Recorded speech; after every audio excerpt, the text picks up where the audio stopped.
Started off then.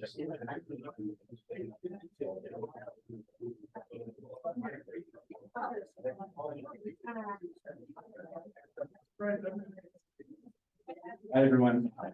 We're going to get started here in just a minute or so.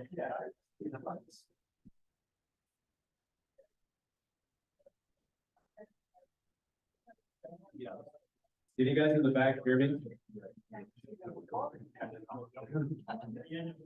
Just a heads up to the presenters, there's a microphone issue here, so you literally have to like put the microphone in your mouth to make it work. If it's any more than like an inch from your face, no one can hear you.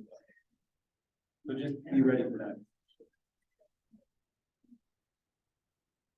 All right, I'm gonna look outside, see if we have any more stragglers.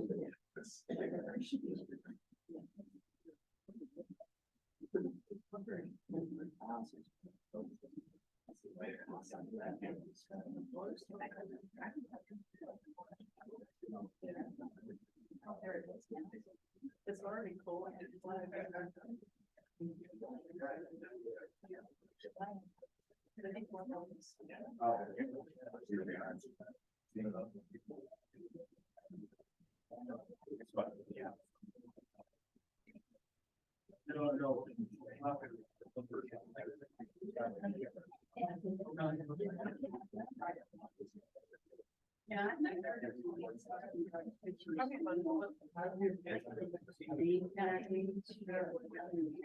Okay, so we're ready to begin. Gonna make a couple of announcements first before we start. It's election season for AAC, so you guys may have seen that we had an announcement out for candidates. We have a full list now, although we have many unopposed candidates, but that's okay. We have people. So just want to make an announcement that we'll be putting out some information about voting. So for president-elect, we have Chris Castledine running unopposed. Treasurer Chris Taylor, also running unopposed. And then members at large, there's 2 positions open, and we have Bruce Phillips, Rebecca Renteria, and Catherine Shaw. So please vote on that one for sure. And then for editor, Caitlin Witchlaw. So a good group of folks. So we're safe for another year. So make sure to check on your emails and then vote when it's time. Okay, before we get started, just a lot of thank yous. Pretty good turnout so far. It may get busy a little later today. You have a problem? Sorry. Do you want me to do something? Sorry, folks. Little backup plan. The folks online, can you keep talking? The folks online just can't hear us. Thanks to everybody online, everybody that is showing up or is already here in person. We have a good list of presenters. That represents 21%. So a good list of topics from all over Central Arizona.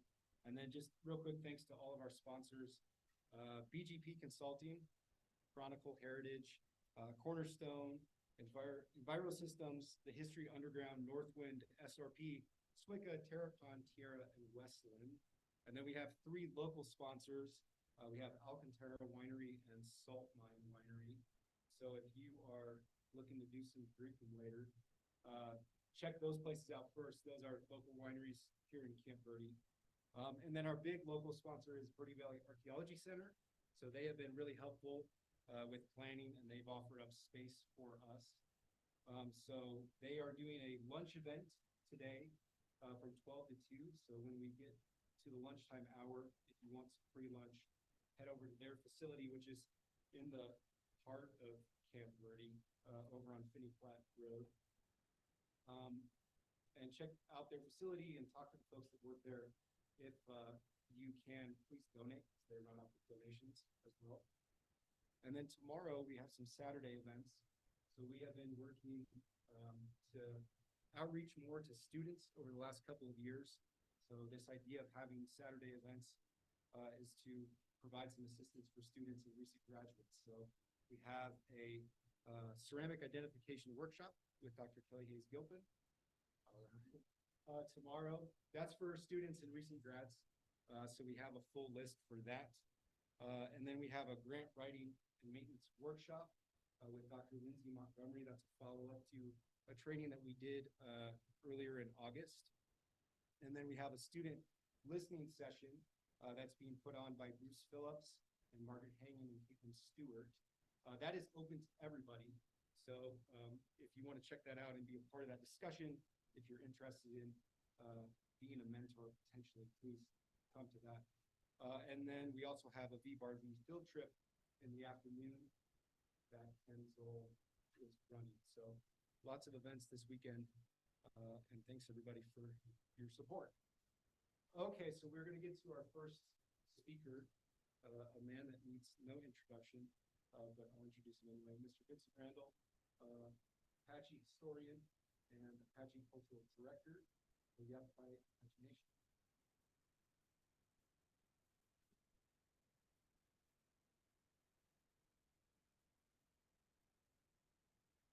Good morning. Come from Verde, conservation education.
Actually, maintenance scenario, which means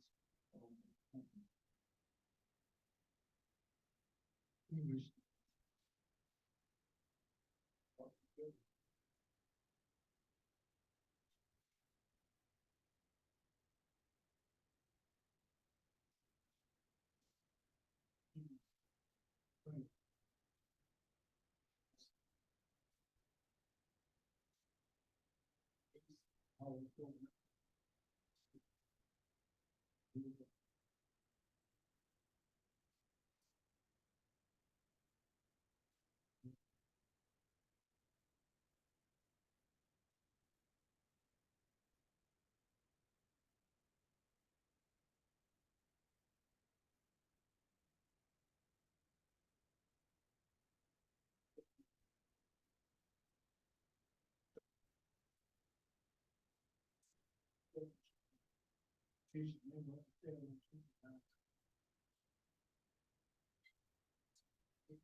Deer's Conference.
Executive order restoration.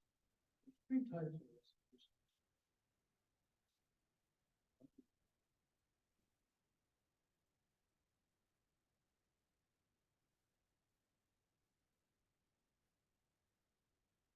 Legal restoration.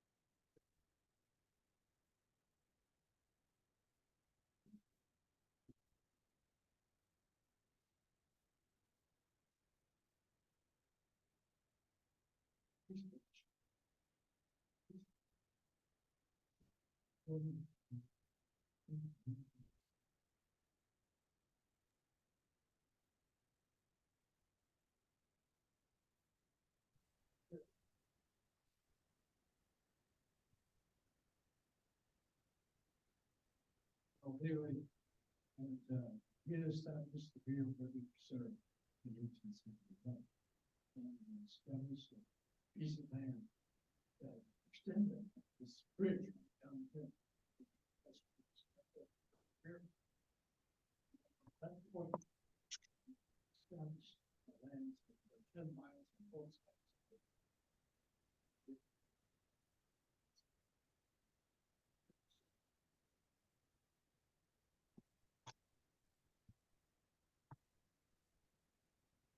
Second, of course, this is in from a piece of paper as it dries, it can be done away. Nothing happened to us. That's the thing. In the end, first of all, help.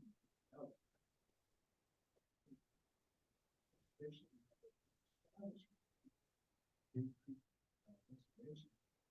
1873 was done away with. Watch the movie. So that's to try.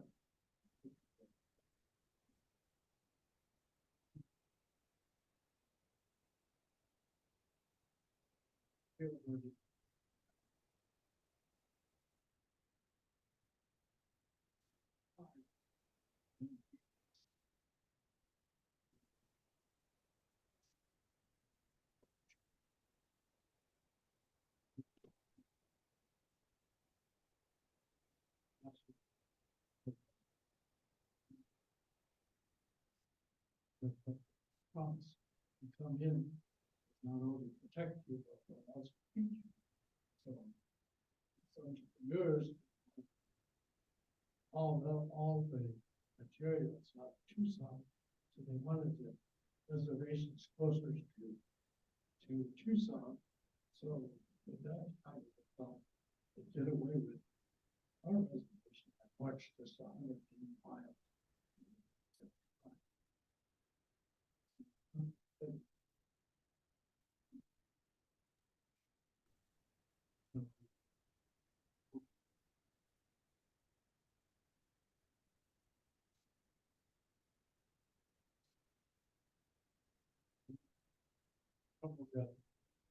Captured, probably quit hunting us. Some of our people didn't go.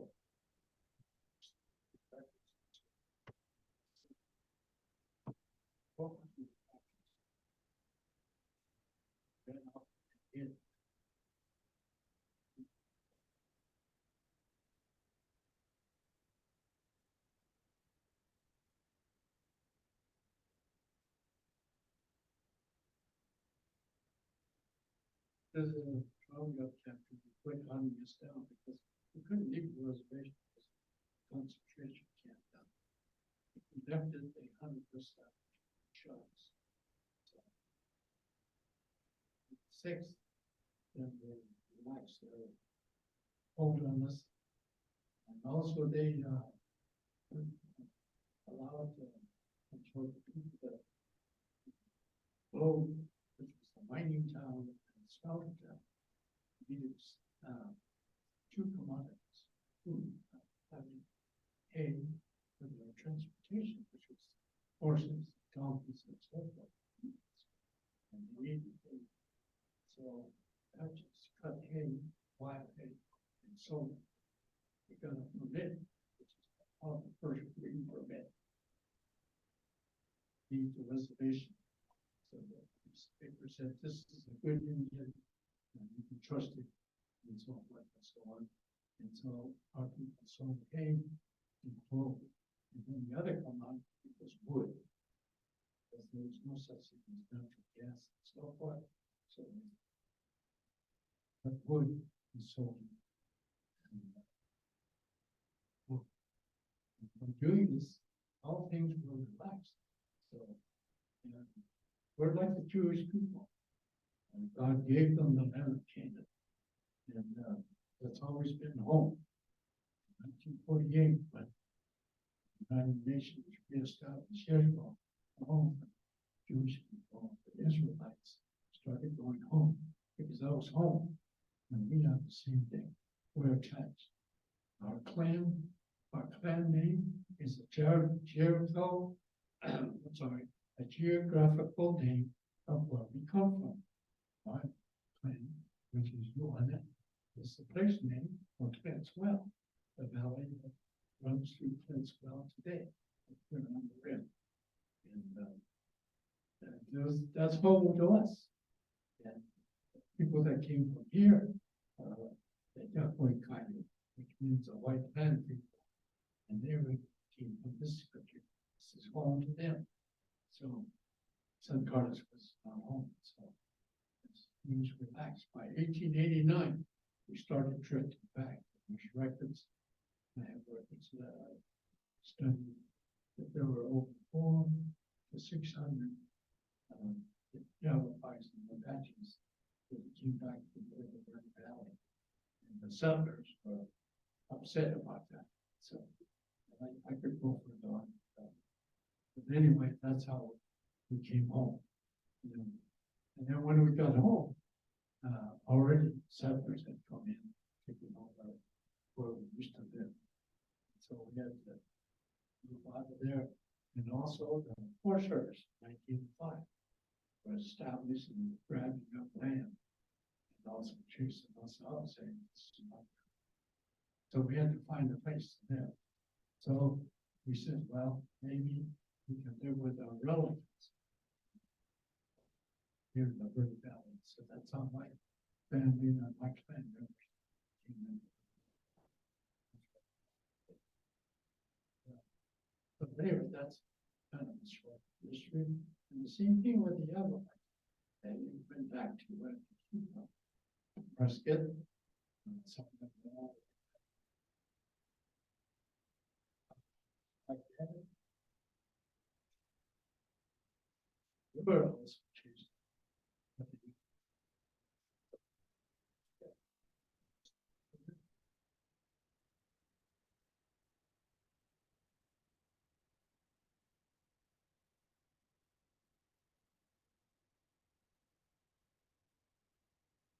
Little reservation today.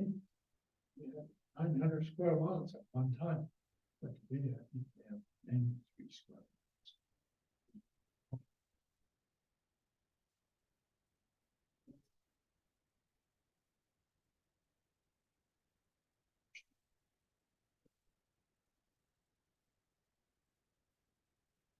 We have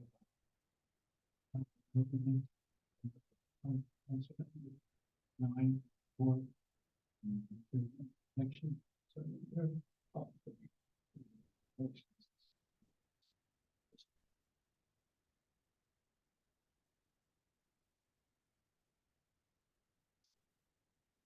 So, economically, we were dead poor. We were worse off than the church mice. Something, the golden goose laid an egg for us, which is sitting up on top of the hill. We should welcome you to contribute to that. But that happened in 1997. And ever since then, our tribe was in the prosper, reaching out in economical ventures. We're trying to develop farmland. We have all kinds of departments. Most of the other Canadian tribes give out a lot of money for payment, but our tribal council, when they started the council, they said, we don't want our people to squander it. What we need to do is take care of ourselves. So we have all kinds of things. We have health programs, take care of the elders, take care of the children. We have a very good scholarship program for our children. And we take care of the elders, rehab their houses.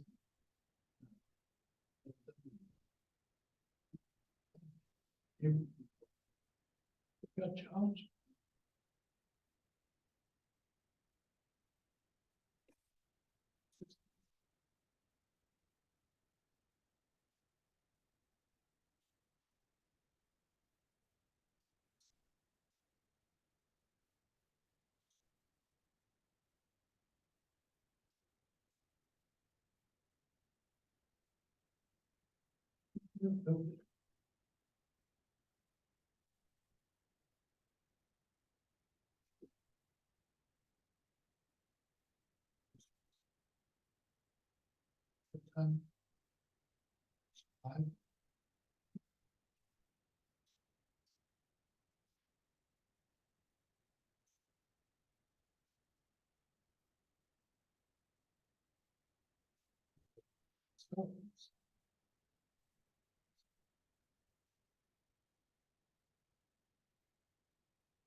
I have a partner. Fine. The abandoned in Scotland. Asia. But Chris Coder is the tribal archaeologist. Right. He's an archaeologist for all the projects that we have. It is housing, the need and develop. But need somebody to check the ground out and so forth. And there are other issues. There are other consultation compliances that we have to deal with. The Executive Order 106, sure you're familiar with, is things that we with.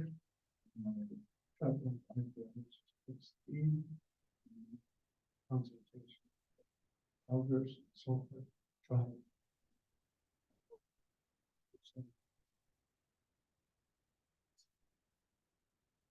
Yeah, so, yes, the office, we're here to come to the seven, maybe you have a chance, we have some office together, things, but that work. You don't know when somebody's gonna be there today. I don't know what's going to be there tomorrow, that's Saturday. So, anyway, Chris Coder and I have discussed things, him being an archaeologist, also, and a geologist. We talked about how archaeology, as he was trained, and both said, we deal with things, try to interpret things with something that's solid, like this podium.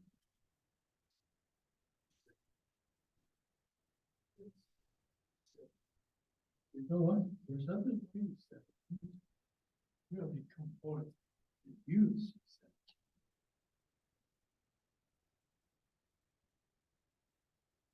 I look at it.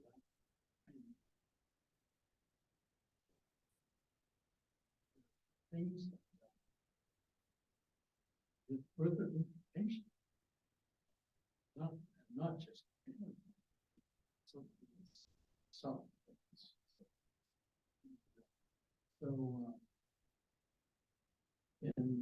here's, I guess, which has during 106 consultation, I have worked with the Sarah Air from Tucson, and the Olympia. So, first time we met her to consultation, she wanted us from here to go to the site, but they were going to expand 260 deeper, and was interpreted as a actual site. So she asked our elders, and at that time we had elders, but today they're gone. So anyway, the elders at that time went and visited the site. It's called Plymouth site.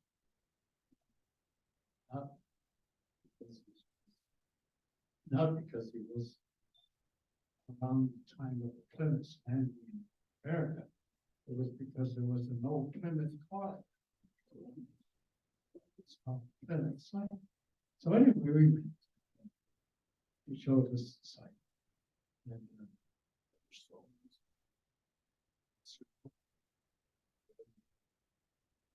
he's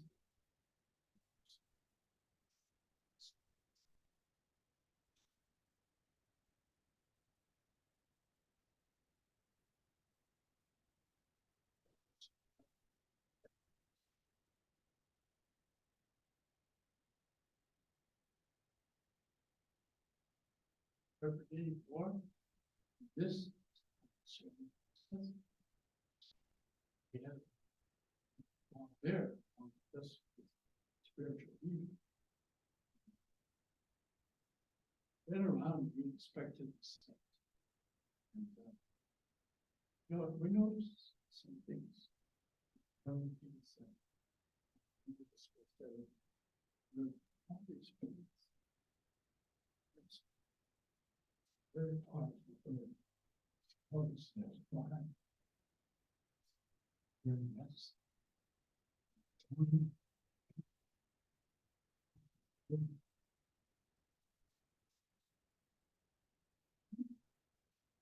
There was, we found crystals over here on this side. That was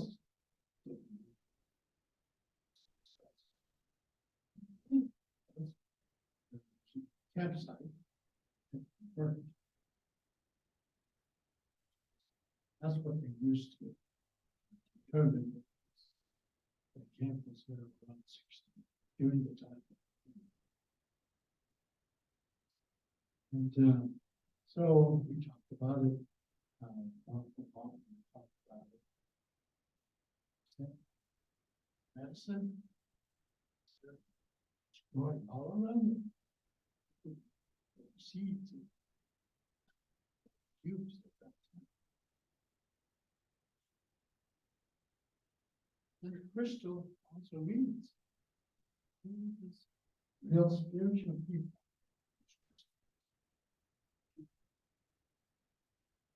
Used to see things. As thing that was evidence to us.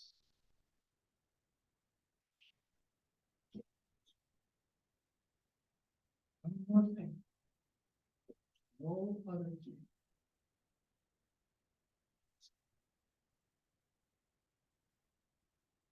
Spiritual teachers.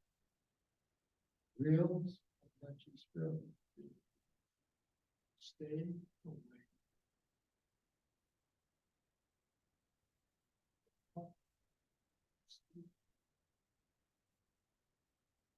Leadership. And let's get spiritual knowledge, spiritual blessings. Knows exactly your thing. Your thing. In order for him to stay on the true track of the blessing, spiritual gift. It may excite you because somebody may think bad thoughts from the brain, and you would like to retaliate. That's not the way it is that. So we don't live. The camp run. All of these. And that you don't think how would you say this spiritual.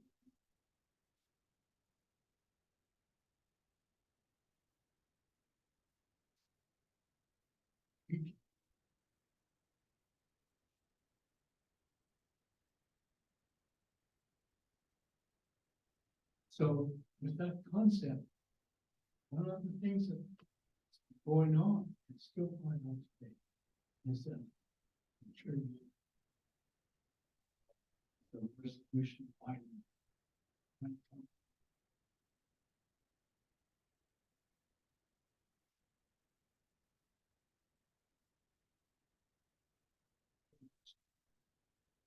Spirit, because there are 6 springs. Springs.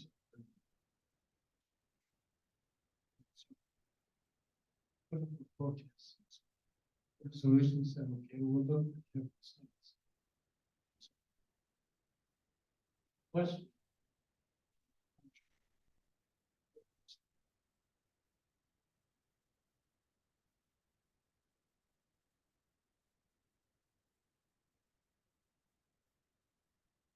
Hi.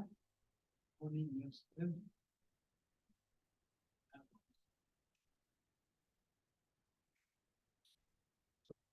Two of them. Not only we're looking for hard stuff, we also need something that's understood. When are we going to put this So they develop a program called tribal monitors. Active, knowledgeable people from the tribes. Who from Verde, Basin, walk through there. Through that process, these people have identified sites and places that was overlooked.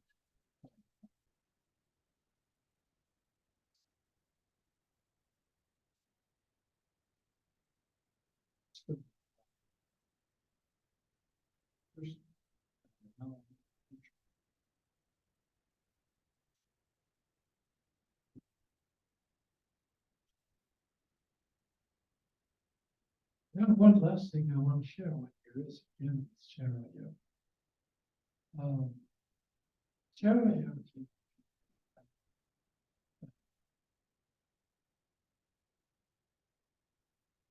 He asked me a question. No, some of that. Question. Only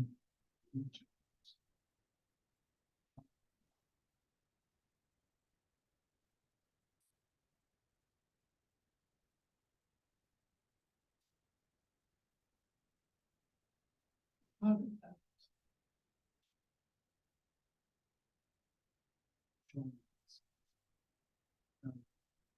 That's peculiar. Today, Sarah was talking. Said, now you guys are going to this. Yeah, I said, I grew up, I'm not supposed to go near this. And then you're supposed to move around with it. And I was that was the spiritual leader. He went to these sites because he was looking for beads. Of course, shell beads. Use ceremonies. Still do that today.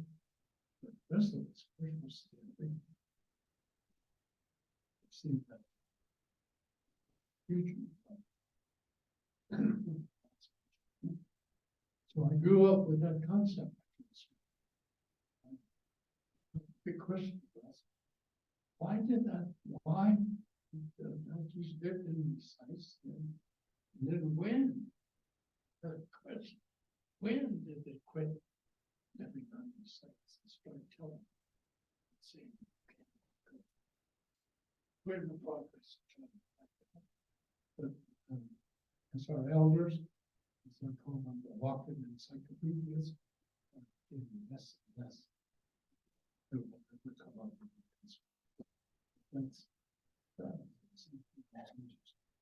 Why, when, where, how come? Social.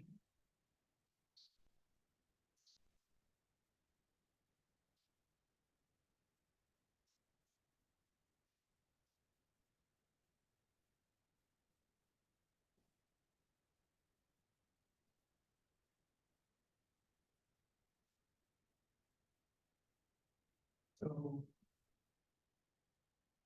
those are concepts. It's called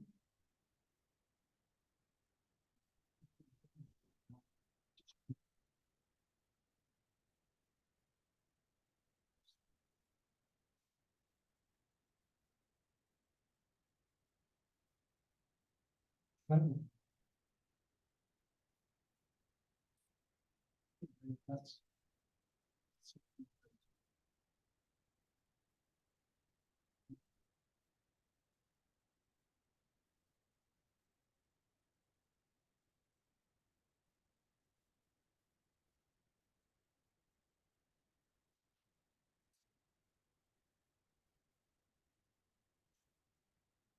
well, I appreciate the work that you guys do. It's resources that provide help us interpret some of these things. We don't. No. Which,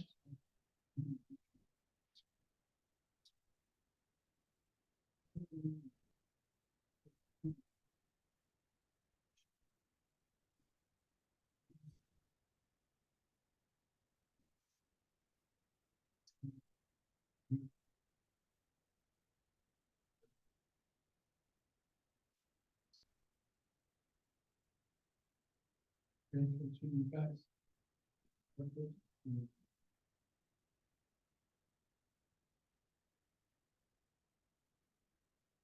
Community this morning. Share these words with you and successful.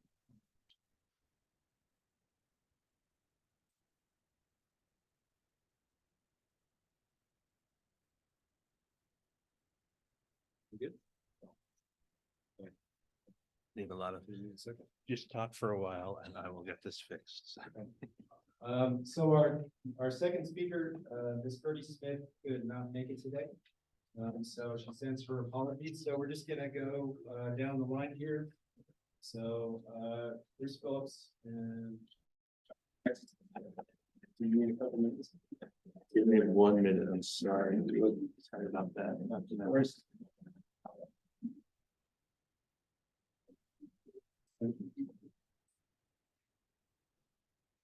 Let's see.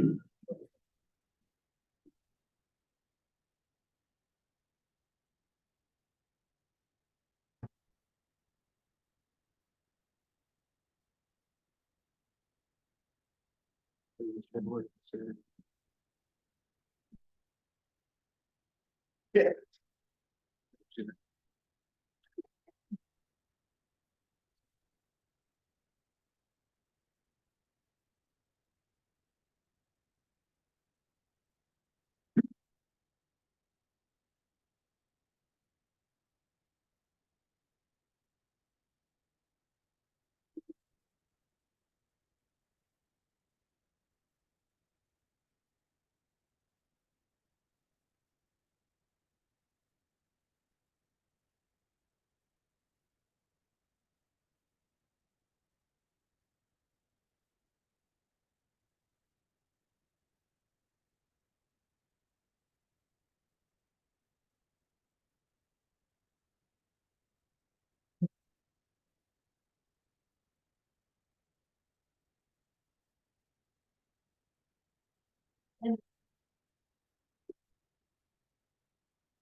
Morning. Morning. Thank you all for being here. As a geoarchaeologist, when I visit a project area for the first time, I like to get a general environmental overview and present that to the archaeologists, to their crew, and that gives them context for what they're working on. I'm going to do something similar to that today, and then Josh is going to use some examples of how people use the landscape. And hopefully that will give you context for the presentations to come, as well as traveling around the valley.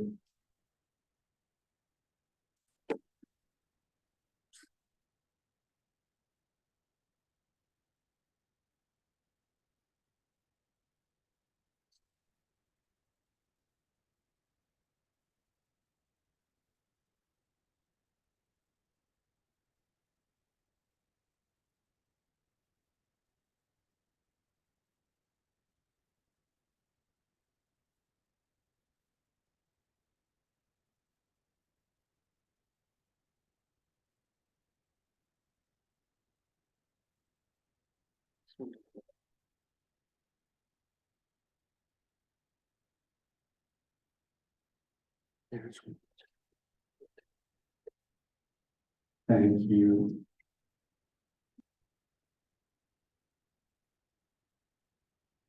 So there's some familiar landmarks for you. Between the Basin and Range, we have Colorado Plateau to the north, and the Basin and Range. Between the Basin and Range and Colorado Plateau is a Arizona's mountain transition zone.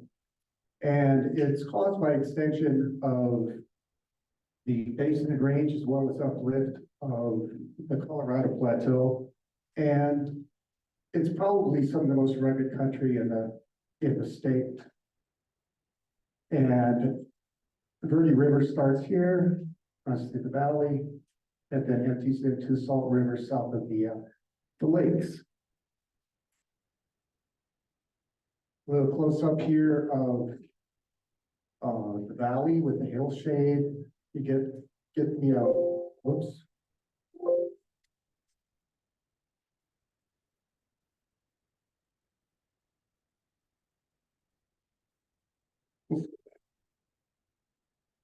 There's the same view from the sky, and we have the highlands with lots of basalt. We have the red rocks, and we have the Verde Formation. And here we have the Verde Formation.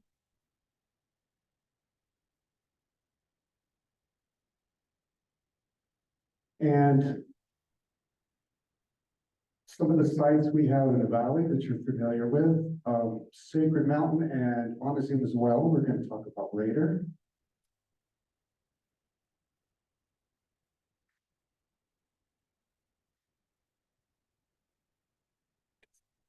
So we have Naki up in the Red Rocks along with Waukee, Tuzagoot along the Verde River at Cottonwood, Clear Creek in the South Valley, and Montezuma Castle just up the road from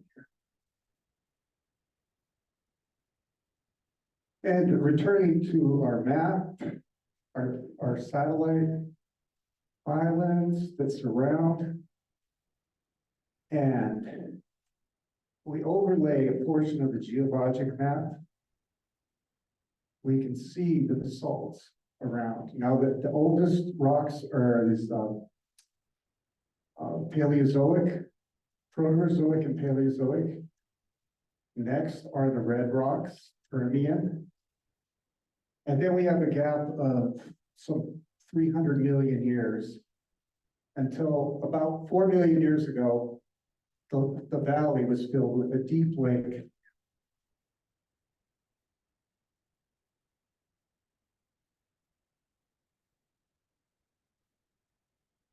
And during that time, lake sediments built up over millions of years. And after the lake drained about 1.5 million years ago, it left the Verde Formation. And because of its young age, it's extremely erodible. And so these areas in here are extremely rugged, and a lot of it's barren. And then during the mid-Pleistocene, we have a whole series of volcanic eruptions that essentially bring the valley and also create benches as you drop off the rim into the valley.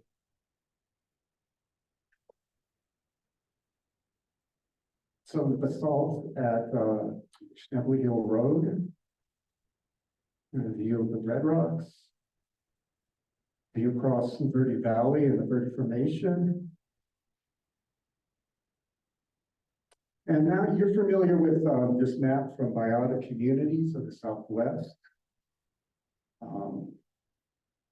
So we have high country ponderosa dropping down to lower elevation juniper, grasslands, and then a pocket of desert scrub. And then we have chaparral scattered around on various rocky slopes and with certain aspects to shelter them.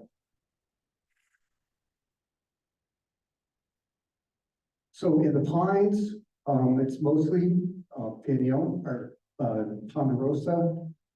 Here we have an understory of grasses, but there are also a number of shrubs that produce edible fruits.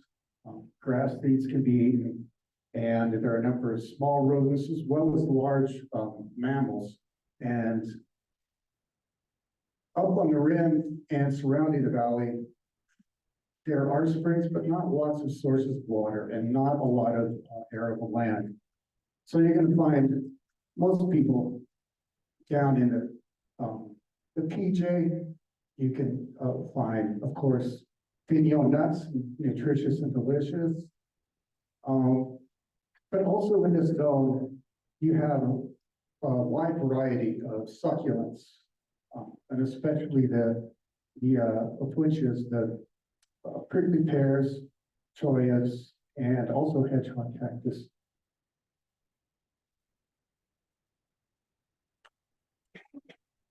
In the grasslands, obviously you can get grass seed. Here we're seeing tobosa and black granite on the range. But you also have a variety of mammals and other shrubs that are flowering. But with each of these zones, as you drop in elevation, as you drop with adaptive factors, you're getting different resources. And because the landscape is so rugged and diverse, you'll wind up having resource patches. So there'll be certain areas where, you can go to get prickly pear tunas, for example, or you have your favorite mesquite grove that you can go to in one of the drainages along down in the lowlands. This is a patch of the desert scrub that you pass through going north on I-17. This is Kenosha halocantha crucifixion thorn. So you can see how barren this ground is in here. So in between drainages, the resources are fairly thin. So not a whole lot of reason to be out there except for going between sites, trails, or some special reason. This is the disc climax ecosystem within the grassland. All the grass is basically eaten off and essentially invasive prickly pear and mesquites have replaced the grass. Thick chaparral, shrub live oak, manzanita, among others. Occasional patch of catclaw to survey through. And finally, and this is not shown on the biotic communities map, because these are thin rivets that wind through the valley. And the resources here are anywhere from grasses to cattail, riparian resources. On open stretches of floodplain, you can have large swaths of grass. And of course, the game are going to come down to the river from basically all of the other biomes. Just briefly, with the annual highs and lows are pretty equable, even though we know it gets hot in the summer. At 14 inches in rainfall, it's a semi-arid climate. And with a relatively long frost-free period, the number of crops could be grown to maturity without the danger of frost. And we are familiar with the bimodal distribution of precipitation with the summer monsoons and then the winter frontal storms coming off of the Pacific. In prehistory, the Sinawa arrived around 650 as a recognizable group. And during that time, the climate was essentially like today's. You can have perturbations, you're going to have this and that within decades and maybe even centuries, but essentially the same. As we approach around 900, we have what is known as the medieval warm period, and it's a global period of warming. During this time, we have the fluorescence of a whole number of what we might call classic cultures in Arizona. The whole calm down south is extremely well during this time when the Salt River was predictable. And temperatures were basically conducive to farming. By about 1300, the little ice age was setting in. Climate was becoming unstable. Temperatures dropped, frost-free periods shrunk, and then by about 1400, people had left the valley.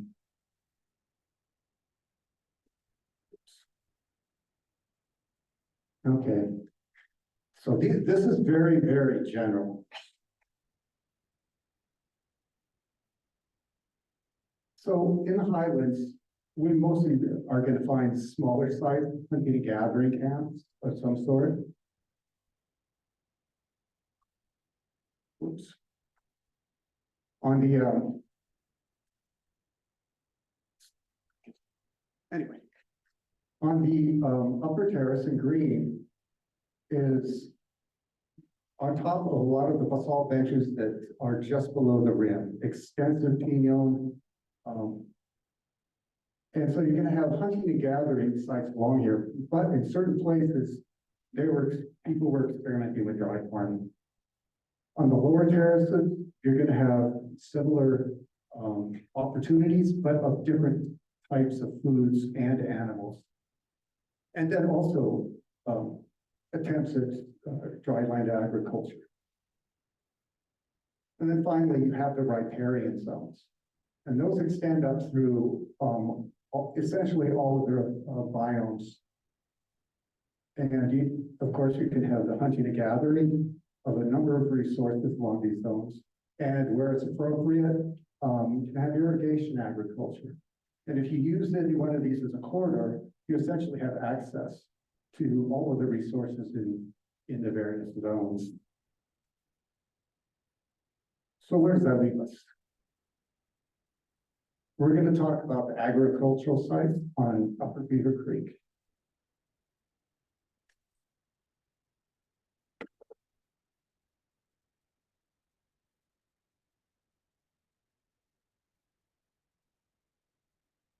We're going to need some help. We're going to need some help.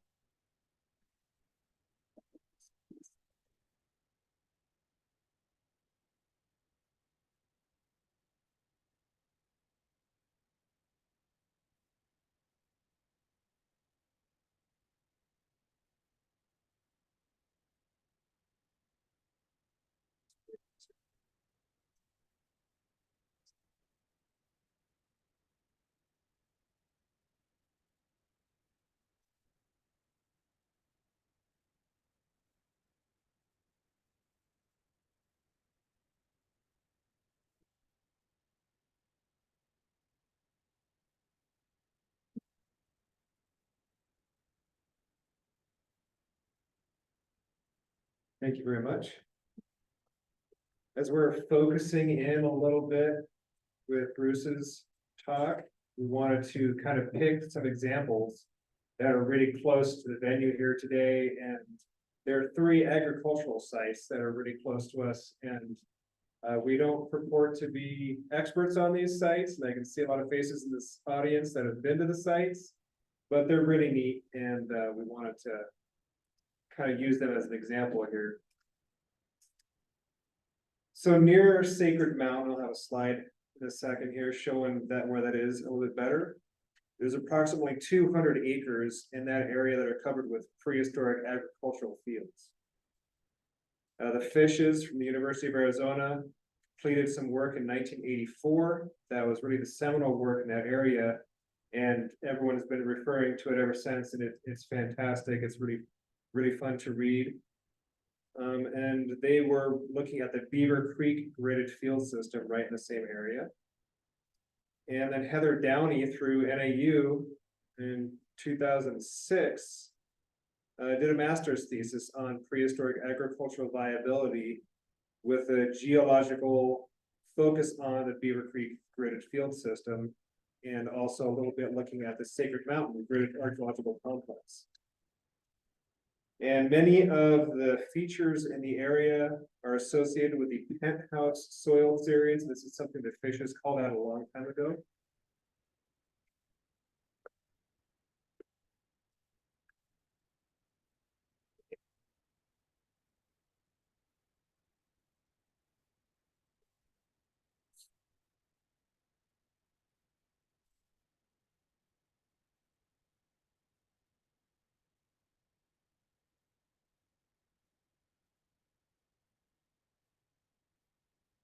So. Where out of my glasses? Okay. Here we have Sacred Mountain. And the penthouse soil series is on either side of it over here. We also have Montezuma Well. And here's the Beaver Creek gridded field system. This is Beaver Creek right here, and this is Walker Creek coming in. And just for kind of point of reference, there's about 3 kilometers between Sacred Mountain and the Beaver Creek gridded field system by trail.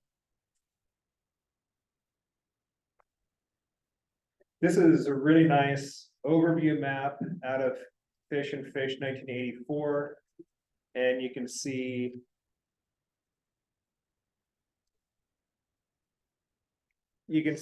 sites along Beaver Creek, along Walker Creek down here, and also kind of coming down Red Tank Draw right here, which isn't really labeled.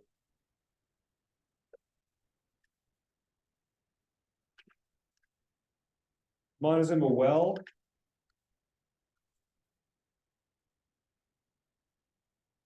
Associated with Montezuma Well, there are 3,000 meters of canal network that was used prehistorically to irrigate fields along Wet Beaver Creek and probably along Schoolhouse Wash. The main canal is about 2,000 meters long, and there are also 3 distribution canals that have been identified. Of course, in the arid Southwest, it's really uncommon to have a canal system fed by water out of a well like this that's coming up from out of the ground, going through the Swallet and into canals. So it's such a unique system. It's really neat. If you haven't seen it, I highly recommend it. Most of the canals were remodeled during historic times, and there's currently no evidence that I know of the prehistoric fields today.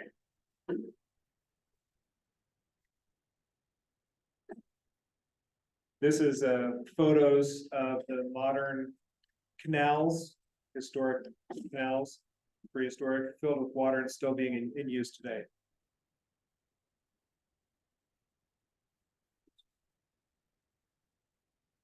Sacred Mountain is a large 60+ room late pueblo with residential terraces along its flanks and a ball court. The site represents a regional center with a primary occupation of around 1,200 to 1,350. The associated agricultural features consist of rock-bordered grids, linear rock alignments, and rock piles, terraces, and check dams.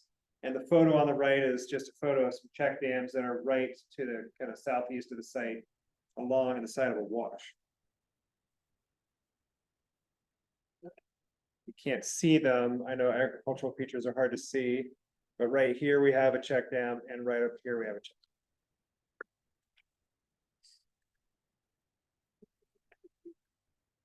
This is a photo of the gridded agricultural fields. And thank you, Peter Phyllis, for letting me use these slides. It's maybe hard for you guys to see, but you can see the linear alignments here. And this is also on some of the penthouse soil series.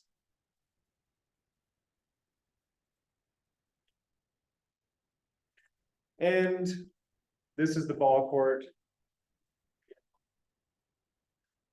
A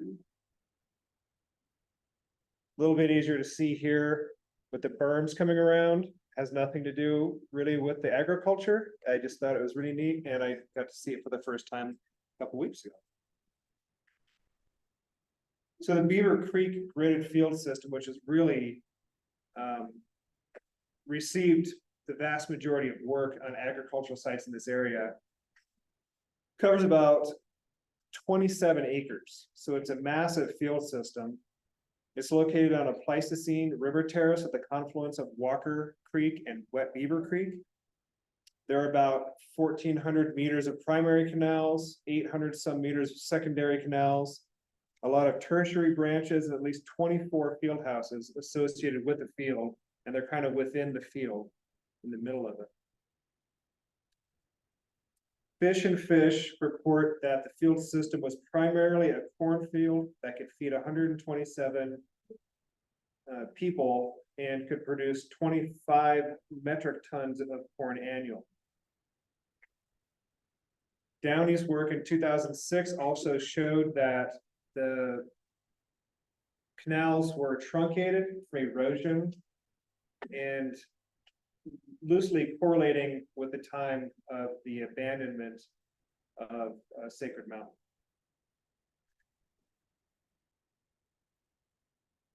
So this is an older aerial of the fields, and you can see this whole area about like right here is penthouse soils. And it's pretty hard to see given the size of the projection here. But we have, I can see some grids over here, quite a few grids over here, and really the whole thing is just gridded and has agricultural features throughout this whole area. Hope everyone can see that in there.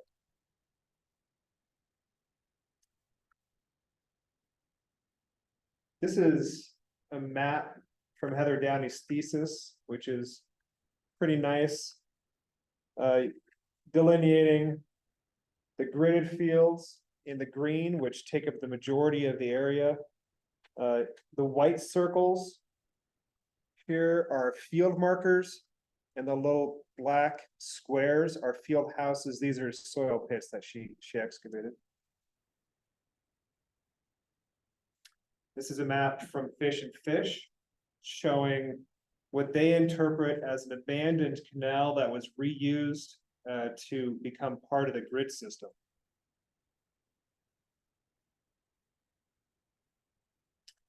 And here's some photos of the grid on the ground. And when Fish and Fish were out there, it was a lot easier to see. There was a lot less foliage. When Bruce and I went out to visit the site, there was quite a bit more foliage, but you could obviously see a lot of agricultural features on the surface. And here's part of the grid system. Here is a nice alignment. Here's another alignment. This is alignment here.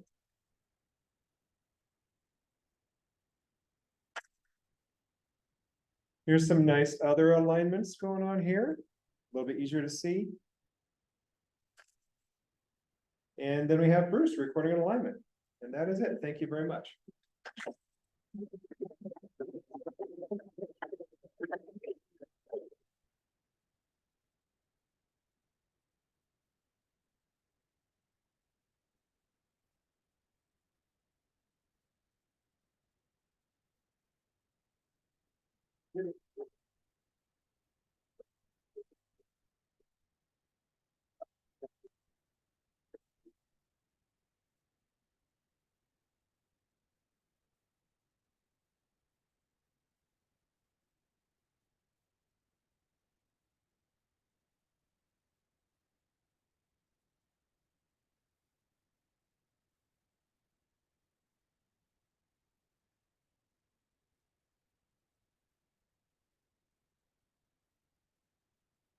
Good morning, everybody. I'm going to have to sit because I'm recovering from a broken back, and standing for long periods is a new definition of misery. I'm Denise Ryan. I'm a retired archaeologist. Started out with the Prescott years ago and finished up mostly on the Tonto. But this is about Sycamore Canyon Cliff Dwelling, which is situated in the Sycamore Canyon Wilderness on the Prescott. It butts up against the Kaibab and Coke National Forest as well.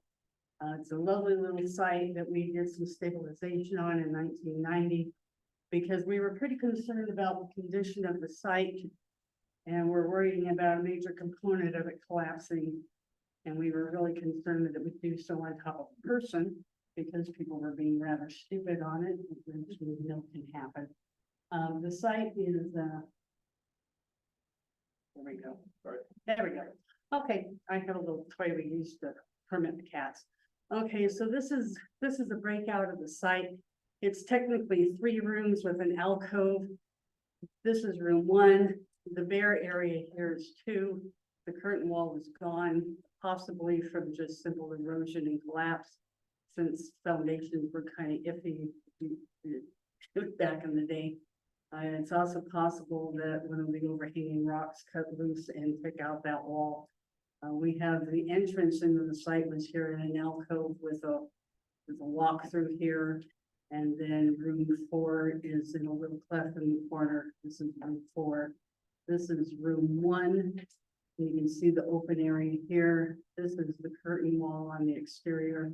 And these show current conditions right now. You had a full-size doorway here into room 2. This was the little doorway you see here on room 1 was originally sealed and had plaster remnants on it. And the actual hatchway entrance was here into the room. You can easily climb up here and would have easily walked across the roof and to room 1. Now, we were concerned about problems with the site. As you could tell, we've got collapse going on the roof here, and there was a large crack in the doorway. And, but this area here is where Sycamore Creek runs. This was a view from the site. We had adventurers getting to the site. If you look real close, there's a little person here and a little person there, and there's another little person there, and you scamper down to get to it. Now, if anyone's not familiar with the rules of wilderness, you have no motor conveyances at all. There's no drones. Of course, when we were doing this, there was no such thing as a drone, but we weren't even allowed to use wheelbarrows, anything with wheels or a no-no. So it was horse or foot only. So we were concerned about just how we were going to address issues with this crack. And what isn't visible from this picture is that the double wall construction that you see in the curtain wall is missing along this inner wall here. Back in the late 50s, Arizona Highway did an article on Sycamore Canyon proper. They were out there being guided about the countryside with a man named Zeke Taylor. His father had homesteaded in here way back up in this area of the canyon back in the early part of the 20th century. And they happily mentioned this site and had a picture of it, and they were gleefully telling their readers about rumors of Spanish gold being hidden in Indian ruins near the walls of Indian ruins. So what we ended up having is the entire section of this wall and had the double wall rubble core. The entire section is gone. A fair amount in room 2 or in room 3 was gone as well. And we think that that was partly why this was starting to split, because this doorway had been open and people were going through it to access the room because, gee, you know, he's not going to want to go look. It's full of stuff. So what you have up here is not a great picture at this size, but this is an aerial view of the site, and the site is right here. We were concerned about getting a match for when we did the stabilization. We weren't going to use anything like Portland. We were going to just use mud mortar like they had originally, but we wanted to get a good mix. So we had taken some samples of some of the crumbling adobe on top of room 1 and had that sent up to U of A and had them do an analysis and trying to get a good soil match. So we found an area where down around here near the entrance to the trip near the trailhead into the canyon, we had a really good profile match. So we were going to use that to make our mortar. So we had people with horses, mostly from the district, but we had some volunteers. And they would go down and they dig that up and throw it in a pannier and haul it up here on top. And here's on top, where we had mixed it into a 55-gallon drum cut lengthwise. And people were lowering it off the edge to get to the site. We were putting it in 5-gallon drums, and putting it in a duffel bag and lowering it down. And this shows you one of the big concerns, the entrance in room 1. With that inner wall gone, we had tie rocks that had linked the two courses together, and they were completely unsupported. And given how low that wall was, it was only about 1.5 feet opening. Your instinct is to put your weight on that to shuffle yourself through that doorway. And with that crack, we were just waiting for it to come down, lose the whole section of the site, and probably kill somebody. So we went in and we had a lot of fill where the original wall horses were, and we needed to clean that off, but we thought, yeah, let's do it right. We threw a tarp down in room 2 and we sprayed old dirt down to the exposed horses that were still in place. And we did find a fair amount of organics. Oh, what do we have? We had some corn cobs, we had quids, we had gourd fragments, we had yucca seeds, which really both of those could have come in by rodent action, although we never did see anything that indicated pack rat activity. And we also had some cotton raw spun and colored cotton fragments and little small places with plain wear fabric. So we were able to get those out, and then we used the material from the fill in the excavation work to rebuild that little court between the two walls. So here you can see where we needed to replace all this, and we had problems with the collapse of the roof. So we were using little spray bottles of water and gently working it up. We did not remortar the entire wall. We figured we'd leave it loose. The upper course is loose, so people climbing over, hopefully that would discourage them from trying to do that and deteriorate that more. So here we are. You can see where we filled in the crack. Both room 1, this is the one remaining wall from room 2. It had severely deteriorated along the edges. You can see everything that's wet that was fixed. We rebuilt in here. It was about ready to collapse. We took it down to bedrock and shored it back up from the bottom. And then you can see where we stopped in room 1, and everything above it is dry laid. We were able to get the roof beam back to pretty much a level area. And then in room 3, this whole edge here was torn out and exposed. We rebuilt that, and this is a little porthole. It'd be right about here in the wall, and there's probably a ventilation shaft, because you had no way for air really to get in except the doorway. It's in a little cleft in the back corner. There's a back wall we did not do any work with. We figured somebody's going to read that article. And in fact, Arizona Highways reprinted the entire article about 10 years ago. And that's the whole part about Indian women being full of Spanish gold in their walls. So we left that back section open. It was stable and it supported the one viga that was up there in good condition. We weren't too worried about it. And then we have, yeah, now it's Matt's turn. Current conditions. Right. Thank you. Okay, so, John reached out to me in the spring of, 2020. Initially just kind of asking for a condition assessment and the development of treatment recommendations. I guess since Denise, but I'll just stand up now. And so, initially we went out and took a look at the site, but, it's also worth mentioning as we were developing the scope of work, we wanted to add in some very basic like research objectives, and John was very supportive of that. For those of you that don't work in the federal government, it's often hard to fund research, and so that support and John's success in giving us that funding is really appreciated. So I want to go through some of these objectives and just talk through them very quickly. It's also worth mentioning that the Park Service has been involved in a lot of different projects over the years to document cliff-dwellings in Central Arizona. So not just the Park Service cliff-dwellings like the Tonto cliff-dwellings or Montezuma Castle, but also cliff-dwellings in the Sierra Ancha as well. And so this is a part of that larger effort. The idea is to create some data sets that could be comparable, and so we can understand other sites as well. So the first objective of this is to just document the cliff-dwelling using LiDAR and photogrammetry. The map that you saw at the beginning of the presentation, I think Denise, did you draw that map? Yeah. Way back in 1989 or 90? 1990. Yeah, and it's a good map. But my office has 2 folks that just specialize in mapping and remote sensing.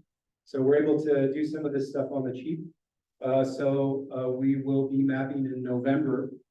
And the folks that work for me do this a lot, kind of all over the West. And so we've become very good at creating the types of deliverables that we know resource managers need to track changes in the conditions of sites like this one. So we'll be doing things like creating 3D maps and planimetrics and architectural wall sheets that have condition information as well as architectural information in them. But also we're going to repeat scan the dwelling at least every year for the life of the agreement.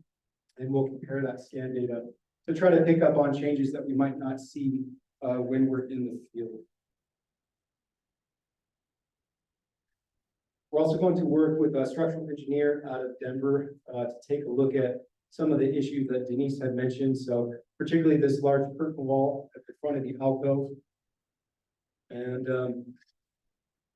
there's this giant scary structural crack here, but it's a part of a network of structural cracks. And Denise had seen this and it's in her report, but we certainly saw it as well. And it's pretty concerning. We don't understand if it's actively deteriorating or if this is something that happened in the past and has self-stabilized. So the structural engineer will help us understand that. As Denise mentioned, what we think is happening at this curtain wall here is we have what was originally designed to be a double-faced rubble core filled wall. All that rubble has come out in part because people climb all over it all the time. And so we think that outer face is probably migrating out of the alcove quicker than the rest of the cliff line. So that's causing a lot of other damage, like the uplift of the roof in room 1 and damage to ceiling beams. So again, this is something that Denise had picked up on in the 90s, but we need to understand if it's active in part so that we can create trigger points for what the Forest Service should be looking at or how we should be changing our management strategy if it is active.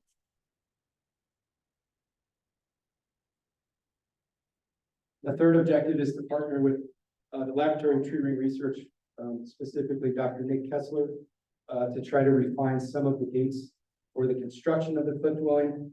Corey Bredernitz had taken a few tree ring cores in 1978. 4 of the 5 of those cores had complacent ring sequences. One of them was a non-cutting date of 1178. That's not surprising. In the Verde Valley, a lot of tree ring cores don't date or don't date well. So we wanted to refine those dates. Nick worked with us at Montezuma Castle, and we developed a strategy there because we had the same issues with complacent tree ring cores, where we'll be sampling short-lived materials like yucca ties or Phragmites closing materials, as well as taking AMS samples from rings within the existing tree ring cores. So you can see some of the preliminary results here. So samples 40, 41, and 43, if you guys can see that way there at the back, they have date ranges that match up with the last quarter of the 12th century. That's pretty close to Breddernitz's non-cutting date. He was thinking that this was an outer ring date, but it was probably right around the turn of the century. So these match up, and interestingly, they match up pretty well with what Dr. Kessler had thought would be the construction period for Montezuma Castle. So again, the last quarter of the 12th century. So no surprises here, really. But what's interesting is that I think it indicates there's a lot of research potential here. So a lot more to report on in the future. And then the fourth objective is to put together construction sequencing and some architectural analysis. It's only got 4 rooms, so the sequencing is not particularly difficult to figure out. But we're going to use a methodology that was developed by a guy named Larry Norby. He worked at cliff dwellings all over the 4 corners, particularly Mesa Verde. And his strategy is to document as much of the detail about the architecture as possible. So not just thinking about the order in which rooms are built, but documenting everything, understanding how these places are designed, how they're built, how they change over time, how they deteriorate after people leave them, if they're reoccupied, how they're managed by agencies, putting that into a big timeline. So it opens up opportunities for all sorts of interesting research. We've just started that in the spring. So our hope is to have a lot of detailed information about the architecture. And the last objective is to work with the Montezuma Castle and Tuzagu preservation crew. They've worked all over Central Arizona on the Tonto cliff dwellings and at Montezuma Castle to develop a plan for stabilizing using information from the first 4 objectives to create a plan that is minimal in its approach, but addresses the issues of the past. So we don't want to over-treat the site.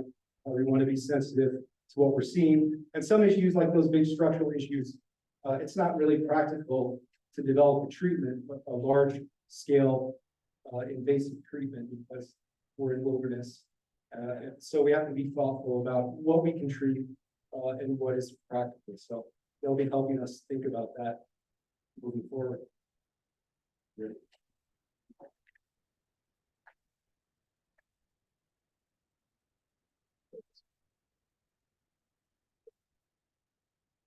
Not one of my three. What I'd like to talk about is some of the problems that the forest is having with visitors up there. Even though it's a really remote site, it's a difficult road to take to get out there.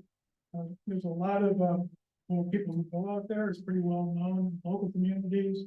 It also has a large footprint on the internet. If you Google Sycamore Cliff Dwelling, you'll find a number of sites to talk about it, show how to get there.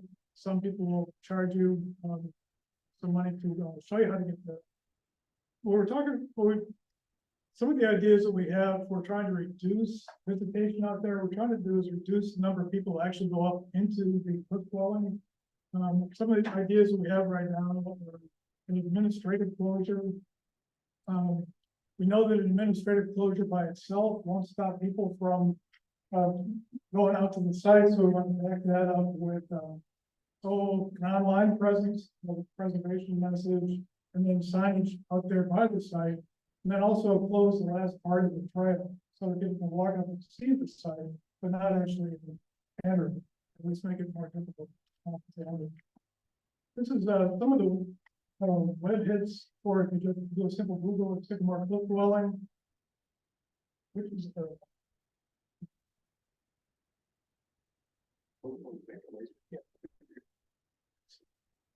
this one right here, if you pay a fee, 80 cents a week, they'll show you how to get out to the cliff dwelling. Here's a picture of the cliff dwelling right here. It's trails off-road, pretty big website. These folks here is called Retirement Ruins. They actually have locations of thousands of archaeological sites throughout the Southwest. If you haven't heard of these folks before, I encourage you to take a look at their website. I don't know where they got the data, but they will sell you GPS locations of archaeological sites. You can see right here, one of the sites that they can lead you out to or show you, the GPS site, GPS location is Sycamore Cliff Dwelling. This fellow here shows you how to get out there for free. He has a trip report for traveling the road. So it's kind of a fun road for four-wheelers, and I go out there. This guy has a trip report on how to get out there and photos of the site itself. This one over here you can't see too well. This is a backpacker with a selfie stick, showing just kind of first-person adventure point of view of going out to Sycamore. So the impacts that we have from visitors, there's a number. We actually have very little like graffiti or like intentional damage that goes on out there. It's mostly just from the number of people who go on. People enter the cliff dwelling by a pretty steep trail here that enters into room number 2. Just that foot traffic alone has reduced a lot of the fill that has been in there. If you take a look at this post right here, it's maybe a foot or more above the surface right now. In 1990, when Denise was doing her work out there, that post was not exposed at all. And so I believe that what's happening is that from the foot traffic of people going up this steep slope, every time you have a footfall, you have material that falls downhill and just keeps deflating the interior of the site. Also, you can see that the walls themselves are very fragile. They have traffic going up and down through here. This is like a handy handhold as you're going up. And just cringe thinking about somebody grabbing into this if they fall or into the wall. Also, we get campfires inside here. Inside of room 2, a number of different times we've got a campfire ring, covered that in there. If you have the number from a campfire, get up onto the material on the roof, it would be catastrophic. We also have helicopter tours. The vibrations from the rotors can cause damage and destabilize the walls. You can see this company here. I think both of these are out of Sedona. This company actually has an ancient sway tour that you can pay for. They'll take you out to hover over archaeological sites up in Verde Valley, this area. These folks actually have a tour called the Anasazi tour for a couple $100. You can go out and visit some of these sites, and this is Sycamore Cliff Dwelling. It's It's an image on their webpage advertising this project. When I was out there in January, we actually had a flyby of one of the companies. I don't know if this would work.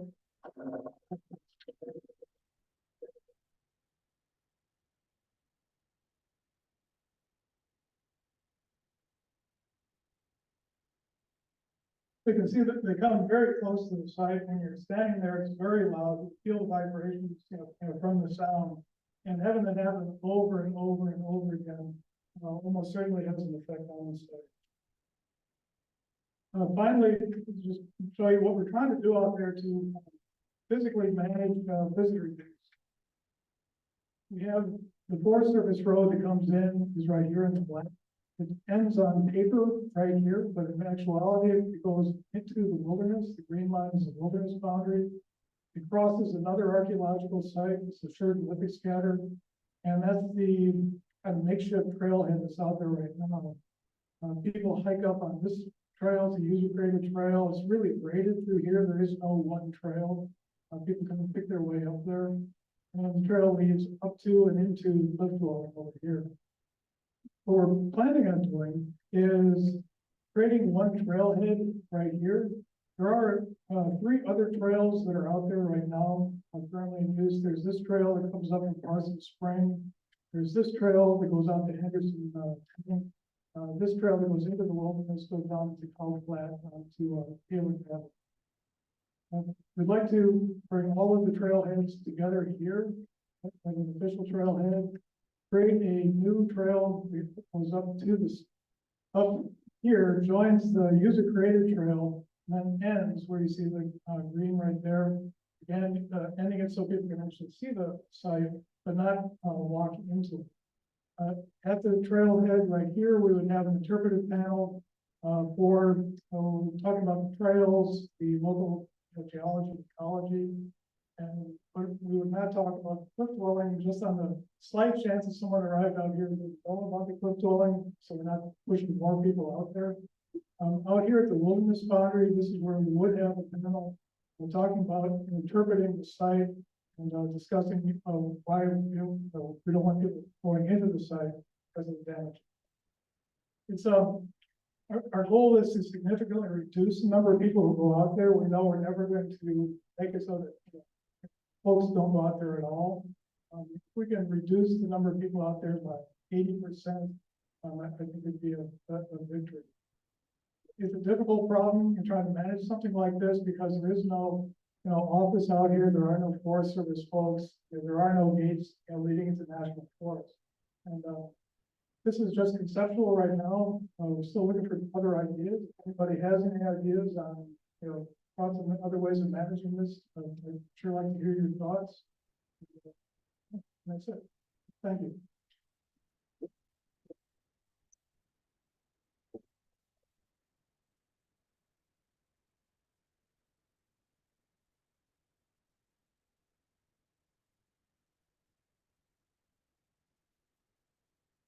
All right, so we are a little bit behind schedule, so we're gonna keep rolling, but if you guys need to take a break, please do it on your own.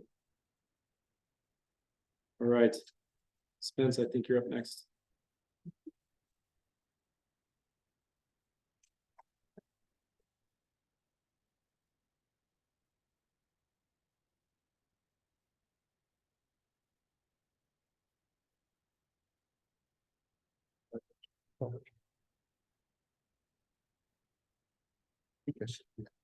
Thank you, Matt. My presentation, I think, is going to be a perfect follow-up to the one you just heard. Avocational volunteers have been supporting archaeologic work around the world ever since archaeology became archaeology. Here in the Verde Valley, a very significant percentage of the area is covered by the coconino forest, and there's been a lot of work done in the past. But in 1994, a new volunteer group was formed known as the Sedona Friends of the Forest. The primary reason for its formation was support for the cultural heritage sites within the Red Rock District. In that time, the group started to expand very dramatically. And although the old style work, primarily working with Peter Pillis, who, if you don't know him, you're gonna meet him very shortly. We're doing a variety of things, but an opportunity came along to assist in putting into digital format Peter's archaeology imagery files. That took quite a while because ultimately it was far over 100,000 images. But one of the things we managed to do is, as we scan them, we did break them down from Peter's files into digital files, but they were listed by site and at least with some documentation. We then found, just as we're doing the work, that many sites had what most of us considered not comprehensive or complete coverage of what was at the site. And we started doing documentations at the site that led, many sites that led to many things. And we're using, just very quickly, Honanki, which was the first site we did. This is an upgraded sketch map of perhaps 10% of the site area. And the group that started working on it only had one goal: completely photo document what was on site. We weren't worried about interpretation. We weren't worried about any written reports or evaluations. That had, part of that had already been done, and then further work were done by other groups. We had the benefit of having a large group, a lot of equipment, and working in detail. So for every room, every rock art panel, every sub panel, all the elements, any features, and any artifacts that might still be on site, we photographed, usually in detail. They were digital files such that we could list them by site, by room, by which side of the room, by which panel, which sub panel. If there was information already, in terms of element numbers, we included all that. But it is a very, very intensive process. It actually took months, working usually 2 days a week, just to get the entire site done. We feel this and many other sites, we essentially have every square inch or square centimeter of the rock face in the rooms documented. This has all sorts of applications, but as we were doing it, we began to realize we could provide more information by using other techniques. I'm sure all of you are familiar with D-Stretch and the benefits it provides, but we do it differently. We have now done well over 600 sites within the Red Rock District. And when those sites have anything on the cliff face or any feature that might have something of potential interest, we take all the photographs. We're not selective. We run D-Stretch batch jobs for 24 basic algorithms. On some sites, this lands up being over 100,000 pictures. We put it on a hard drive. We hand it to one of our volunteers, and they just walk through deleting any files that have no benefit. But it does result in a lot of extra files. Although it's most people, if you're working in a particular area of the site, you'll recognize something and you'll do D-Stretch. But in our case, things were popping out that we just didn't see as we were working. This, I'm sure Peter knew, way high up on the cliff face in Honanki, that there was evidence of something.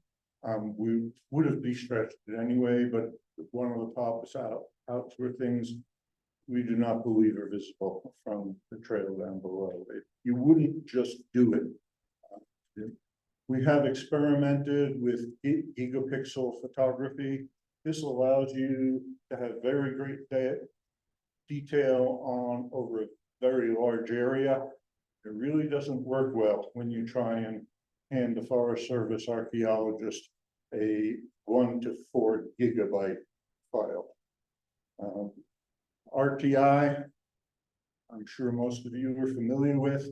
It is a wonderful technique for very fine detail, and that's a lot of what we do. But we found most of the places, it's just not suitable for field work where the wind is coming through and you're trying to do fine detail. Ultimately, in 2016, the then district archaeologist Travis Bone asked, "What do you know about photogrammetry?"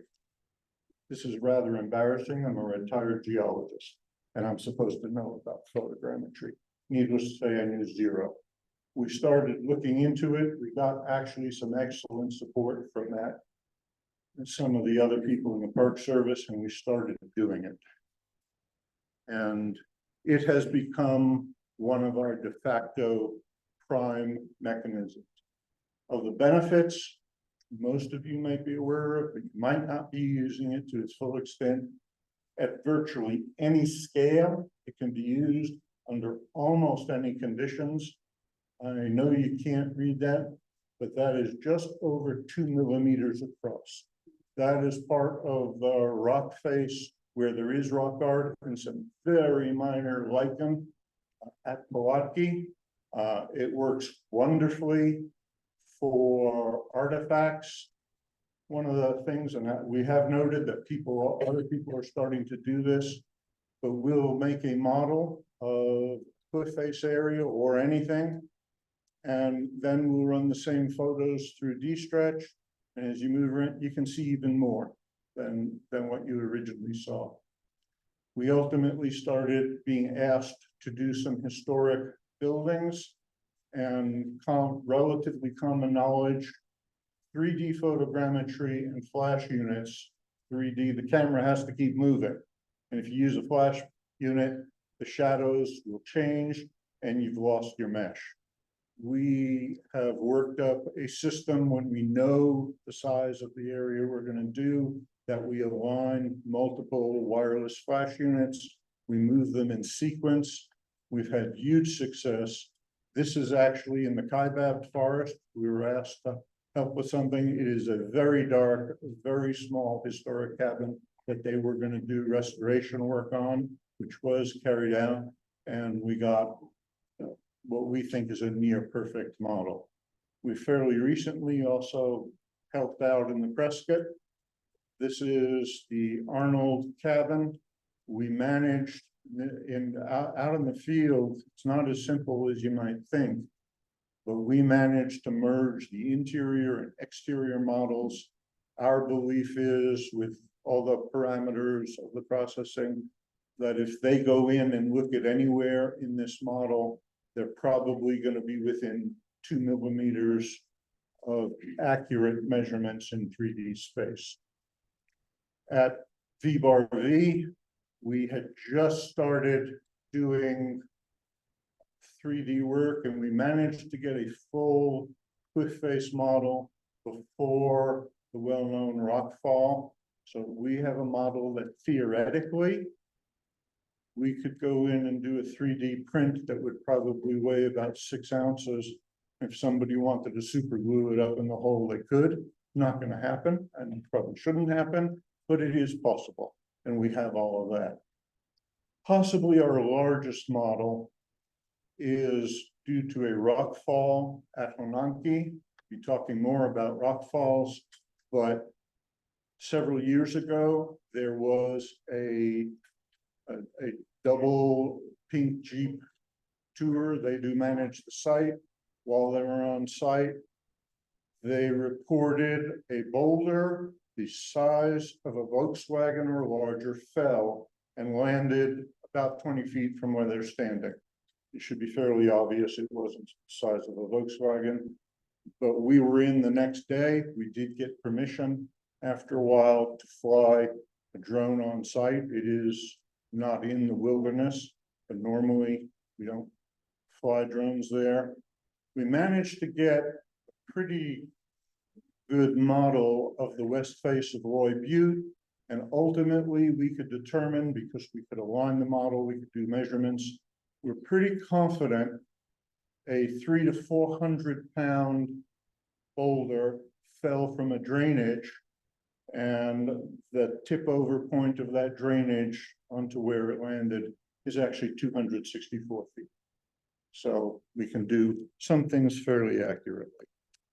That also ended up giving us some other good models, which you'll see.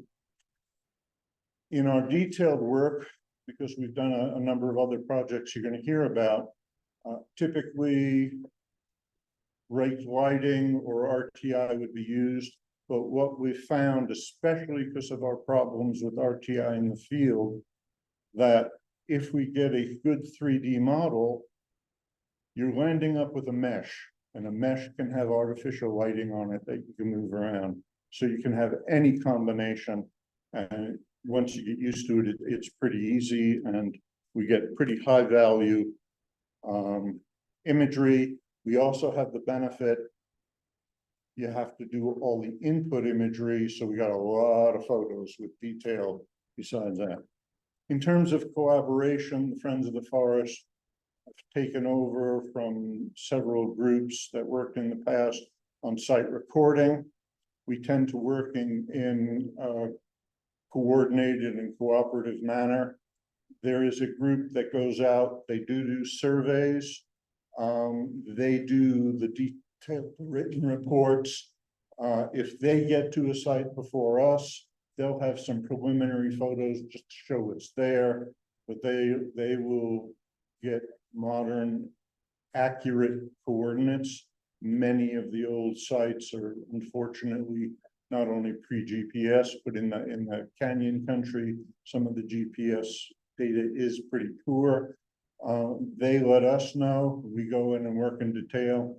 We happen to either know about or find sites in our work, and hey, this is appears to be a new site, get out there and you do the detailed work. The benefit of having one group just concentrating on making sure all the imagery is there so you can see things, and another group and spending a lot of time doing detailed work is ultimately we think works out very well. In 2020, in cooperation with the Red Rock District, we put a weather station in at the Pulaski Heritage Site, in part just for the fun of it, but also it was going to provide benefit to the site managers on knowing conditions. The site and the road to it do need to be closed under certain conditions of rain and other issues. It transmits to the internet when the internet on site is working. A follow-up to that, having actually worked with Matt Hubbard on something, we learned about these little recording thermometer humidity meters, and we had a plan in mind. We have placed a number of them in the dwelling at Pulaski and several on the cliff face by the rock art to tie into some work. Most of the information we've gotten out of them is pretty much as expected, but there have been some learnings. I do want to point out for the weather station, this is only a short time period. We knew there was a southwest dominant wind. This is going to play a role in a moment. It does turn out through the year and through time, it tends to be bimodal. We never considered the entire day and have not seen that anybody else has. But once it gets dark, there appears to be a temperature inversion, and there's actually a reverse of the wind directions. And we have a particular interest of the humidity and temperature at the rock face. So this proved to be useful to us. Of our separate projects on site, there have been multiple and sometimes significant rock falls at both all the heritage sites, but also many other sites in the valley. Some examples as part of our site documentation, we had every area covered, and in Pre-2020, we had done documentation in the water catchment. This is panel 1F via the Forest Service system. It did have Sinagua and Yavapai rock art here. Is some Yavapai there. Early this year, the site host reported something isn't right. They had walked down, but they didn't know the site that well. And within about 10 seconds, we realized there's over a ton of rock that had fallen off. And this is the result. That is the same panel. That was early this year. When we photo documented Honanki pre-3D, we had done panel 44A. We did note in our photographs a very fine fracture. It's going right through there. That fracture does show up in a Peter Pillis photo from 1990, possibly 1991, but it was not as obvious. We happened to go back when we started doing photogrammetry. By 2016, there was at least 4 millimeters of shift out and to the side on that fracture. 2016, it was about 5 to 6 millimeters. At the beginning of 2018, this was over 8 millimeters. And by the end of the year, it was 20 millimeters. Again, one of the benefits of photogrammetry, you can do very accurate measurements in 3D space that you really can't do on simple photographs. In 2021, the lower part of this fractured part broke off, and in November 2022, it's pretty much gone. The Palachi-Honanki dust study is one of the biggies in our repertoire. There is a local belief by both our volunteers and visitors who have been back and forth to the site over the years that many of the pictographs are fading. And a current hot topic in the Sedona area is the ATV and Jeep traffic out on the roads. I do want to point out satellite Palachi. These are the dominant wind directions from the weather station here at Honanki. And for those of you who may not know much about Honanki, the lead-in road, Forest Road 525, this stretch of the road is ATV, drag race heaven, and donut testing, throwing up huge clouds of dust. One of the things we very quickly found, the human eye and the human brain don't work consistently over time. And if you go to any of the areas of significance early in the day versus later in, everything's going to look different anyway. So, oops. Here we go. What we did is we came up with a plan, and the plan was based on Peter telling us if we want the world to believe there is something happening there, we have to show that quantitatively it can be measured, that there is change. The plan we came up with is we picked a wide selection of ancient pictographs from all cultures, all time periods, and we specified, because we figured out how we thought we were going to do it, primarily white, red, and black paint. We thought anything intermediary was going to become complicated. We then had one of our volunteers who is an exceptional artist who only does ancient techniques and ancient materials, create a series of modern pictographs on rock collected from the area. Several of her examples are in a protected place in my house. They're not exposed to light. They're not exposed to anything. We test them every 6 months using the method we came up with. We have a whole series of them on site that we test like we do the ancient ones. This started in early 2018. And at that time, we started out every 3 months doing the new acquisition and processing them. At the same time, we put out some sticky dust collectors just to see, these are at the rock face, just to see is anything actually blowing up to that level. We progressively open things. This was the best one I could show because it has the least material on it. They tend to cover it up. We also were asked to add an additional sample that is right at the trailhead going up to the rock art at Palaki, so visitors would see what was going on. The methodology of doing quantitative evaluation is a nightmare. However, in November 2022, we did some acquisition, and for the first time on 2 different panels at Palaki in the grotto and 2 different panels at Honanki, we actually were able to measure change in the paint. This is on panel 2 in the grotto, and right in here, it's not where you would obviously expect. We were able to measure between 2 and 4% change of RGB and luminosity values, whereas in other areas of this same pictograph, there was no change. In the baseline, there was no change. If you are familiar with Honanki and the fairly well-known C.R. Allen charcoal advertisement, it is dated 1893. That is something I've been looking at for the last 17 years. I will swear it is fading. Well, we finally found out, yes, it is fading.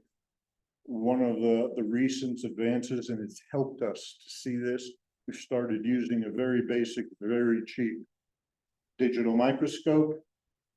Please note that is 1 millimeter. These, we assume they're insect larvae. That the one on the left is less than 1/10 of a millimeter wide. Even when you have a big image of it right in front of your face, it's very difficult to see. There is crystalline, what we believe to be opaline silica, growing out of the rock and locally growing over the paint. At the C.R. Allen pictograph charcoal, it is actually pretty obvious once you start looking at the macro and micro photos, the very light colored, almost amorphous opaline silica is clearly growing over the charcoal.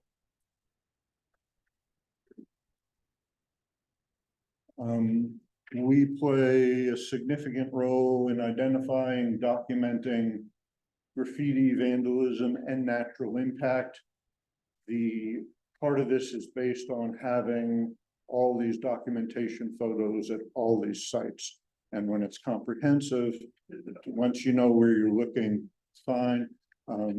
Graffiti at Honanki site is always hard hit. Within the last month or so, this is a site in one of the canyons. It is unfortunately one of the darlings of social media. Best guess, pre-COVID, perhaps 20 people a year going there. We have people occasionally monitoring it, and we have trail cameras. The highest count we have on any given day is 400. About a month ago, the only way that wall could have fallen was by being pushed over. The lichen study, there is a professor at ASU who approached us about helping to figure out how to document lichen on petroglyphs. This is V-bar-V. These are petroglyphs here on panel 6. We taught them how to do photogrammetry and how to do measurements. They took it and advanced the technique. We're now using their advancement in some of our projects. The fine and size petroglyph project. I believe this is my first opportunity to say this with Peter present. I'm never going to forgive you. At a conference, Peter indicated his belief that there were some petroglyphs that are old, possibly pre-archaic. We think we now have evidence. I'm just going to tell you, we had to do a whole bunch of experimentation. We had to do a bunch of classification. We created a methodology and a software app for my co-authors to put some things in perspective. This is a large panel in the bare alcove, a basic reference photo, which is very highly calibrated.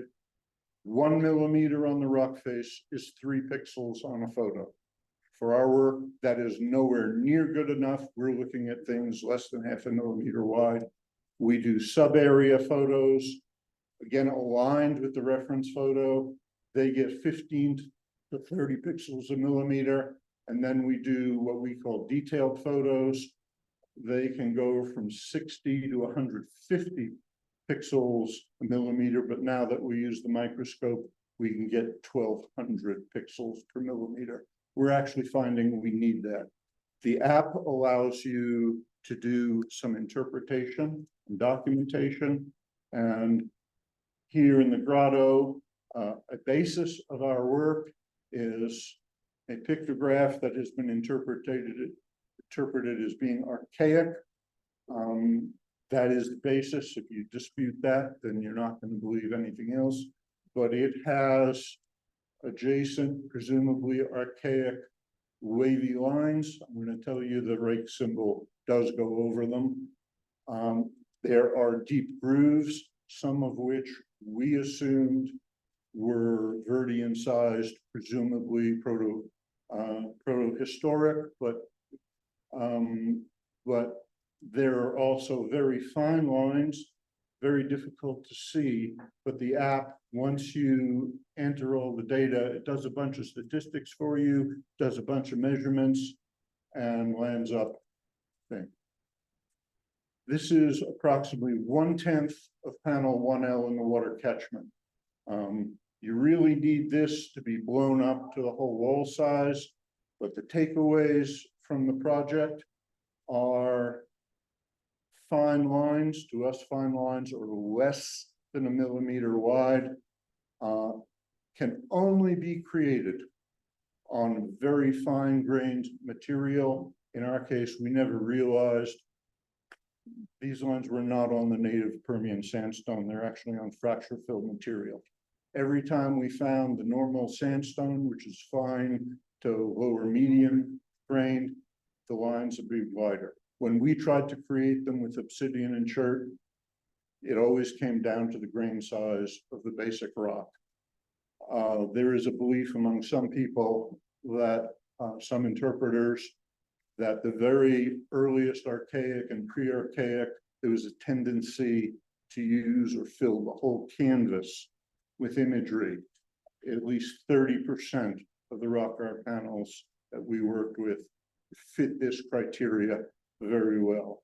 One of the very big surprises, and it is a big surprise, where there is paint in direct association with the fine lines, in every single case of the panels that we work in detail, 100% of the time, the fine lines are always over. Doesn't matter whether it's an archaic Sinagua, Yavapai. Some of the deep, the wide Verde incised gouges, clearly to us are proto-historic, but we found a very significant number do appear to be archaic or older, and they're in direct association with some of the fine lines. Superposition has proven to be incredibly complex. Aerial photogrammetry, it's been done. Artifacts, 3D is far superior to basic photography for most things. The historic structures, we've been called in, usually in relation to preservation and restoration projects.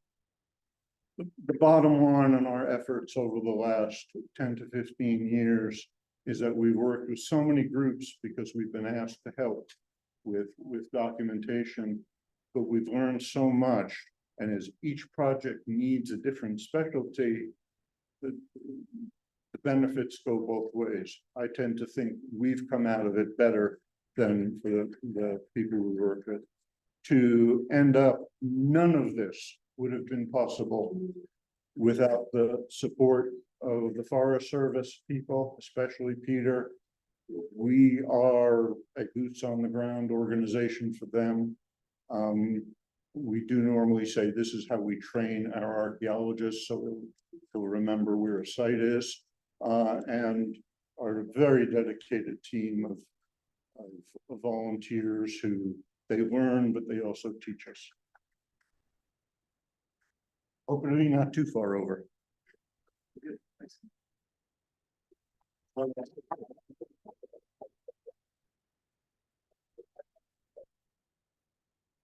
All right, so we can stay on schedule with our lunch event. We're gonna have Peter go next, and then Ken Zoll, who was on the schedule, is gonna go after lunch. We have someone that dropped out, so it's all gonna work out.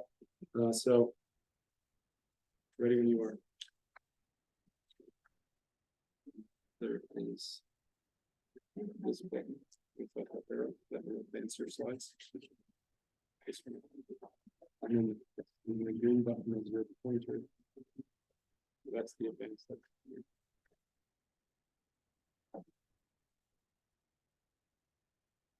You know, as Spence indicated, I've been playing around with the red rock area, rock images and rock art for a number of years. And have developed a sequence of styles and techniques that, you know, we think, you know, summarizes the history of rock art production in the area from very early to very late.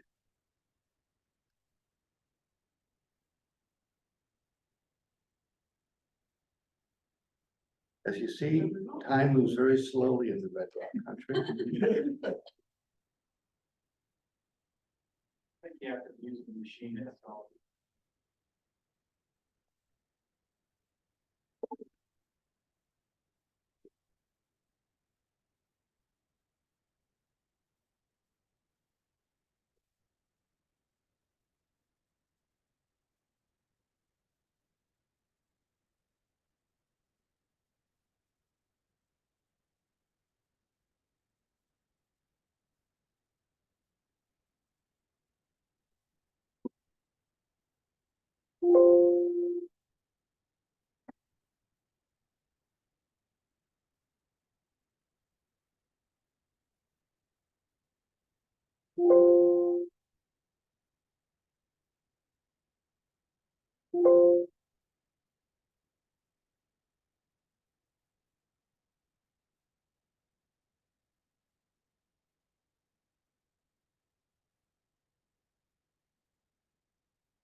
As I was saying.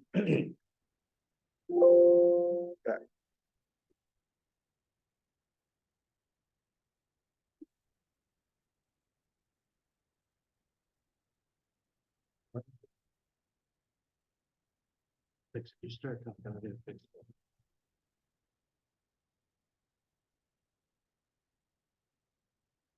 In the Verde Valley, we have both pictographs that painted on stone designs. We have the petroglyphs where they're pecked or scratched or ground into the rock. And we also have intaglios, and which are where rocks have been moved to create images.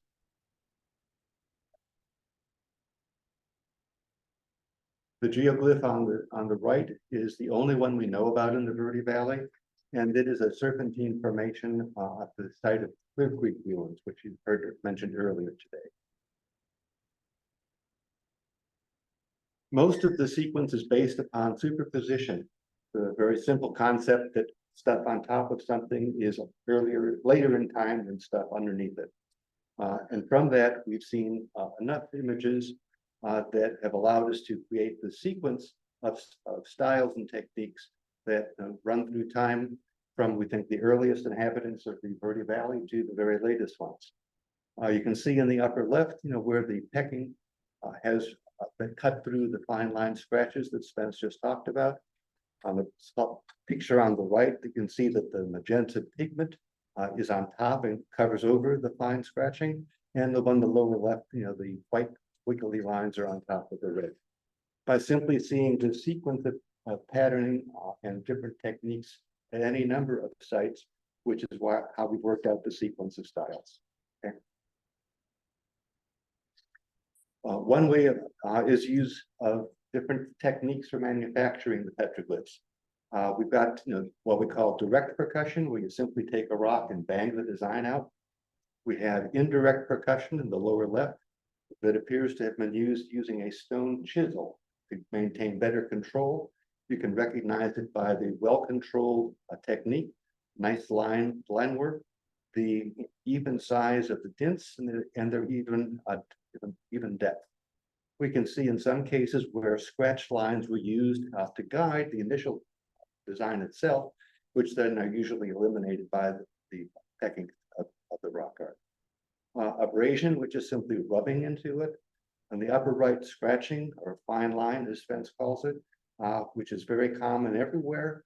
And then if you just take a rock and rub it really hard, you have the deep incised forms. Okay. The scratch style consistently is the oldest and earliest one we see everywhere. Every other technique, every other design is always on top of the very fine scratch work. The thing is that the scratch style is not unique to simply the earliest rock art styles, because it goes throughout time. we find is also quite common in protohistoric sites, whether you're talking Apache or Yavapai or Navajo, it's very, very common. Slide on the left, you can see the archaic style is cut through by a peck line, which is much lesser repatinated than the actual surface itself. The way we distinguish the early scratch style from the late stuff is simply the intensity of the repatination. If it's repatinated to the base color of the stone itself, it's very old. If it stands out vividly, it's recent, very simple. Okay. Sometimes the content of the rock art will give you hints to the clues of the dating of it. On the right side, we see depictions of atlatls, and on the left, we see bow and arrow, indicating that, you know, the usual accepted date for bow and arrows is about 600.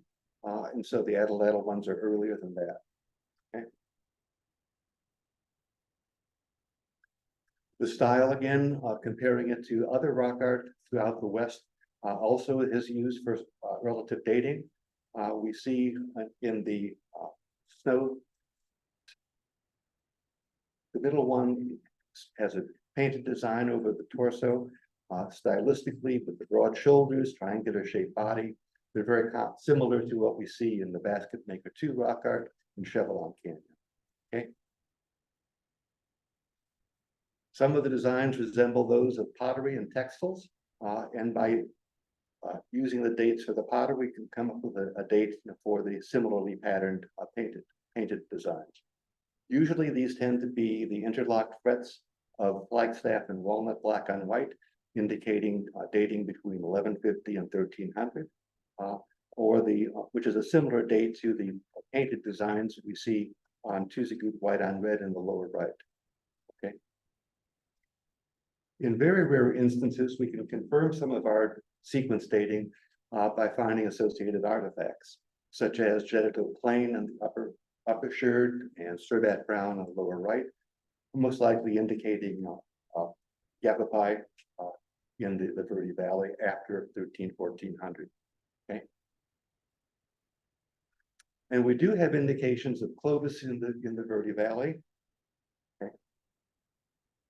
Because we have found fragments of 7 Clovis points and 1 complete point. The point in the lower left, on the lower right, I'm sorry, comes from a lithic scatter right in front of the cliff line of Wanaki. It's very unusual in that the lithics on the site are almost entirely tertiary retouch flakes, whereas most of the other sites that we see in the Verde that are just lithics have all degrees of stone reduction for it. Okay. And because it is the earliest that we see, that I think it probably goes back to Paleo-Indian time. The designs that we see consist of series of just simply scratched lines, sometimes grid, sometimes asterisk-like shapes. And these are the shapes that we see no matter what the intensity of repatination is. Okay. And this is similar to what we have found at the Galt site in Texas with finely engraved lines. And these geometric scratch lines tend to be lines or technique almost around the world that you see replicated. So this is a very common, very, very early technique of humans. And Archaic period is also well represented, both by lithic sites that have a variety of archaic style projectile points found on them, ranging from the entire sequence of early Archaic to late Archaic. Again, with the scratch petroglyphs, okay. And there are a variety of geometric shapes of the squiggly lines, the rakes,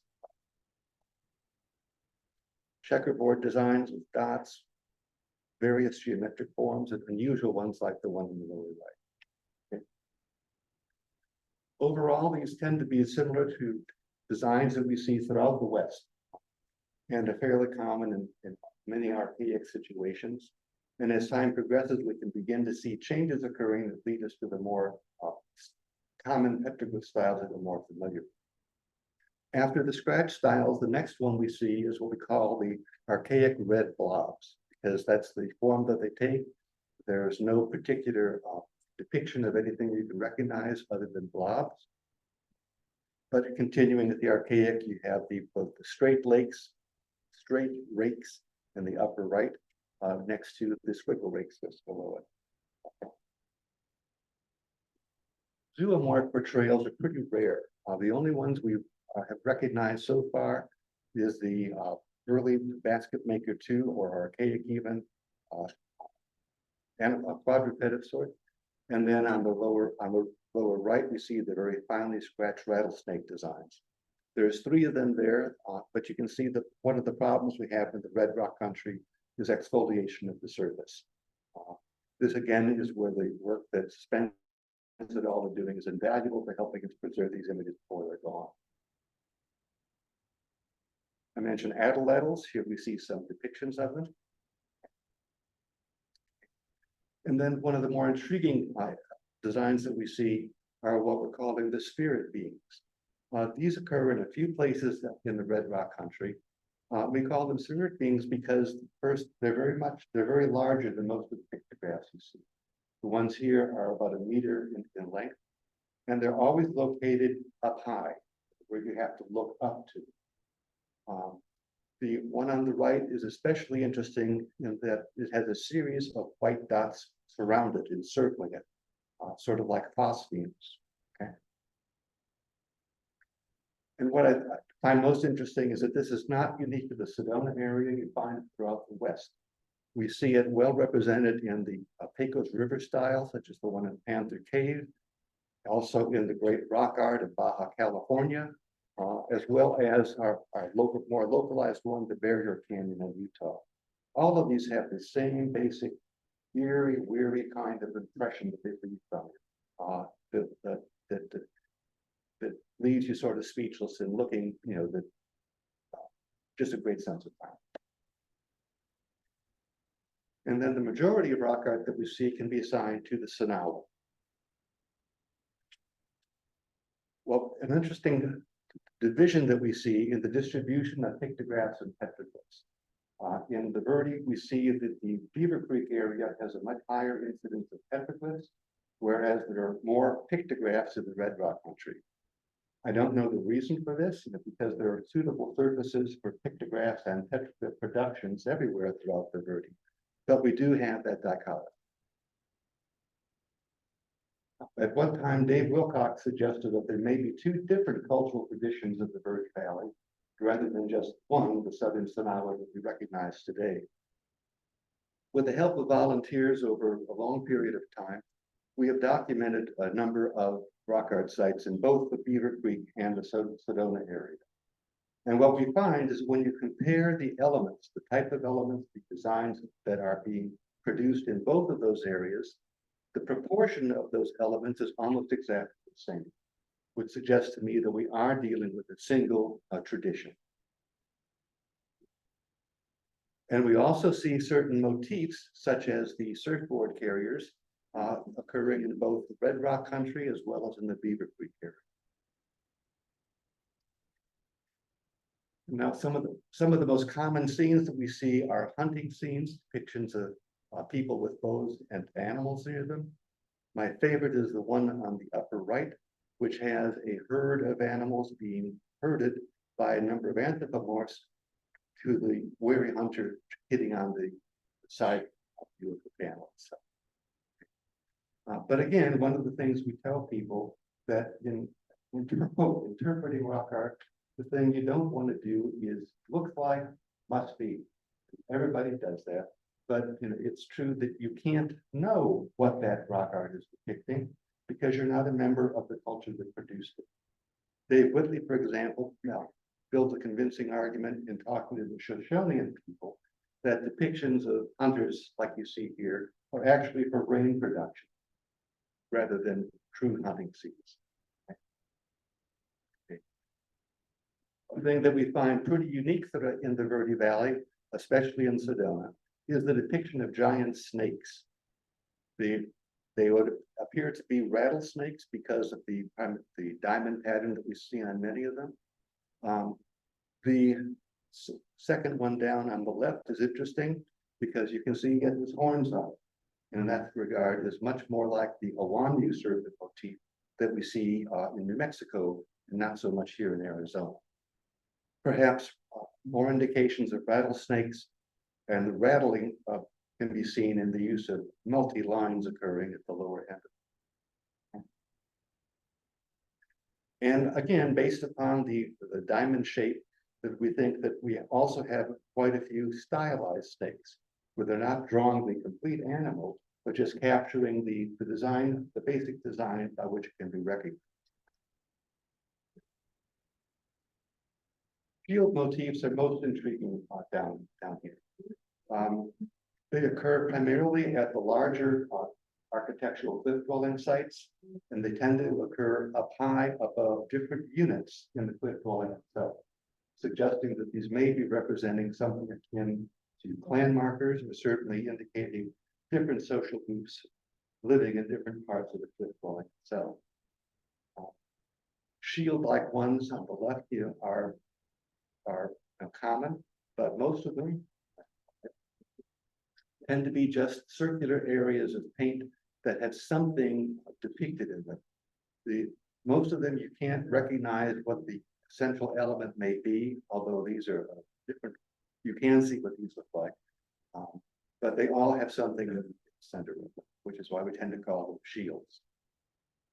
One most intriguing one in the lower right has the unique distinction of being the only rock art in the Verde Valley that has been actually dated precisely through the use of AMS dating techniques. From this, you can see that the large black shield motif is earlier, and the white dots on the upper left part of it are much later, most likely dating into the proto-historic period, which tends to show that, as we've learned from speaking with Native people, that these prehistoric elements and designs still have important meaning to the Native people today and still play a function in their cultural tradition. Anthropomorphs, human-like figures, are also quite common. Both the lizard man in the upper left, female figures with the hair whorls on the sides of the head, indicating unmarried girls in Hopi culture. And like other parts of the Southwest, we see lots and lots of handprints, both the straight handprint where you paint your hand and paint it right up against the wall, as well as hand stencils where you put your hand up on the rock and then blow pigment over it, or where you can make designs on the palm of your hand and push that up against the wall. And animals are very common. What we see in southern Sonoran rock art are many of the elements that are common to the greater Southwest and occur over many different culture periods. One of the upper left is unique because you have a painted petroglyph, a pictopetroglyph there, where we have green pigment rubbed over the top of a petroglyph. In the lower right, you can see realistic depictions of antelopes with their distinctive, dark reddish brown back. But animals also occur in the petroglyphs in the area, the few petroglyph sites that we have. And besides snakes, we have depictions of other reptiles such as the horned toads, and everybody's favorite, the flute players. We've done a study of flute player-like designs in the Southwest. We have over 2,000 recorded for that. And from those, we see that there are certain motifs that occur focusing on the flute player. A common one is the flute player laying back on his side like a saxophone player. And they tend to occur with certain repeated other elements, such as, again, unmarried females that you see in the upper left. And this brings up the use of Kokopelli, quote unquote, as the enticer of women. On the right, you see them in occurrence with big game animals, with the concept that the flute players act like Pied Pipers that pipe the game animals into the hunter. And in unusual combinations with the various textile-like designs you see in the lower right. And then there's a very unique one that I've only seen in 2 places in the entire Southwest. And that's where you have anthropomorphs carrying flute players on their head. One of them on the left is at the site of Red Cliffs, which is near Pulaski. And the one on the right occurs at Inscription Point, just to the east of Wupaki National Monument. Then possible astronomical things such as stars or outlines, crosses. And once again, are these astronomical figures or are they depictions of the Hopi sand plant? And we also have representations, proto-historic and historic times, of various other current Native American groups. In the case of these pictographs, they look very much like Hopi Kachinas, but when you show them to Hopi, they sort of scratch their head and say, there's nothing that we recognize. We can see similarities, but they sort of look like people who saw these things, but didn't remember exactly what they were, and this is their best attempt to reproduce them. The one on the left has the high headdress figures, triangle cones that you see, typical of the Rio Grande style, Poshari, Payala. Of course, the continuation of the flute player. Here you can see with sort of depictions of rain, charcoal coming down from them. And then the really unusual one on the right, which looks like someone has tried to depict Balaloa, the great water serpent of the Hopi, but they got it wrong. The fuzzy hair stuff should be on his chin because beard hair represents falling rain. And then another interesting discovery was the use of what you can call shorthand for rock art production. Maasal is the god of the underworld, earth and fire, a very important deity, and is noted by having very prominent eyes and mouth.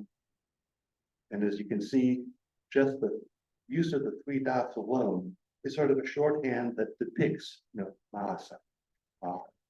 In the 2 slides on the right, both of those are over at Anam. And you can see that they're also done on top of the red meat, indicating they do have some content. In the case of the Tajei, we have these very deeply incised lines, which we're calling Verde incised, and I think maybe an Athabascan petroglyph style. There are more of these that occur over in the eastern part of the valley, and they also occur over in New Mexico in typical Apache country. And I think, as I said, that they may be related to even a broader distribution of Athabascan. What we also see is that when you have a panel of the Verde incised, they always tend to be off from the prehistoric stuff, as if they don't want to impinge upon the earlier rock art, but they want to maintain their distance from and their separateness. Besides just the lines, we do see some recognizable designs of stick-figured anthropomorphs in the upper right, starbursts or asterisk designs. We also see in certain sites the ground grooves, not grooves, the ground depressions scattered in lines across the back wall of cliff dwellings. And the most interesting ones are in the lower left, where you see anthropomorphs that have an abraded body and then the Verde incised style for legs. What's interesting is the only place outside the Verde in our local area here has been up at Walnut Canyon, where there is one area that has 3 separate sites that are full of nothing but the quote Verde incised designs. And I take this as a suggestion that we may have, here seeing use of the area by probably the Mormon Lake Band at the top of the Apache. And we have one site that looks like it is probably Navajo, where we have depictions of the twin war gods, the warrior twins, the Born of Water and Monster Slayer. The hourglass figure is indicative of Born of Water, and the recurved bow is indicative of the Monster Slayer. In the lower right, you can see depictions of these same design elements in the Dinnitah near Farmington, the ancient homeland of the Navajo. And lastly, we have the Yavapai, the Whipple Pie. Upon first thought, many of the Yavapai descriptions appear to be kids' work. However, when you see enough of these, you realize that no, they're following patterns. One of the most common ones are horses and riders. And also big game animals with the production in charcoal is very, very common. Geometrics of various sorts.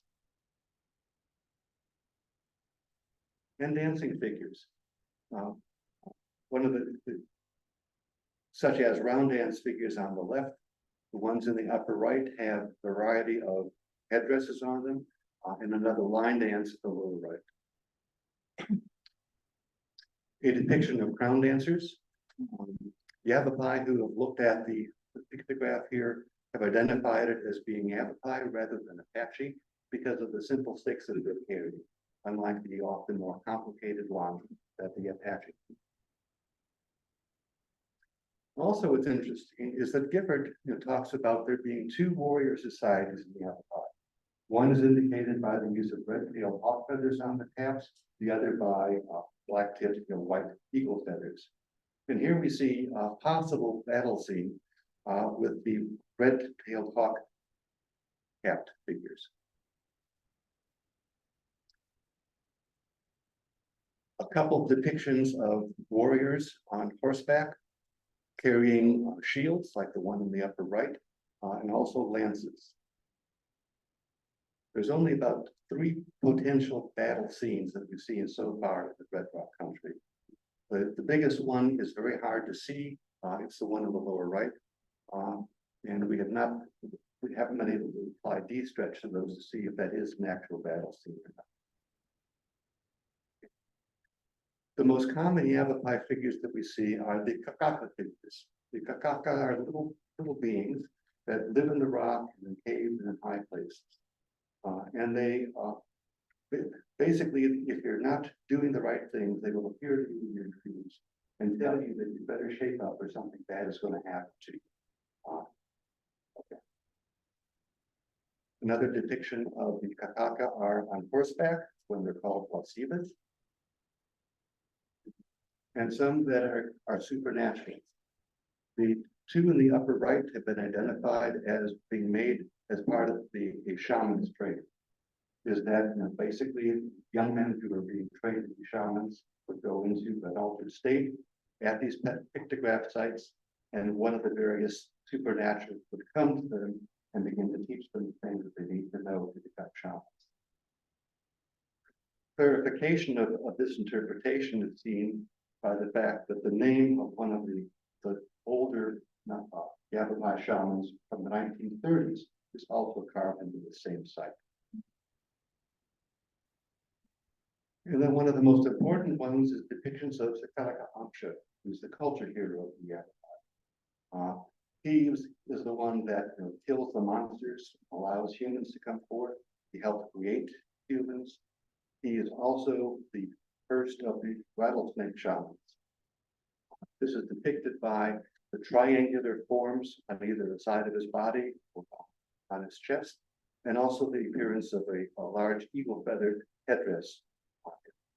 In addition, Sakalaka Amsha is always much larger than many other figures in the panels. And one of our questions is, how late were Yavapai images produced? And we see some good examples of that gave us a surprising answer. In the upper left, you see one of the large roasting pits over at Red Cliffs by Palaki, and the surrounding edges of the alcove in which it's located are covered with soot from the long-term usage of the roasting pit.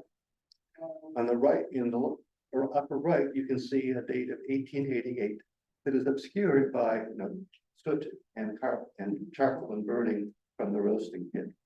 And then below that is another panel where you can see that the a boulder has fallen out of place. And in that, there's an inscription of 1990, indicating that the roasting pit was in use in the late 1880s, but it was gone by 1900. Both dates are of interest because 1888, supposedly all of the Apache and Yavapai were rounded up and sent down to San Carlos. But as Mr. Randall told us this morning, no, that many of the people hid out into the wild country to avoid being sent to San Carlos. And this is one site that demonstrates that. In addition, you can see that there are white Kakaka figures on top of the city, further indicating that it was in use after 1880. Another example is that there are several depictions of what appear to be red crayon of the Wasiba figures. And red crayon wasn't manufactured until 1903, and it took probably a decade or more for it to reach the Verde Valley. We have one site that also shows a Yavapai scratch design that cuts over an 1899 date, indicating that the Yavapai are still manufacturing rock art well into the 20th century.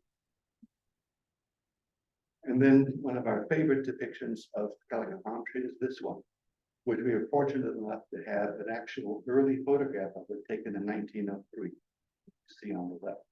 Again, it's the depiction of he's about this big. You can see the headdress. You also see the wavy line, lightning-like designs coming off his hands. And I think this is indicating one of the stories that Gifford reported about Calico palm tree is bringing up the dawn light.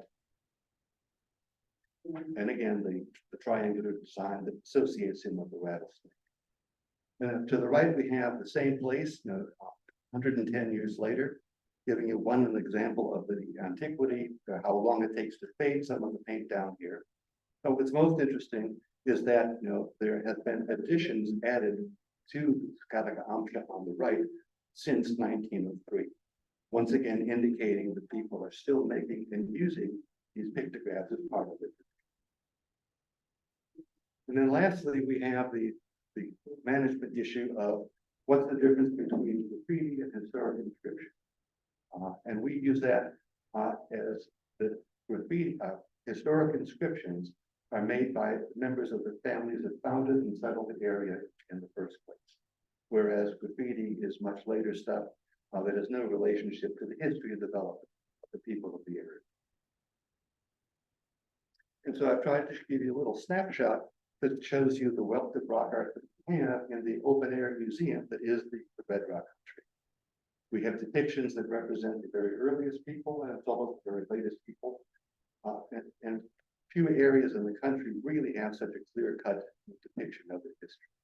And so once again, we should be very happy to have this wonderful resource for us and for it to be approached with wonder and respect. Thank you.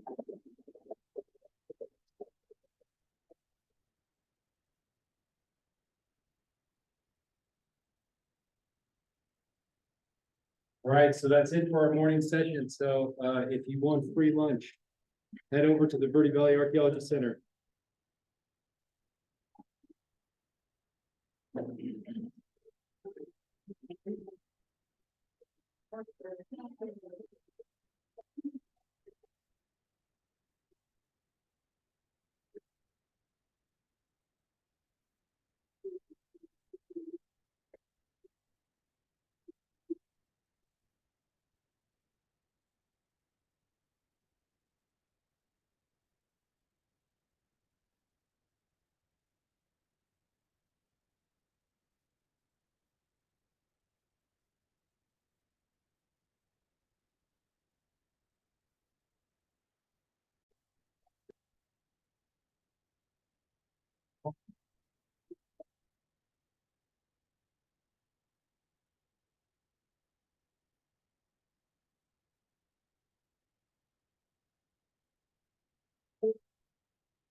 Okay, that's it. You in the back? In the back? Can you hear me? Okay. Okay, I guess we'll get started. And Ken's also going to speak after me, the one that we've moved around, so I'll get going. In the early 1960s, artist Paul Dyke convinced Dr. Charles Rozier of the Southwest Museum in Los Angeles to excavate a small cliff dwelling overlooking Beaver Creek on Dyke's property north of Camp Verde. Although professionally excavated using screens, the collection was not cataloged and remained in storage for more than 40 years. In 2014, the Verde Valley Archaeology Center acquired the collection and has since cataloged and analyzed most of the 50,000 artifacts. A report was published in 2020. The site itself contains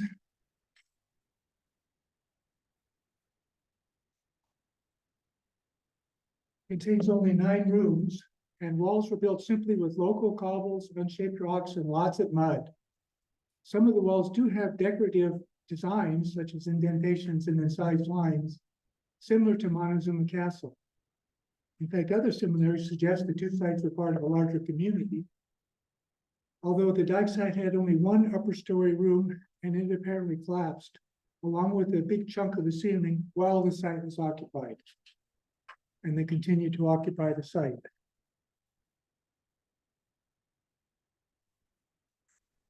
The site was completely excavated in 5-by-5 foot units over 7 field seasons and yielded a remarkable quantity, diversity, and preservation of archaeological materials. This paper is a brief survey of selected materials and their distribution within each of the 5 sites in the main alcove, a ledge area just above the opening to the kiva, just below the opening to the kiva, and the annex, which I condensed into one room because it was heavily behind. Room 4, which is all the way over to the right, is the largest room at 26 meters square. And what's really important about that room is in the back, you can see Sys 5I was a sealed storage unit, full. And so the materials from that sealed storage unit, other than some rodents that got into it, were completely intact from how they were left by the occupant.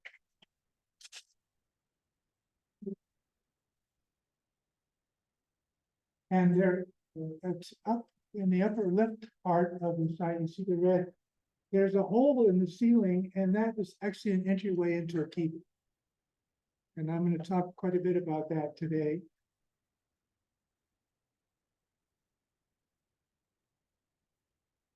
Okay, the kiva is a unique natural chamber located above the rooms 1 and 2. It was called that by the owner, Paul Dyke, and our study suggests that it is an appropriate identification.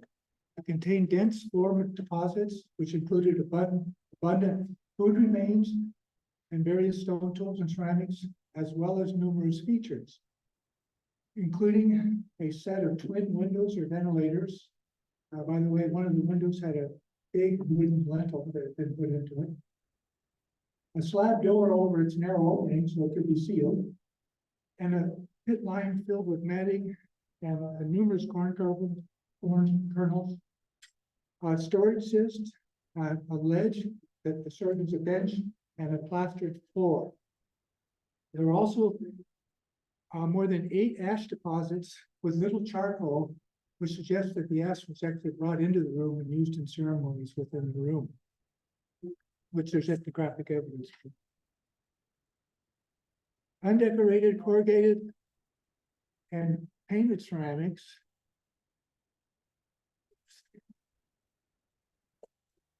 were present in every room, dating the site to approximately AD 1050 to 1300, with most of the occupation primarily the Honanki phase.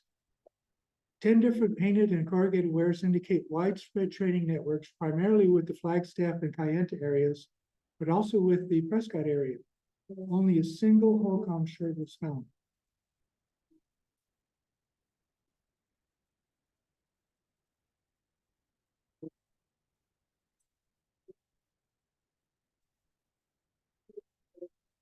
The vast majority of ceramics are Alameda brownware types, with more than 20 different types identified.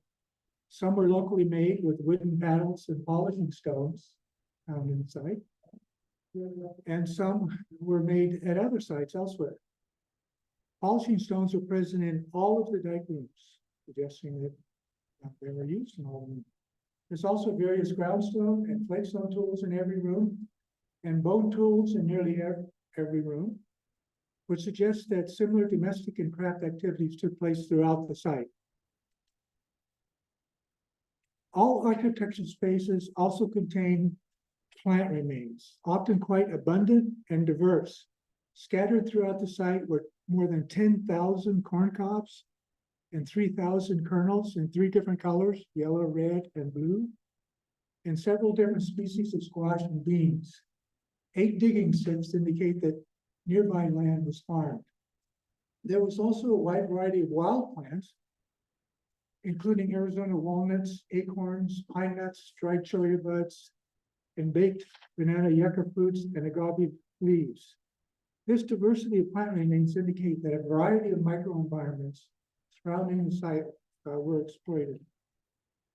And you can see the preservation of the plant remains is phenomenal.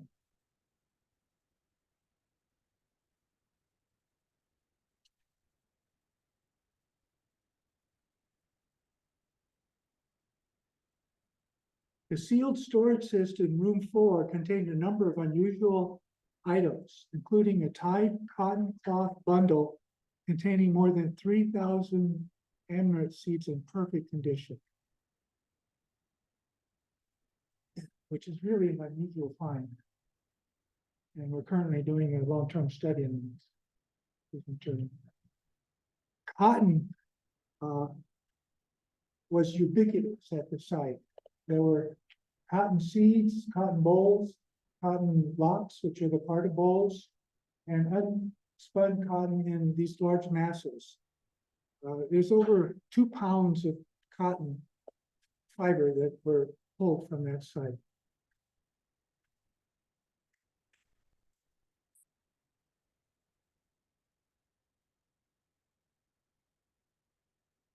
And just to give you an idea, the Kiva had 195 cotton seeds and bowls, and or 78 seeds, excuse me, and room 4 had another 195 seeds. And in the legends area, there was a whole bowl, an intact bowl, as you can see up there.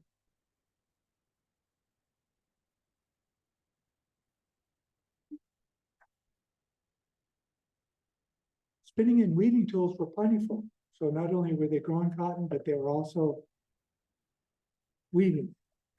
And they indicated the cotton was spun on a spindle wheel and the yarn woven in a loom. A dozen wooden battens and 15 wooden finishing needles were found in room 4 and the Kiva, with a single batten from room 3. In addition, a stake protruding from the floor of room 4 may have been a loom anchor, suggesting loom weaving took place in that room and in the Kiva. In contrast, agave spine sewing needles used to repair torn fabric were present in all architectural spaces, and there were many textile fragments that had stitching repairs. One of the things I find interesting is that every architectural space had cotton seeds in it. So were they not only abundant, but they also were widespread within the site.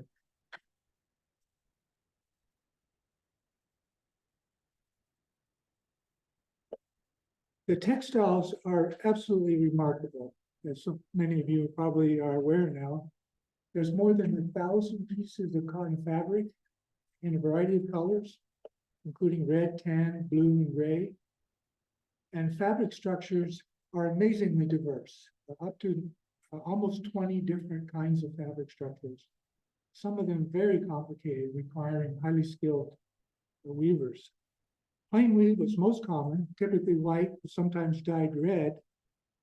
And some interesting examples here are you have human hair loop legging that got worn and then they converted it into a bag by sewing.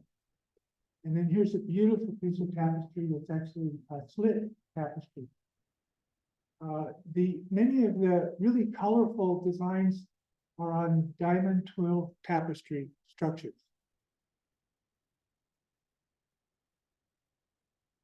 Here's a beautiful red dyed plain weave. And as you can see, It's quite attractive. I think it's probably a sash. And that's a condition of some of the textiles. Again, remarkable.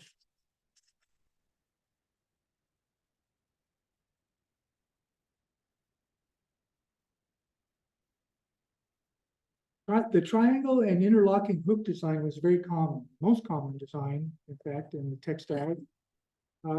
Here's two examples.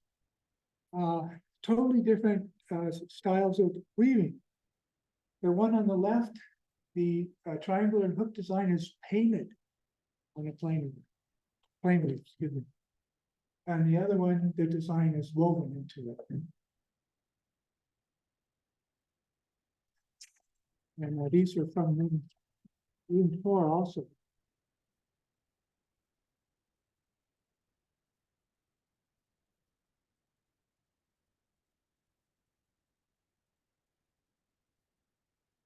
Okay.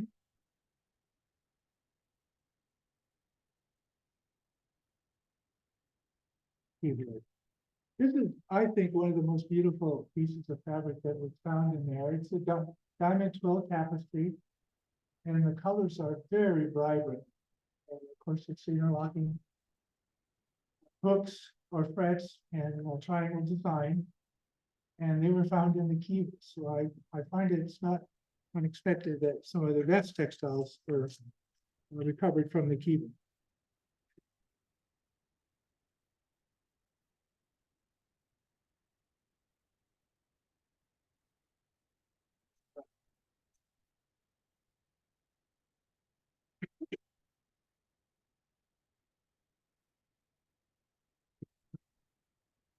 Right.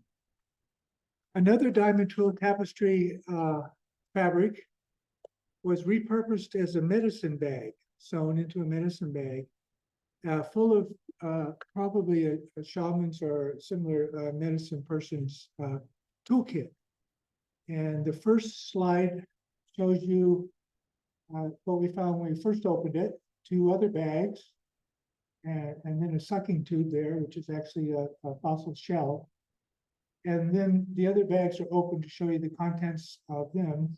And one of the bags had 2 turquoise pendants, and the other bag had 3 large magnetite stones, which are known for having special qualities.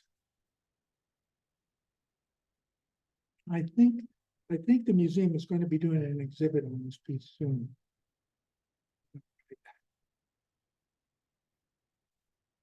And also there were 14 loin or breech cloths, all very used, and all in the sealed cyst in room 4. What I found most fascinating, first of all, it's a type of loincloth that's never been reported for a southern Sanawa site. Because the belt actually is woven as part of the front piece, and then you pull it around and pull it through the loop where at the top, and then you tie it. What is really interesting is that at the end of some of them here, there is this decorative sign. Again, diamond twill tapestry. And one of our Native American informants said that this is probably a personal identification. So that when you went down to the river to go swimming and everybody took off their loincloths, you knew which one was the right one to put on. That sounded good to me, so I ran with it. But again, it's a hook, interlocking hook design too, in the diamond twill.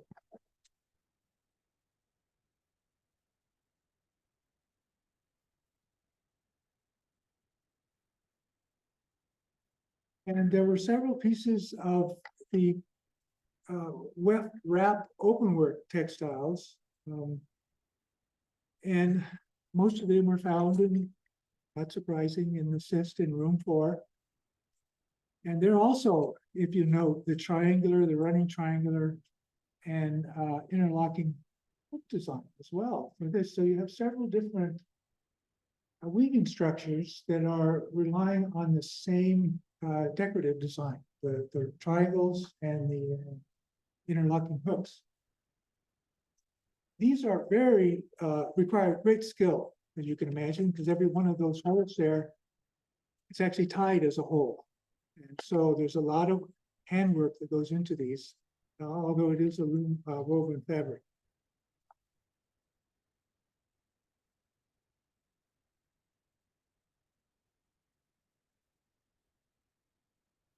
And of course, if you haven't seen these yet, then now you will. These are really spectacular specimens of tie-dye. And the design on it is square and dot, or the dot and square may represent corn kernels.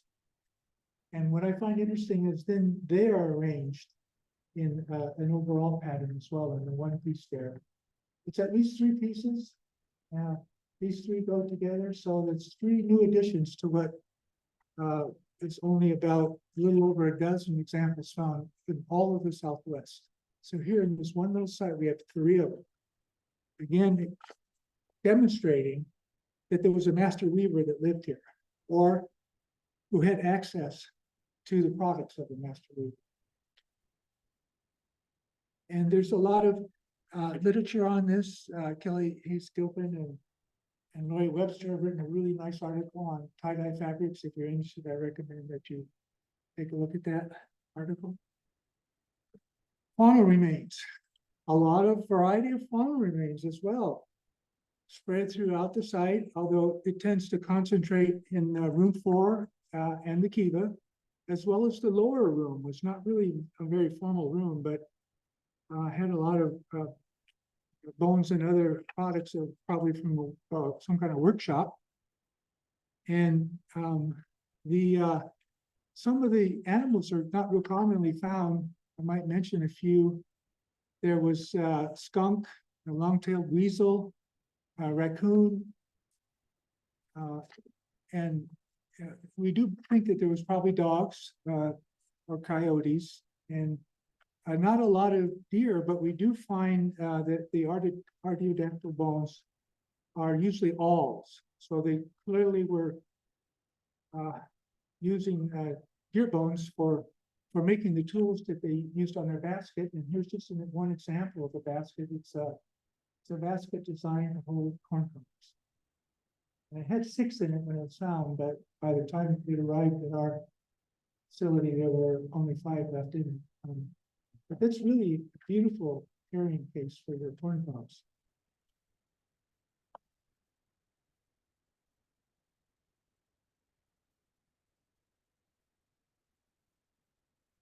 And weapons, of course, we have 4 bows and that are used, and then a few other bows, and then even a bow that was unfinished.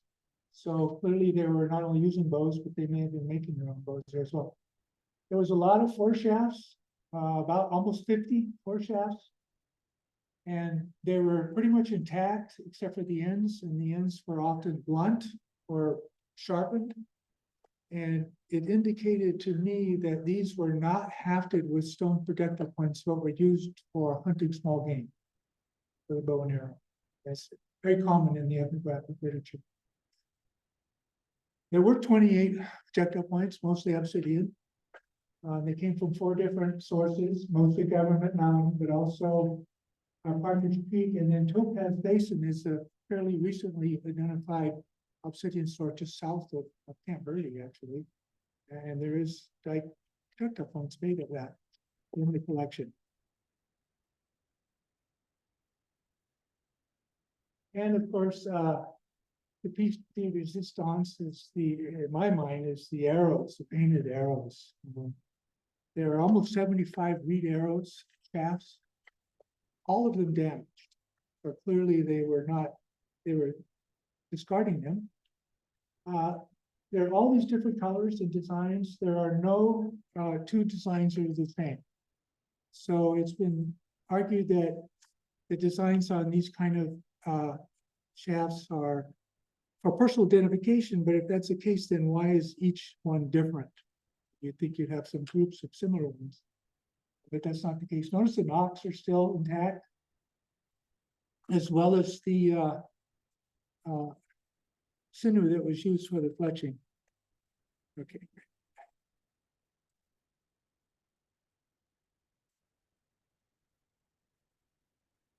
Skip to slide.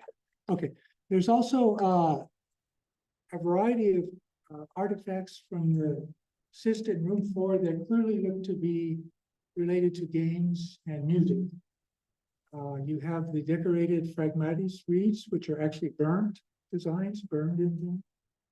You have a wooden flute that broke, and then the rodents ate it while after it was tossed into the cyst. And then you have a completely intact gourd shell rattle with an elaborate handle, cotton woven, and then with string tying it tight to the stick that is the center of the rattle. It still works and sounds wonderful. There were a lot of reed cigarettes.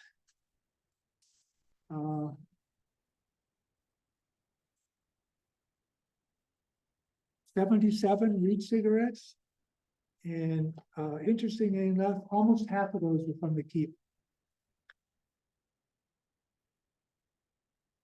There were carved wooden wands, 4 of them, 2 without provenience and 2 that came from the kiva.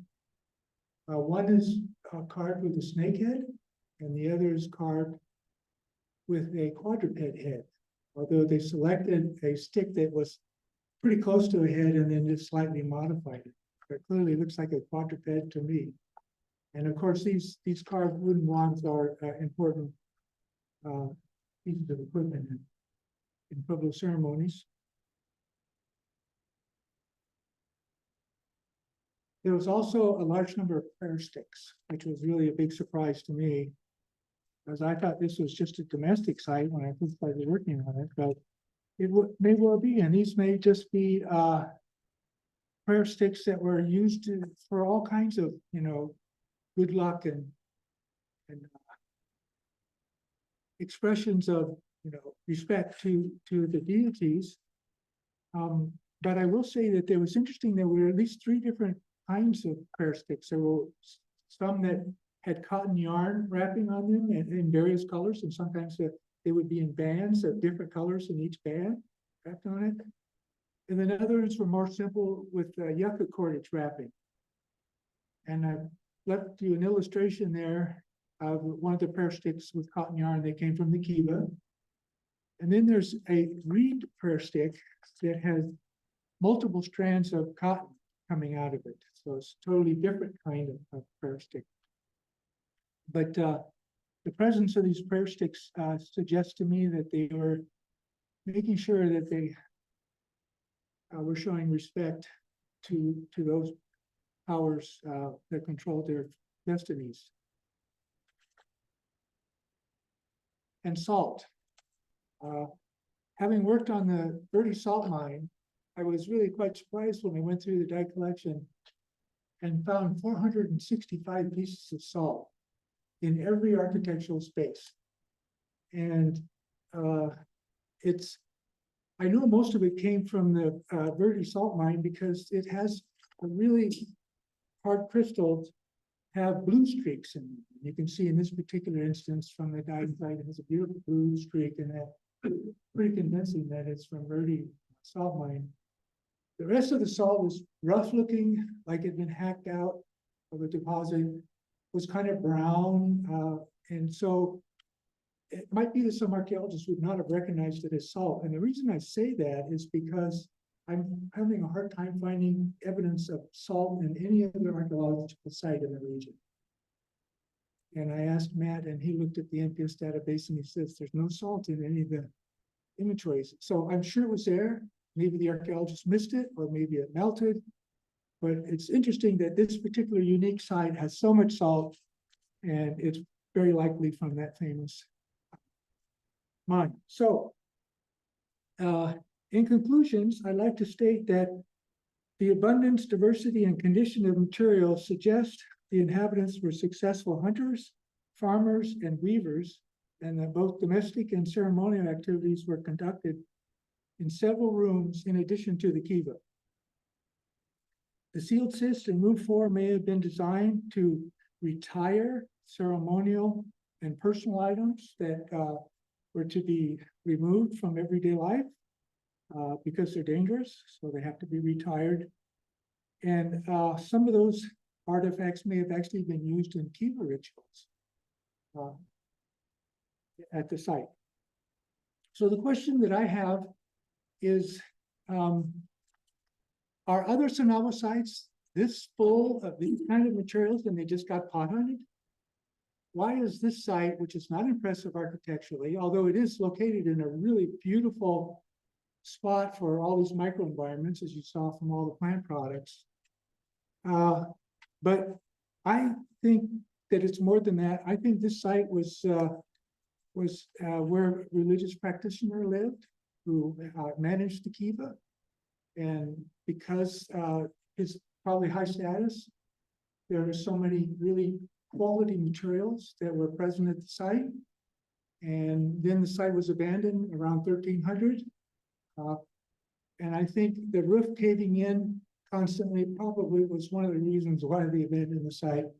Although there are a lot of changes going on in the 1300s as far as settlement patterns, so it could just be part of a regional reorientation, or it could be that the individuals or the family or lineage that was managing that kiva, they died or got sick or something happened to them, and so they no longer were there to use that site. But I want to thank everybody that helped me with this project. It took us over 5 years to prepare that report, and I'm happy it's done, and I'm happy to share this with you. Thank you.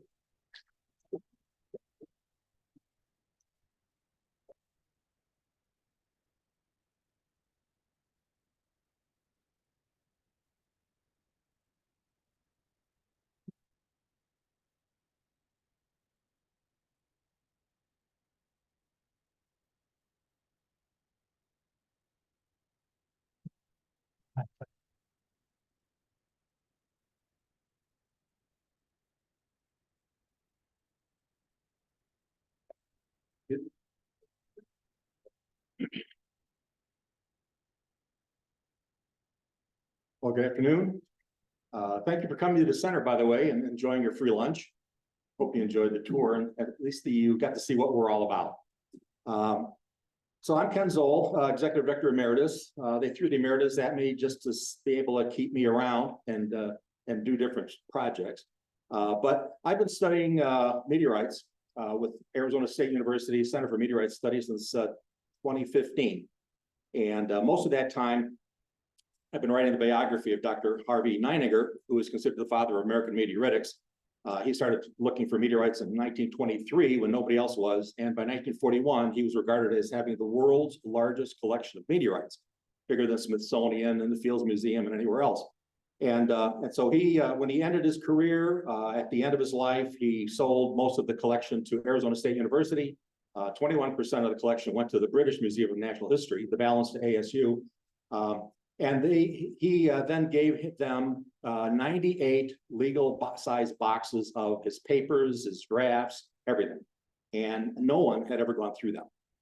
And so when I stuck my nose in the door, they said, oh, why don't you go through all those boxes? So I went through all of them and eventually wrote about his biography that came out this last March.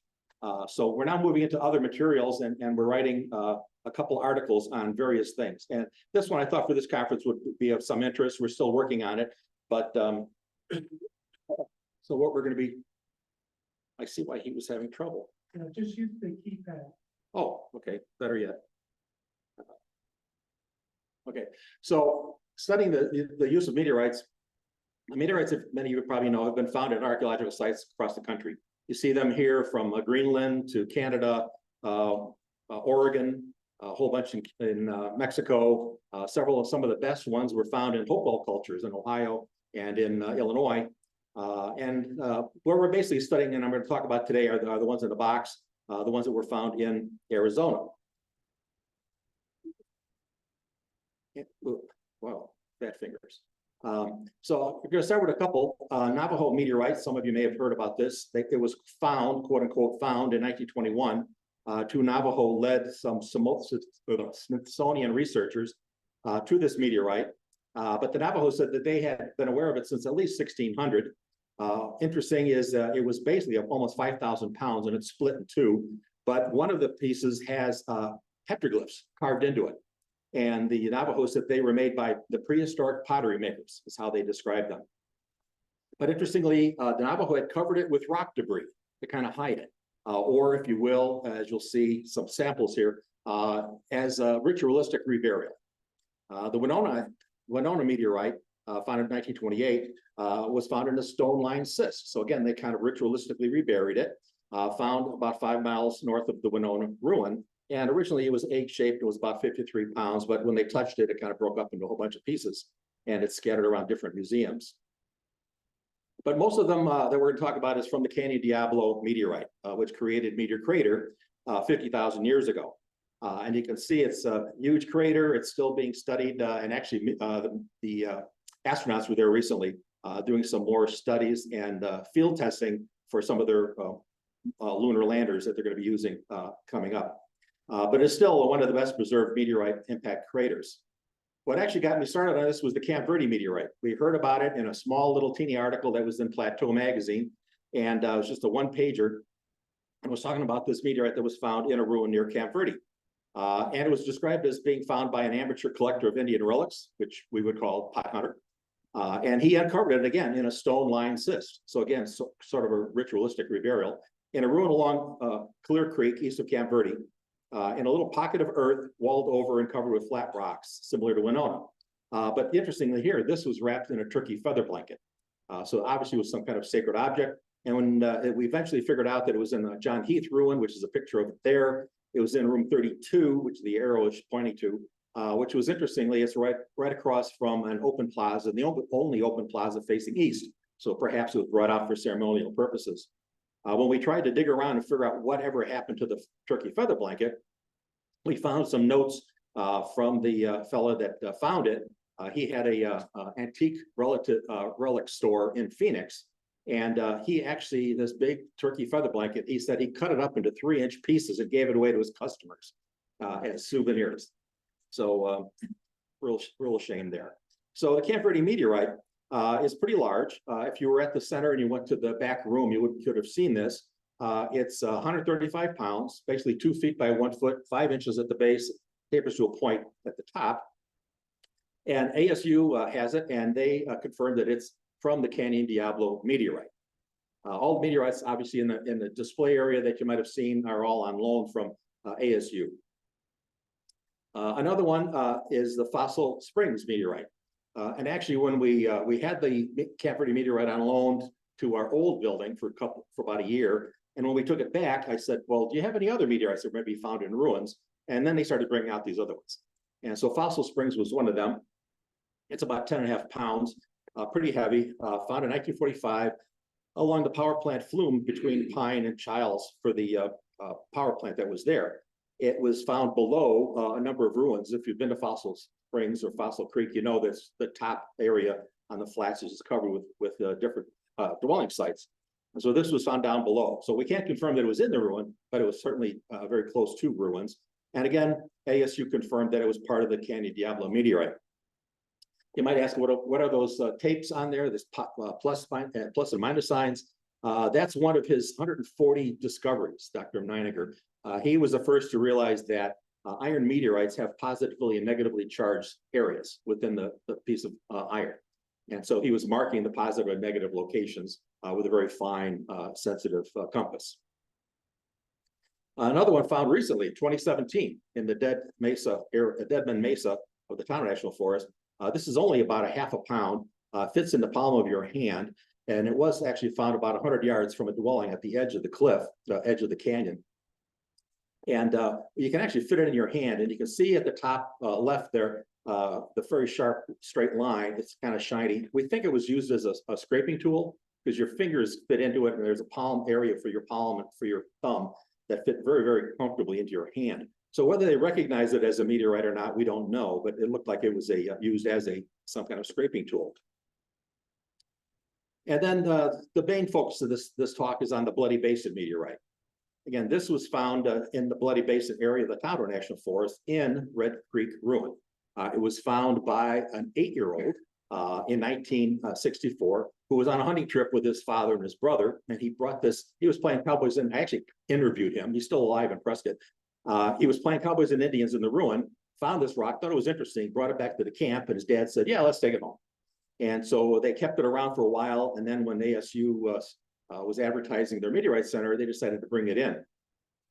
And so when they did, ASU confirmed that it was in fact a piece of meteorite that came from the Canyon Diablo meteorite. Now the ruin itself, Red Creek, it's at the confluence of the Verde River and Red Creek, about 40 rooms. This is a SWCA map. About 40 rooms. They said 50% of the rooms were looted. You can see where all in the map where all the little holes are. But they did find 2,000 to 5,000 estimated pits of planeware. However, no decorative sherds whatsoever, which in their report said indicated a difficulty in narrowing down the occupation dates of the site. Well, when I was studying it, I looked up close, and it looked to me like there was carbon charred material within some of the crevices. One of the big pieces is shown there, and you can actually see the like tree rings within it. And there were several others along it. So if you don't ask, you don't get. So I said to the curator, "Is there any way I could get some scrapings of this carbon material?" And I was surprised that they said, "Sure, we don't care. We only care about the mineralogical content of meteorites, not what's attached to it." So we scraped those off, and we sent them off to Beta Analytics, and they came back with 95% probability of a couple different dates for calibrated dates of the charred material. And that all fits within the area of where SWCA thought it might have been occupied. And interestingly, the later one, 1355 to 1390, may indicate the point of when it was abandoned. Was it abandoned because the place burnt down and this material fell upon the meteorite and embedded itself within it? We're still studying some of this, and there'll be a bigger paper coming out soon. So all we can really say is we don't know exactly where within the ruin this meteorite was. Was it in an open special place like an altar? Jesse Walter Fuchs found the Mesa Verde meteorite in Sunshine House, and he said he was pretty sure that it was placed at this particular location as part of during its construction. Was it simply a rock used in wall construction, or was it a rock used in a fire ring? We just don't know. All we can say that it was in the ruin, especially because it had this carbon material that dates back to that time. So perhaps the best we can do with these dates is just provide a little bit more specificity about the dates of habitation. But when we were talking about these meteorites, you might have asked yourself, well, how did all of these meteorites from Meteor Crater get down to these other locations? The farthest away is Bloody Basin, about 128 air miles from the crater. The others are in the 50 to 60 mile range. And of course, going up and down the valleys and hills, it would have been a lot more difficult to get around it. In the Handbook of Iron Meteorites, which was done by Buchwald in 1975, it's kind of like the Bible of iron meteorites. He said all of these were probably a transported Canyon Diablo fragment. So basically a manuport by the Native Americans brought to their ruin sites. However, working with ASU, various studies and new computer modeling, we have called this conclusion into question. And so that's going to be a part of another paper that we'll be putting out next year as to how did these meteorites get within these ruins. So thank you very much. I hope you enjoyed your visit at the center.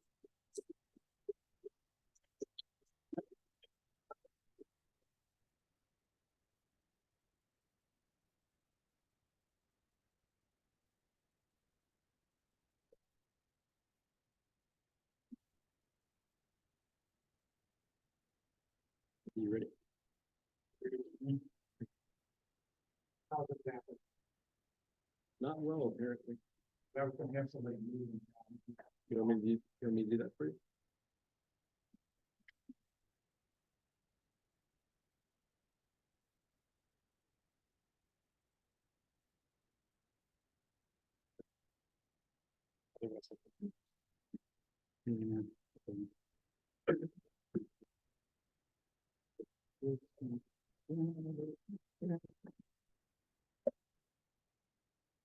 40 years ago, I was hired by the Black Mesa Archaeological Project to do final summary analysis of chipstone tools from a sample of sites excavated.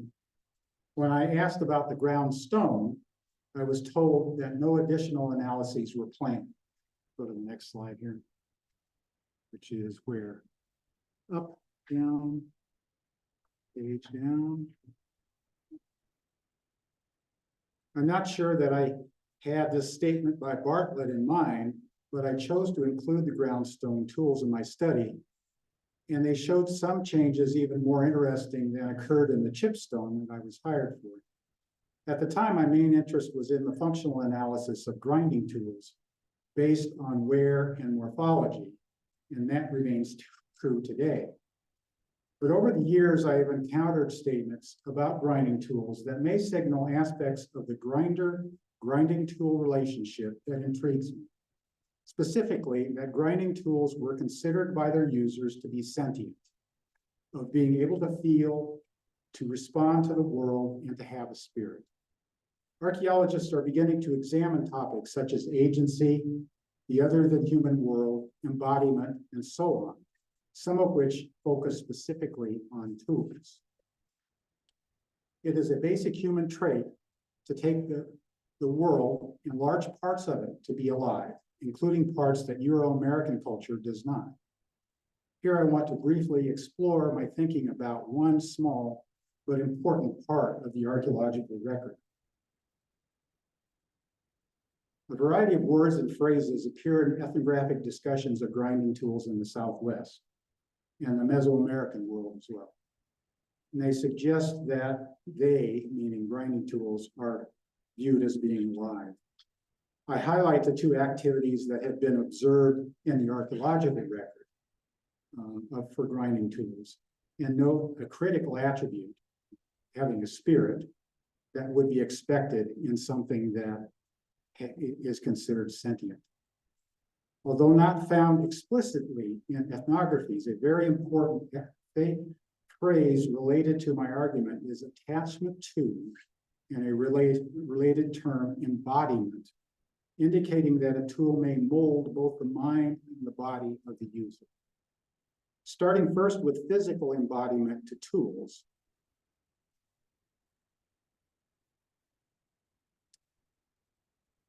one might expect that users were more attached tactily to their tools than metates, because the motion of the mano in the user's hands is what drives the machine. But many of the potential sentience phrases above may attach to the metate, perhaps because of its longer life. The physical embodiment of grinding tools comes from the grinding process, particularly the holding and motion of the mano while grinding. It becomes embodied in the muscles, ligaments, and ultimately the bones of the grinder. I have noted in red on this sculpture the many areas of the body that are involved in grinding, and there aren't many left out. Metate elbow, squatting or kneeling facets are recognized conditions related to grinding. Of course, the dust and grit generated during grinding when stone touches stone is included in daily meals, a more immediate and direct embodiment. One suspects that the occasional replacement of a trough metate, or more frequently a mano, was a significant event that required physical adaptation until a new kinematic pattern was established. That women don't like new manos is understandable because the fitting of the tool into the hand was a very direct embodiment that had to be readjusted for each new tool. A woman's manos were made by her and for her and would have felt strange, though not necessarily unusable in someone else's hands. If metates last 20 to 50 years or more, and manos perhaps 3 to 5 years or more, their users become attached to them, and if passed to children or grandchildren, there is more than one life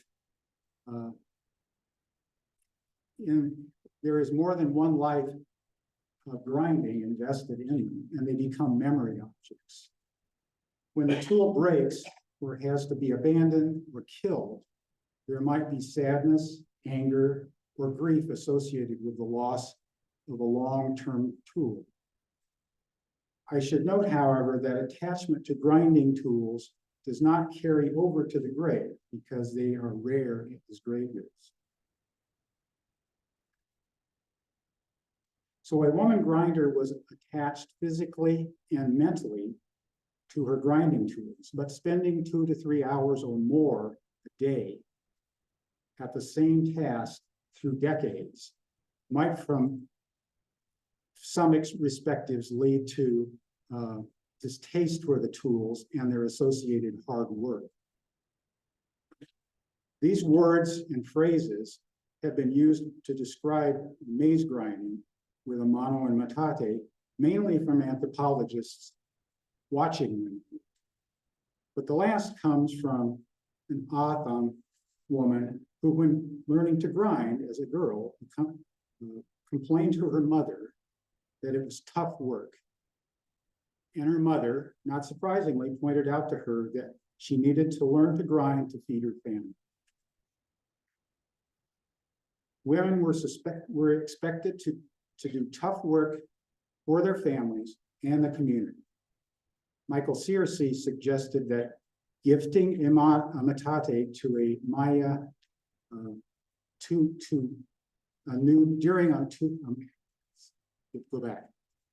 Gifting a metate for a Maya marriage was symbolic of the commitment men and women made to provide for one another. Although in that culture, men made the metates, and that wasn't generally true in the Southwest. I suggest that the connection of grinding tools to such an all-important, though tough job, more likely led to a positive relationship of a woman with her grinding tools. In this list of words, in the previous noted list of words given above, praying for, giving thanks to, naming, giving a rest to, or feeding are positive things done by women to grinding tools.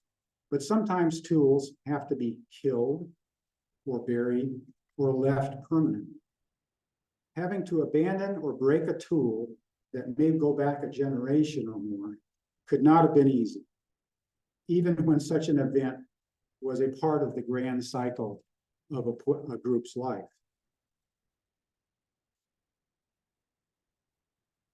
Taboos relating to grinding tools are a particularly strong indicator of sentience. And I realize some of you in the back may not be able to read this, but tough.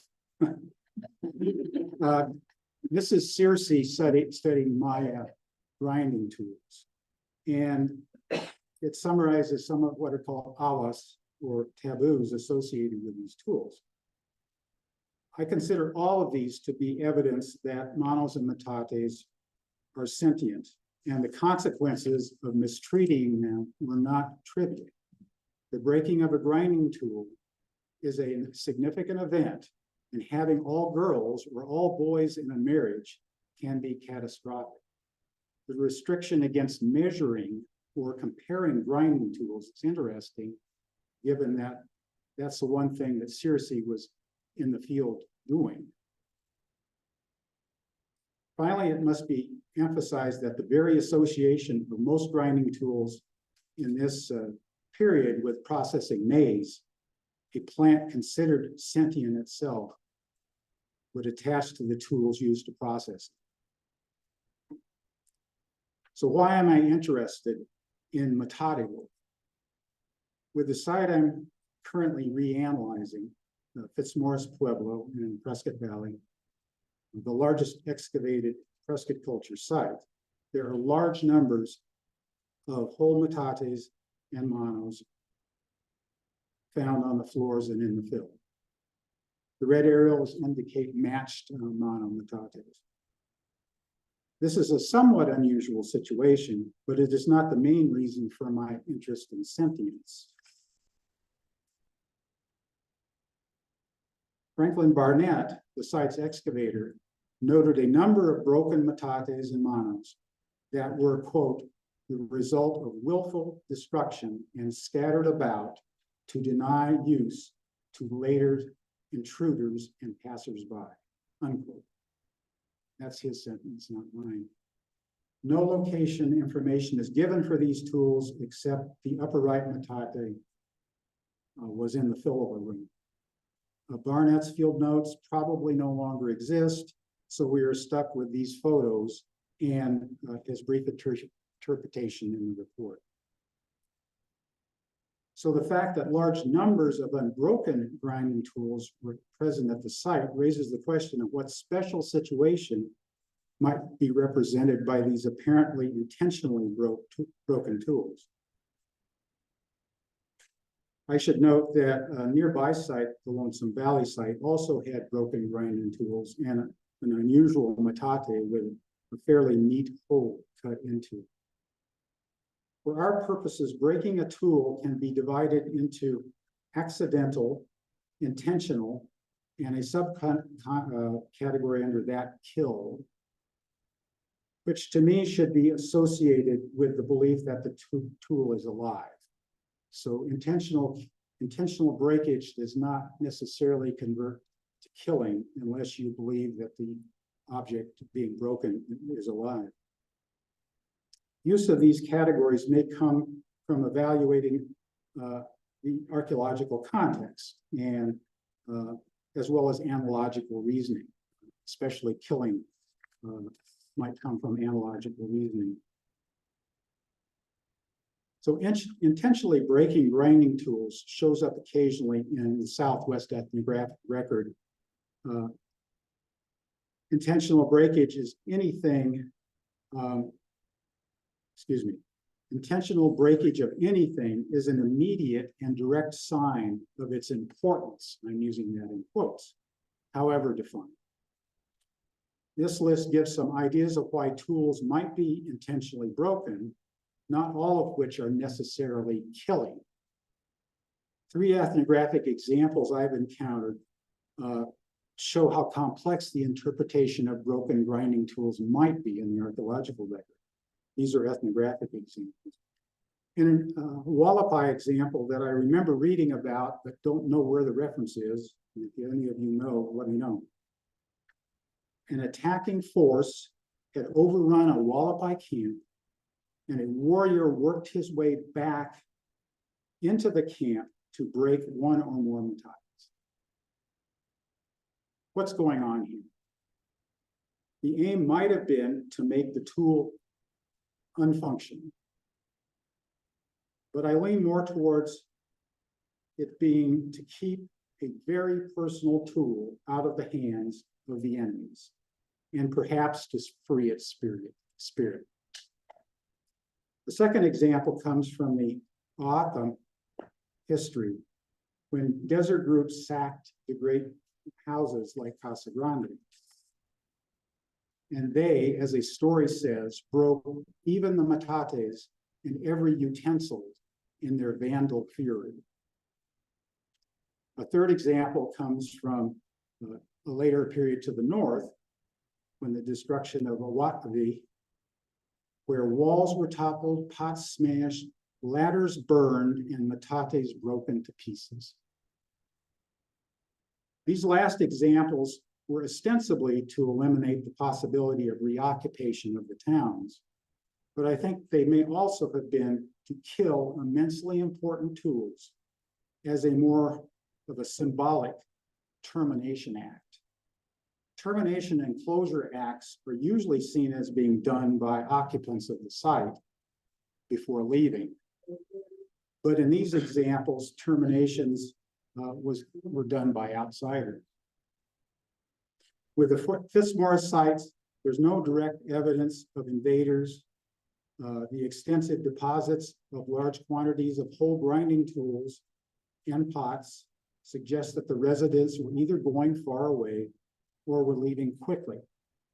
But some grinding tools seem to have been intentionally broken, and many rooms were burned. So there may have been enough time for ritual closure of the village. Ritual closure is a complex process where grinding tools are sometimes a part, but as long like some of which grinding tools are sometimes a part, but as long-lived tools with a close personal connection to their users and their critical involvement in preparation of the main source of food, they may have been particularly important symbols. So the answer to my title's question is yes. For the indigenous inhabitants of the Southwest in Mesoamerica, grinding tools were and are sentient. But the specific ways in which sentience is shown vary from context to context and will often be archaeologically invisible. Cases where grinding tools seem to have been intentionally broken provide situations where sentience might be a relevant factor, and the term killing might be appropriate. I should point out that the recent explanations of holes and bowls among membranes, which is where this term seems to originate, although I would like to know more about the word killing for archaeological objects, flirt with the interpretation that the hole is a vehicle for important spiritual things that may or may not mean the bowl is sentient. That's to be determined by an argument by a member's person. Killing a grinding tool was probably a very deliberate, planned, non-trivial act. Although this act may have been done by a single person, it seems likely that it was a social act done either in front of it or at least with the knowledge of other community members, just as would be the decision to leave the community. Finally, in the process of working on this paper, I have wondered about more mundane things, such as how many grinders there were in a village, how many manos and metates a woman had, and how a more personalized issue of whether they were shared, whether grinding tools were shared. Looking at the Hopi semi-industrial corn processing in fixed facilities, many metates to be shared among the household, and they did not vary much in form, just flat pieces of sandstone in a plaster bin. Of course, there were non-bin metates that may have been more personal. Hopi manos are somewhat more varied than metates, and I noted above that manos generally have to be personal because they are tailored to individual hands and grinding styles. In contrast to the Hopi situation, Fitzmaurice trough metates are quite varied, and on the right you can see how many different shapes and materials and things like that. As with the Hopi, manos would be engineered to the hands of the user, but additionally, they would need to fit the characteristics of the metate trough because they're using trough metates. So there's kind of more than one reason why manos might in fact be very individual, with limited sharing among grinders. This aspect of grinding tools, of being very personal and perhaps being treated as sentient, it increases my fascination with it. Thank you.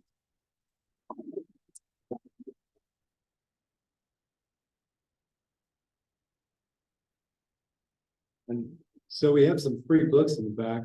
Oh, thank you. Yeah, so from Charles Hall Museum, right? Well, the museum I've been indigenous people in Charles Hall Museum. This is the culture conference about 20 years ago. 15 years ago. We're giving it out for free. There's left. There's any left. There may not be left.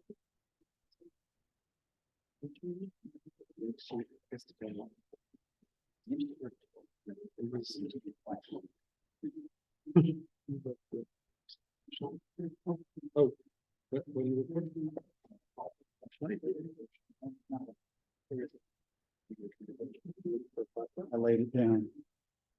Maybe it's in my pocket. Here.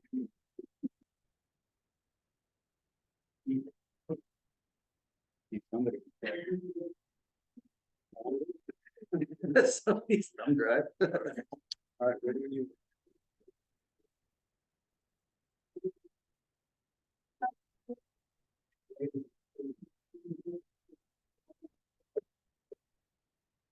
All right. Everybody hear me okay? I swear to God, I'm gonna try to keep this down to 20 minutes. So just to jump right in, myself and my colleague and principal investigator here, Angela Huster, are going to be co-presenting this. I will start out, I'll pass it over to her, and then we'll just kind of play with that. And what we're here to present on today is, over the past year or so, it has been my immense privilege to manage, on behalf of Chronicle Heritage, a project covering about a little over 3,000 acres of land on behalf of or within the Tonto National Forest, for the Tonto National Forest, extending from Cave Creek in the south through Bloody Basin up to the Verde River. And from, I guess, from your perspective, from Perry Mesa on the west, down through Bloody Basin and east to a different part of the Verde River. And this then is, well, I'm not going to make any of you read that, but it's in the list of abstracts. It basically covers everything I just teed up, but this then is the, what we call the West Verde area.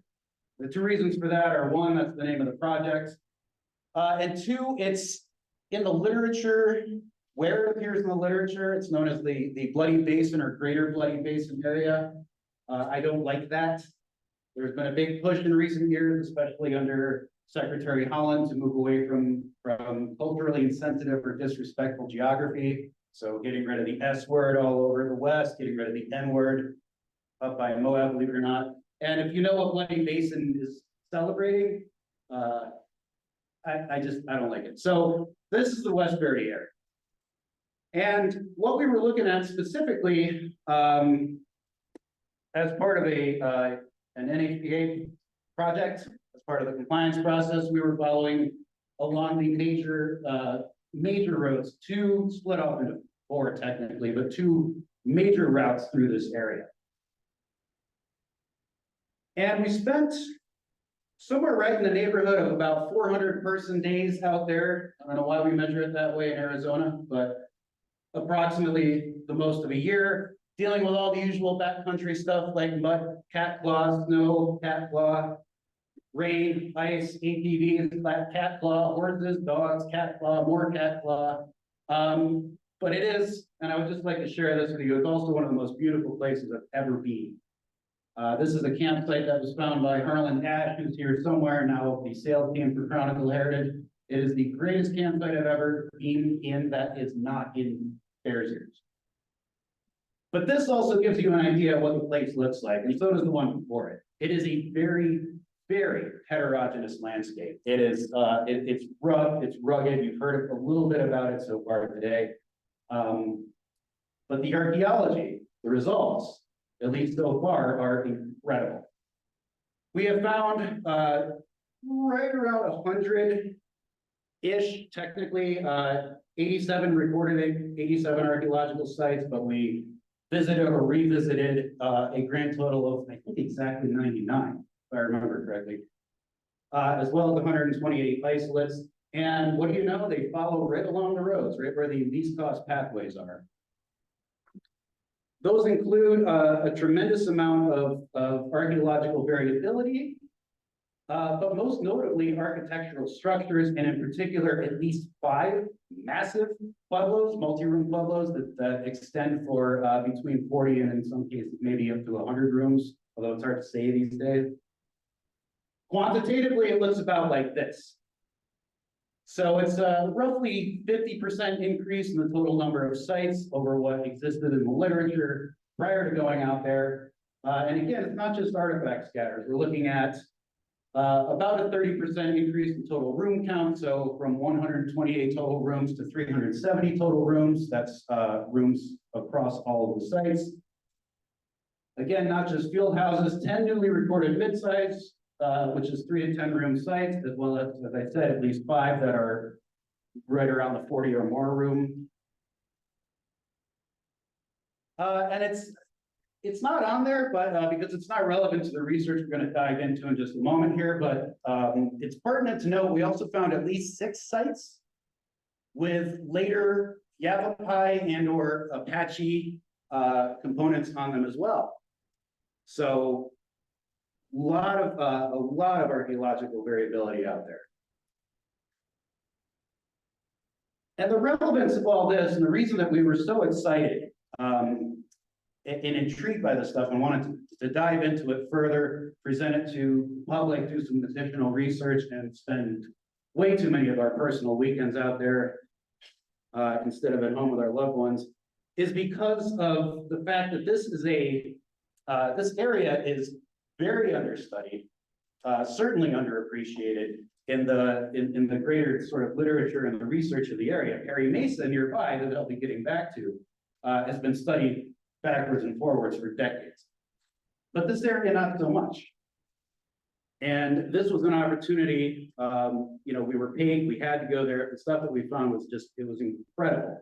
And it really hooked us, and it fills in a big gap, not in the history, but a big gap in the literature. And so with that in mind, a short diversion, if you don't mind. I mentioned a moment ago, Perry Mesa. I don't want to dwell over long on Perry Mesa because I feel like it frankly gets enough attention as it is. But Perry Mesa, as I think most of you know, is a mesa located just to the north of Phoenix. And it is the centerpiece of what's called the Perry Mesa tradition in the literature. It was the site of an explosion of population in about 1270, between about 1275 and either 1400 or 1450, depending on who you ask. Centered for the most part on these clustered groups. So this is Big Rose, or sorry, this is the Brooklyn group here. This is Big Rosalie here. Las Mujeres down here, and so on. And there have been, it's been a focus of a tremendous amount of research for a long time because it's just such spectacular archaeology, but it always been treated for the most part like it's an island in a literal sense.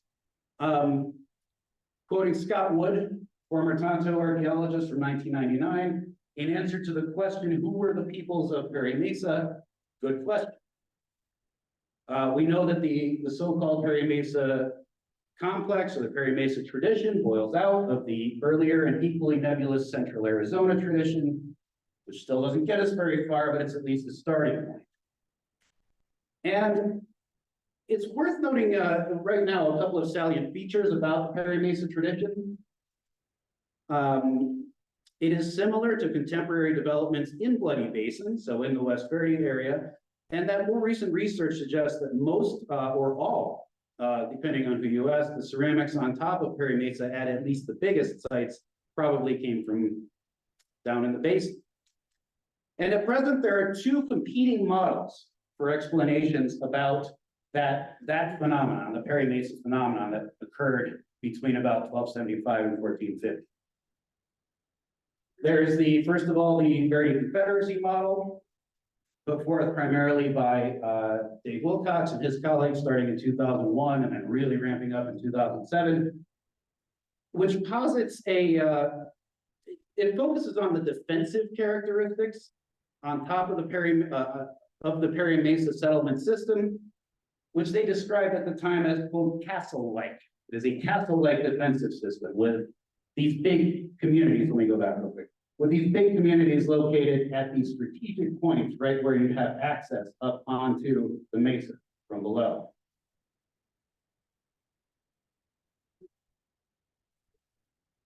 This a little later on was incorporated into the greater, this Verde Confederacy model, which postulated a command structure. So with strategic settlement patterns designed primarily around warfare and defense, of which Perry Mesa was the westernmost flank. So the defensive border or the defensive node against, for example, the Hogue Supporting evidence for this model include major settlement quote nodes, as I said, like those of Perry Mesa and Chavez Pass, and large buffer areas or no man's lands sitting between them and other groups like the Hoboken. And at this point, I will say just as a quick little aside, the competing hypothesis is, or competing hypotheses are, as presented by Dave Abbott and his colleagues, I think 2 years ago, almost 2 years ago. Either slow gradual growth or slow gradual migration, rather than a sort of an instantaneous deployment from a central top-down, military style construction. And in order to take what we found and tie it into that and try to get at some of those questions from an outside perspective, I'm going to pass it over now to my good friend and colleague Angela to dig into the details.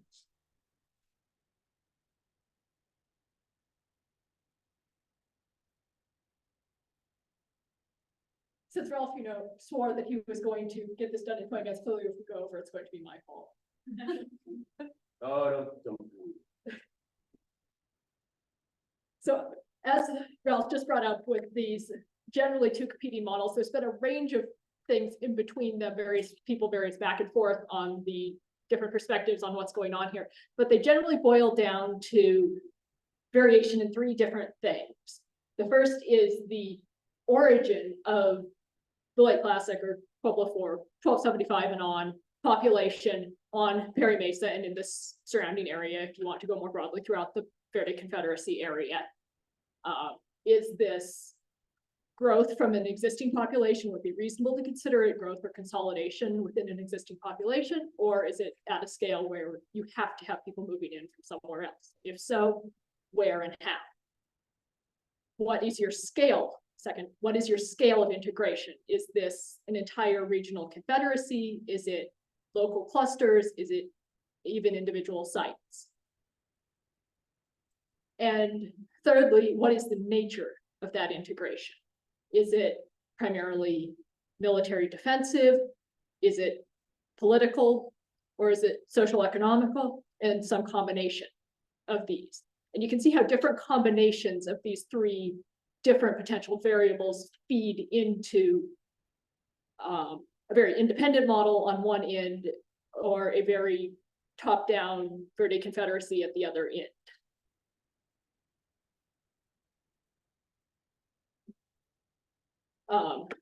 I will take a brief digression in chronology here for the shared nerds in the room. So what we are looking at, and again, we're working with surface data from a survey, so this very well could be refined if you went and did some more specific work at most of the sites we found.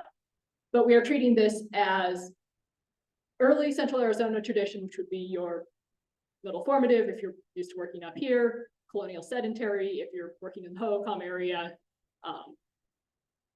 followed by what we're calling late Central Arizona tradition, or your early classic in the Hohokam area, and then your Perry Mesa tradition, or your more or less your late classic in the Hohokam area. This is very much drawing on some of the recent ceramic work, particularly with the planewares and how to sort those out. This would not have been a split that was possible 5 to 10 years ago. So to loop back to those three questions, if we split out our 87 sites chronologically into the early Central Arizona tradition, later Central Arizona tradition, and then Perry Mesa tradition sites. So here the traditional idea has been that your Central Arizona tradition sites should be concentrated toward the south, that they are the growth out of the Hohokam area. Perhaps they have a buffer toward the north. So to start off with, we're not seeing that. In so much as they're present throughout the entire greater West Verde area. There's no sort of gap to the north.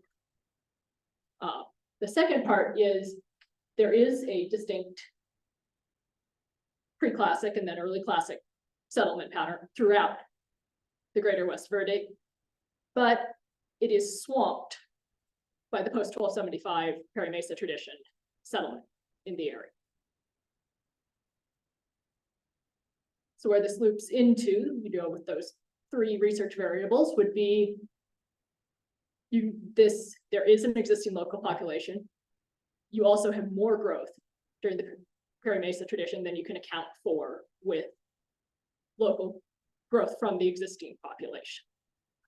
However, there is a fair amount of carryover in the largest sites between the late Central Arizona tradition and the Perry Mesa tradition, which suggests that at least some of this growth is being based on an existing population rather than a completely new group moving in.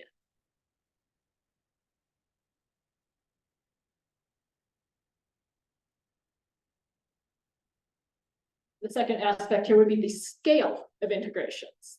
And we were not working with viewshed or integration, a lot of the things that have been brought up relative to the Verde Confederacy, but on a broad scale, there is a bit of a buffer. If you look at those Perry Mesa tradition sites, they become very scarce down toward the south. You are seeing that retraction up from the Hohokam area and the buffer to the south. What you are not seeing is much in the way of internal breaks. And what you're not seeing is a break between the sites here in the central West Verde and those to the east or west. You have sites running continuously up from Bloody Basin, the central West Verde, up onto Perry Mesa. In other words, the gaps you're seeing on the traditional map of the Verde Confederacy between Bloody Basin and Perry Mesa, that's not a gap.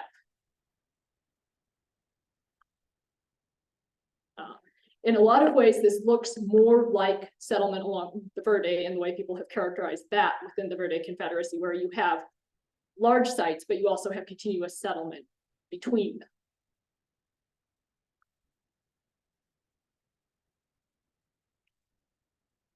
Then I'll hand this back to Ralph for the next bit. Right. So then we circle back to the question of, so then what is going on? What is the nature of the integration in these places? This was tackled recently on top of Perry Mesa itself, in this paper to which I referred earlier, by David Abbott, Chris Watkins, and a few others, in Kiva, where they were looking specifically at the top of Perry Mesa and positing these three separate explanations. Was it military defense? If so, it would have been done sort of quickly or instantaneously. Was it slow, gradual growth of communities and consolidation from an underlying population into these big sort of clustered areas? Or was it the result of slow migration into the area that was previously uninhabited? And what they found on top of Perry Mesa was that, hang on. What they found on top of Perry Mesa was that it was the evidence, once they were able to look again at the chronology, thanks to Scott Wood's refined ceramic analyses, is that it was most likely an existing population extending all the way back into the pre-classic, maybe earlier, that experienced a surge of migration, certainly in the 1200s, but that it was nothing like a sort of, again, a top-down militaristic, do it like this command structure. I think that the analogy that I would draw would be the difference between Chaco, which grew up over about 1,000 years, and Aztec, which grew up over about 20. What we find is, first of all, we find Perry Mesa type elements. So these things, these sort of surrounding walls on, as well as 3/4 groove axes, as well as Hopi yellowware and or Salado polychromes, and on and on. And I've got a whole list of them here. But we find these Perry Mesa tradition traits at most, if not all, of the big sites that we recorded down there. Absolutely every one of them. But in terms of the integration, what does the Mesa Verde, Mesa Verde, you can tell where I live most of the time. What does the West Verde data have to say to either support or invalidate or monkey wrench the Perry Mesa models? There is, first of all, no reliable intervisibility between sites. Not all, and definitely not all, not all the large and definitely not all the smaller sites are defensively located. Most of them have external walls, and this is a good example here. It's got an external wall, but it certainly doesn't go all the way around, and most of them are like that. They've got a wall of some kind, and it seems like it more often creates a plaza. More than it is a defensive characteristic. In fact, one of them, give you a quick anecdote. When Scott Courtright was out there, according to Scott, this is credit to him, by the way. He was out there with, I believe, Dave Wilcox. They were looking around at all these sites, and Dave had his head down and he was looking at the map and saying, you see how these sites are so close together? That's for intervisibility. And Scott was looking around at the actual landscape going, but there's a cliff there. Like, it may be only half a mile away, but there's a cliff you can't see. And the landscape there, that's where the gaps really occur. The landscape tends to stand in your way. So you don't find that intervisibility that you would need for something like a military style settlement. So it all seems to point toward, at the cultural level, there was certainly a phenomenon taking place here where all these places were interconnected. They were communicating with each other. They were trading between each other. But it certainly does not seem to indicate something like a castle defense system, and it might even throw a monkey wrench into the idea of a West Verde Confederacy. Certainly the fact that all of these, or at least you can see over here, almost all of these traits were found at all of these sites, which were contemporaneous with the occupation of Perry Mesa, suggests that if we even call it the Perry Mesa tradition, that's a bit of a stretch. It's more like the West Verde tradition, of which Perry Mesa was the westernmost expression. But certainly it's not something like a top-down military effort. And these are just a couple of examples of those things. So this is a three-quarter grooved axe here. Here's a site with a wall. That's not a defensive wall. You can just walk right through here. This is an example of that Hopi yellowware that was identified for me. Thank you, Kelly. At one of the sites out there, this is what the architecture looks like. As my friend Eric Cox says, a building with bowling balls. And so finally, it brings us here. You know, what are the big takeaways from the West Verde project so far? There are tons and tons, things we can talk about for ages. I was chatting earlier with Chris Castledine about the fact that the least cost paths out there seem like they have sites going, you know, boom, boom, boom, boom along the landscape. Maybe they're not line of sight, but you could damn near pitch a baseball between them. So the networking taking place out there is absolutely incredible. But it's just, and I guess I already touched on this a second ago, but also suggests that the Perry Mesa centric model of the lower Verde region, which has dominated the literature for so long, it may have biased the culture history of that area, the literature of that area, in a way that it casts a different light now that we can see a lot more of the surrounding area, which had previously been understudied or underappreciated. And again, as I said, it doesn't really bode well for the castle defense system. It might not even bode well for there being a Perry Mesa tradition at all. I think it's more likely something regional, something greater than that. But as Steve Lexon says, sing the benediction, more research is needed. Angela, you got some discussion points? We're over time. Yeah, we're probably, so how did we do? 24 minutes. So we've got, first of all, that's a real picture. I took it on the project, and don't ask me how. But we do have this slide, which we're, just find us there. Thank you.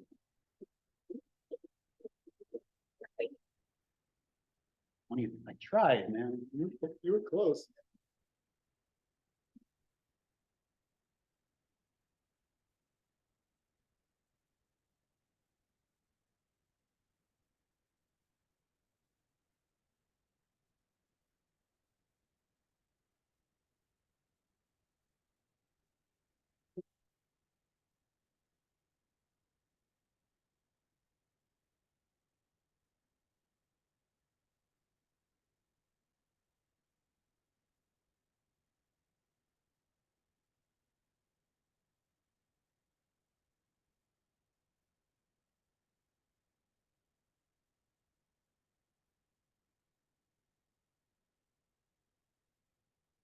Good afternoon.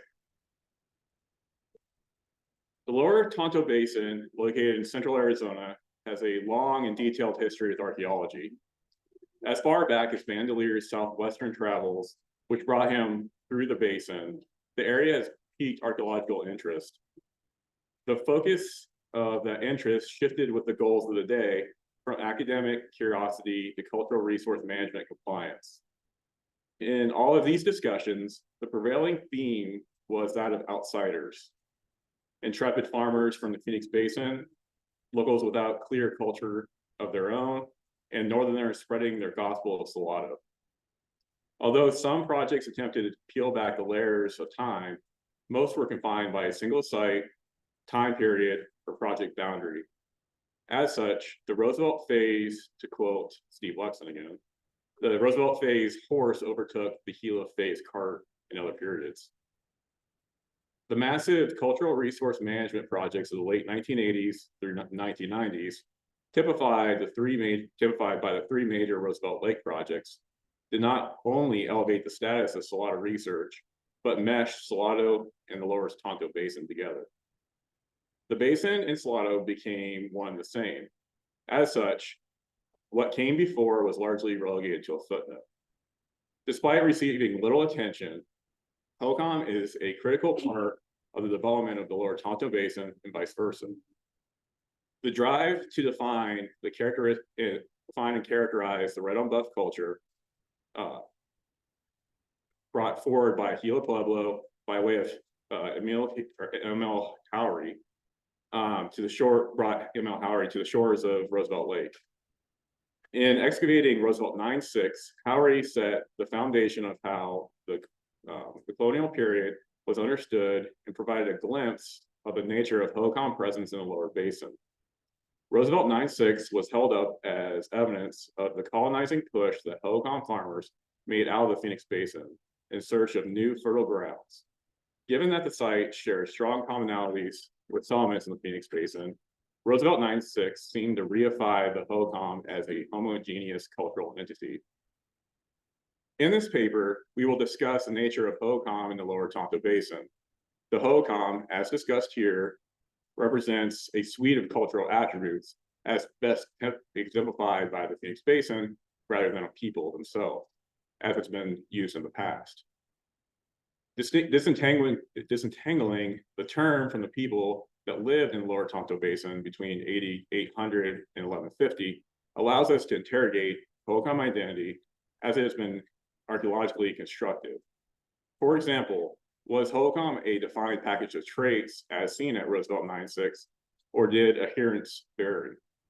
What did buffware frequencies tell us, or what do buffware frequencies tell us about the nature of social interactions between lower Tonto Basin and the rest of the HOCOM world? Who were the antecedents of the Roosevelt phase populations that gave rise to Salado in the lower basin? To explore HOCOM identity, we will begin with an overview of how HOCOM is archaeologically understood. Next, we will identify and discuss variation in architecture and settlement layout seen across the lower Tonto Basin. We will then explore the role that the HOCOM ball courts and marketplace systems may have played, or not, in the generation and reinforcement of HOCOM identity in the lower basin. Segueing to marketplaces, we will then discuss the results of buffware pottery analysis we conducted. The settlement and ceramic analyses, as we will discuss, appear to indicate that HOCOM identity did not require rigid adherence to a standard set of traits. The HOCOM world, region, or tradition spanned 80,000 square kilometers at its height in the latter 11th century.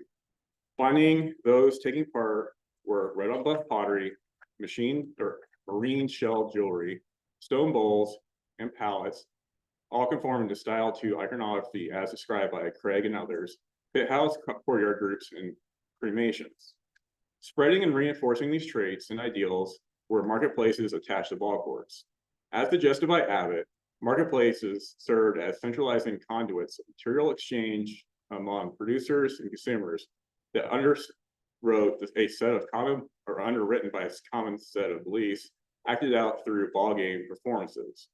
Although coming from different settings that allowed different subsistence economies from riverine irrigation to auction farming, everyone living between the northern periphery, Gila Bend, the international border, and Tonto Basin were essentialized as a people of one culture.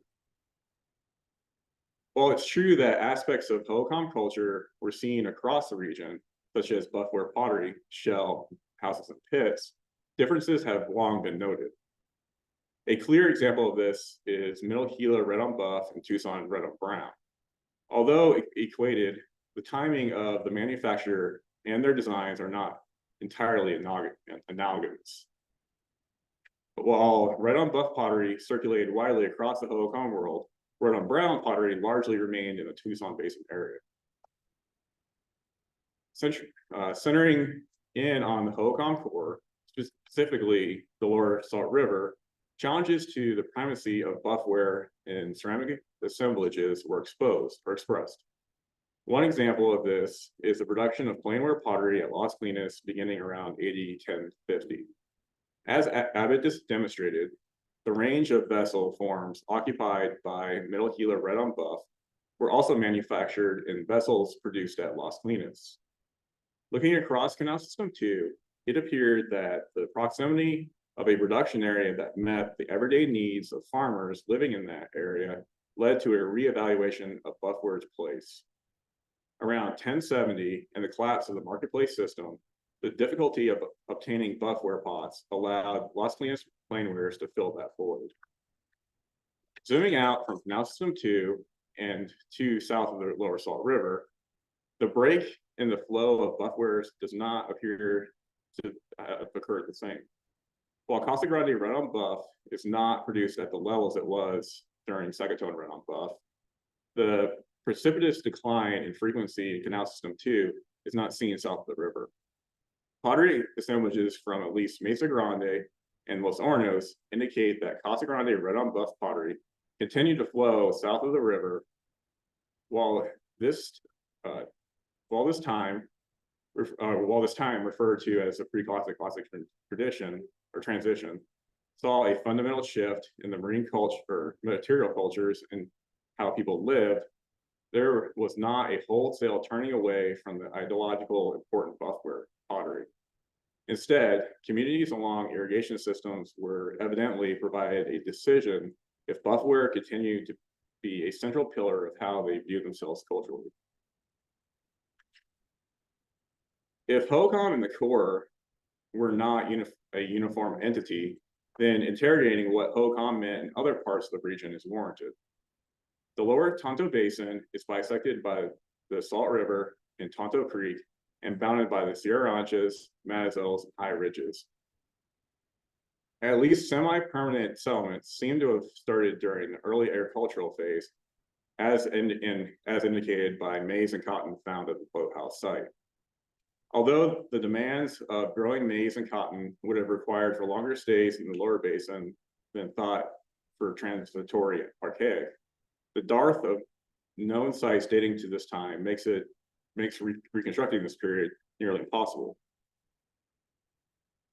Clear evidence of long-term occupation of the lower basin began sometime after AD 800, coinciding with the Hohokam culture, coinciding with the colonial period.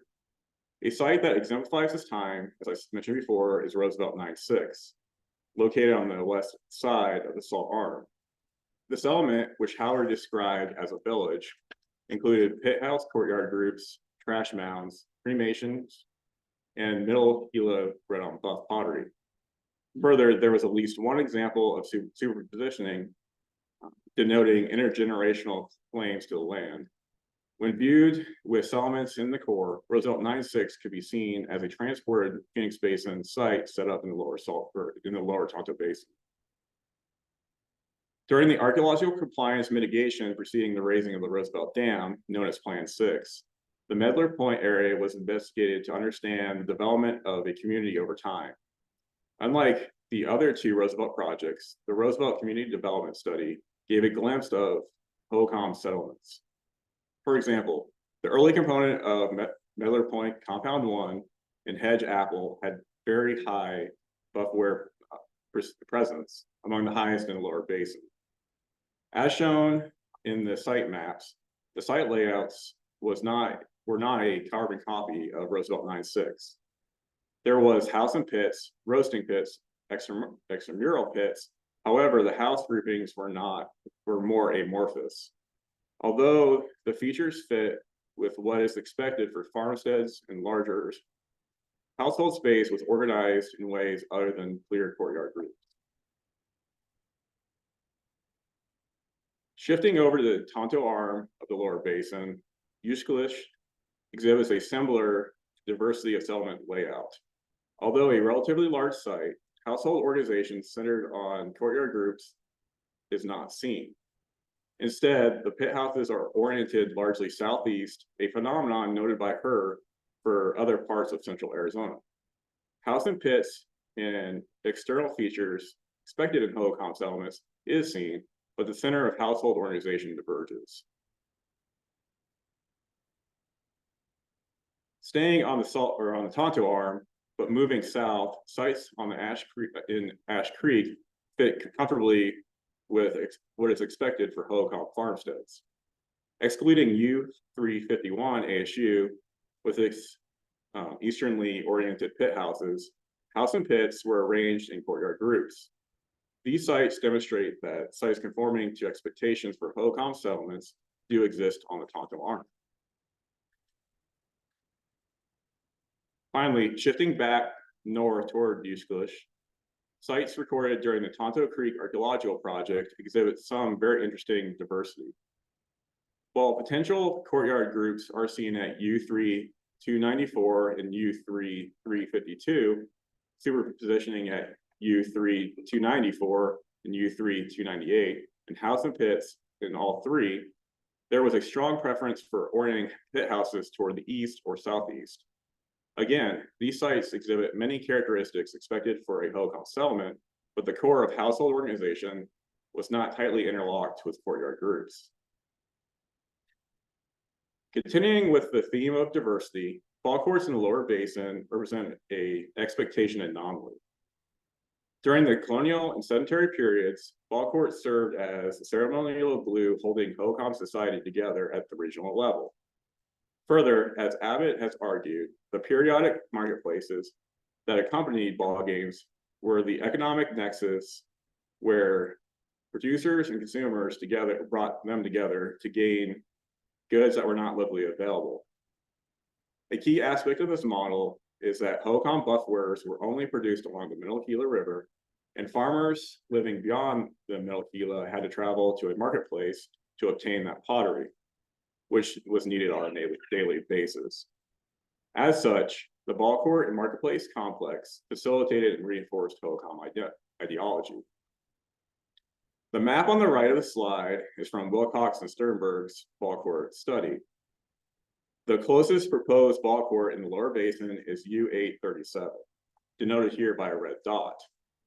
In 1968, Ronald Ice recorded the site as having an unknown number of pit houses and a possible ball court. A powerline survey by ARS in the early 2000s, however, did not find evidence of a ball court. The dearth of ball courts in the lower basin has led to speculations that either there is one under the waves of the Roosevelt Lake, or the local populations were not large enough to support one. Given the possible size of sites like Roosevelt 9-6, Hedge Apple, and Medlar Point, as well as there being other smaller farmsteads, the population argument seems questionable.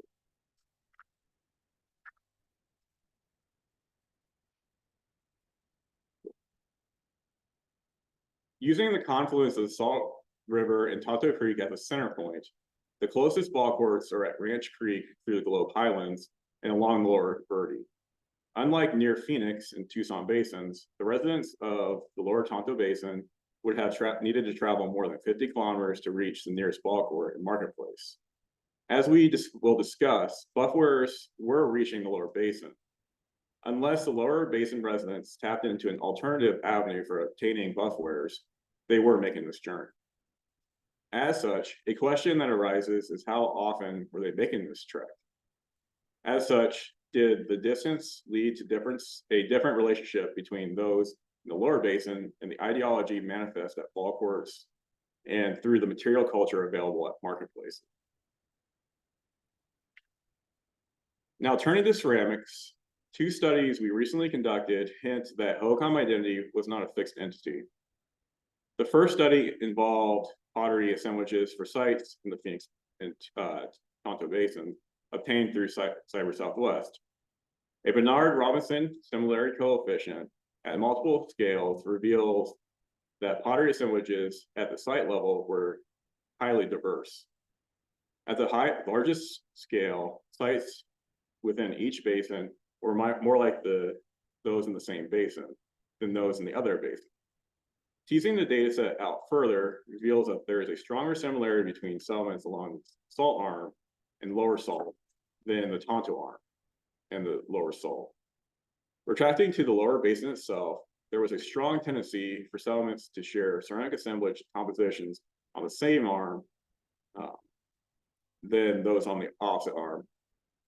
Results are, as you can see on the far right, are not seen the same along the lower salt. The second study took a closer look at the buffware data produced during the Roosevelt Community Development Study. The analysis of these data is ongoing. However, we have identified some exciting preliminary trends.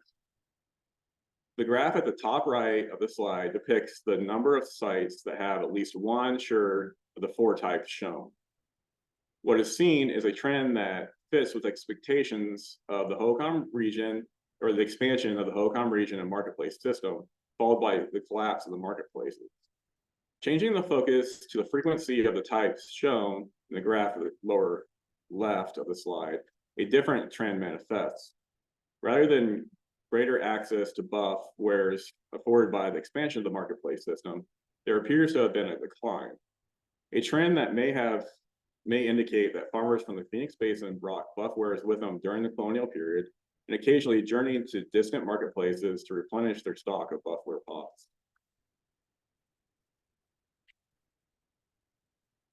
As stated in the title, the paper provides a preliminary analysis of or assessment of Hohokam identity in the lower Tonto Basin.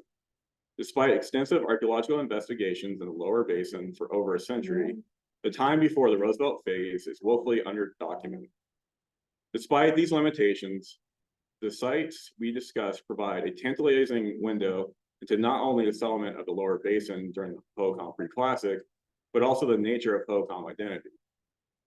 The lines of data we discussed indicate that Hohokam identity was far more fluid than characterized within the literature, which is heavily influenced by the Phoenix Basin in general and Canal System 2 in particular.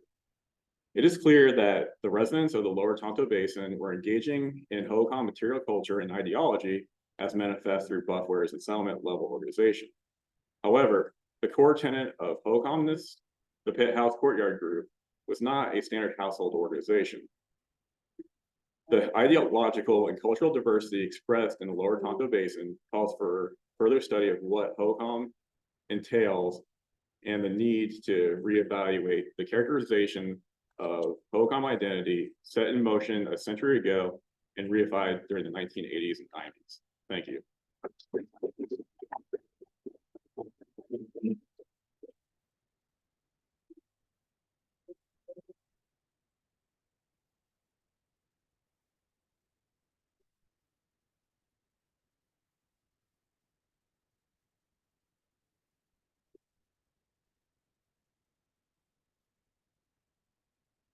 Chris, are you ready?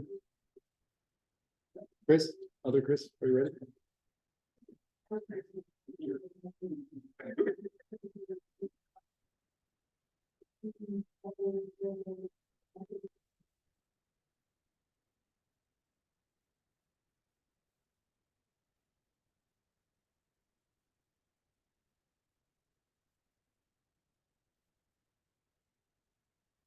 Thank you.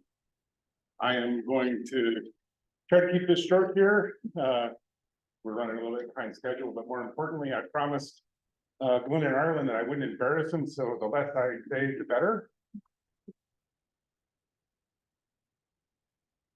There you go. So I came to Arizona in 1989. I was on the first day of the Roosevelt field work ASU components. I personally worked at Pine Terrace Mound, Bass Point, Schoolhouse, Livingston, and Pinot, all the mounds that ASU excavated at. And then after the Roosevelt project, I've been at the Gila River Indian community since 1999, where I have a different perspective that's based on the Middle Gila, the sites on the reservation that weren't well known before our program existed.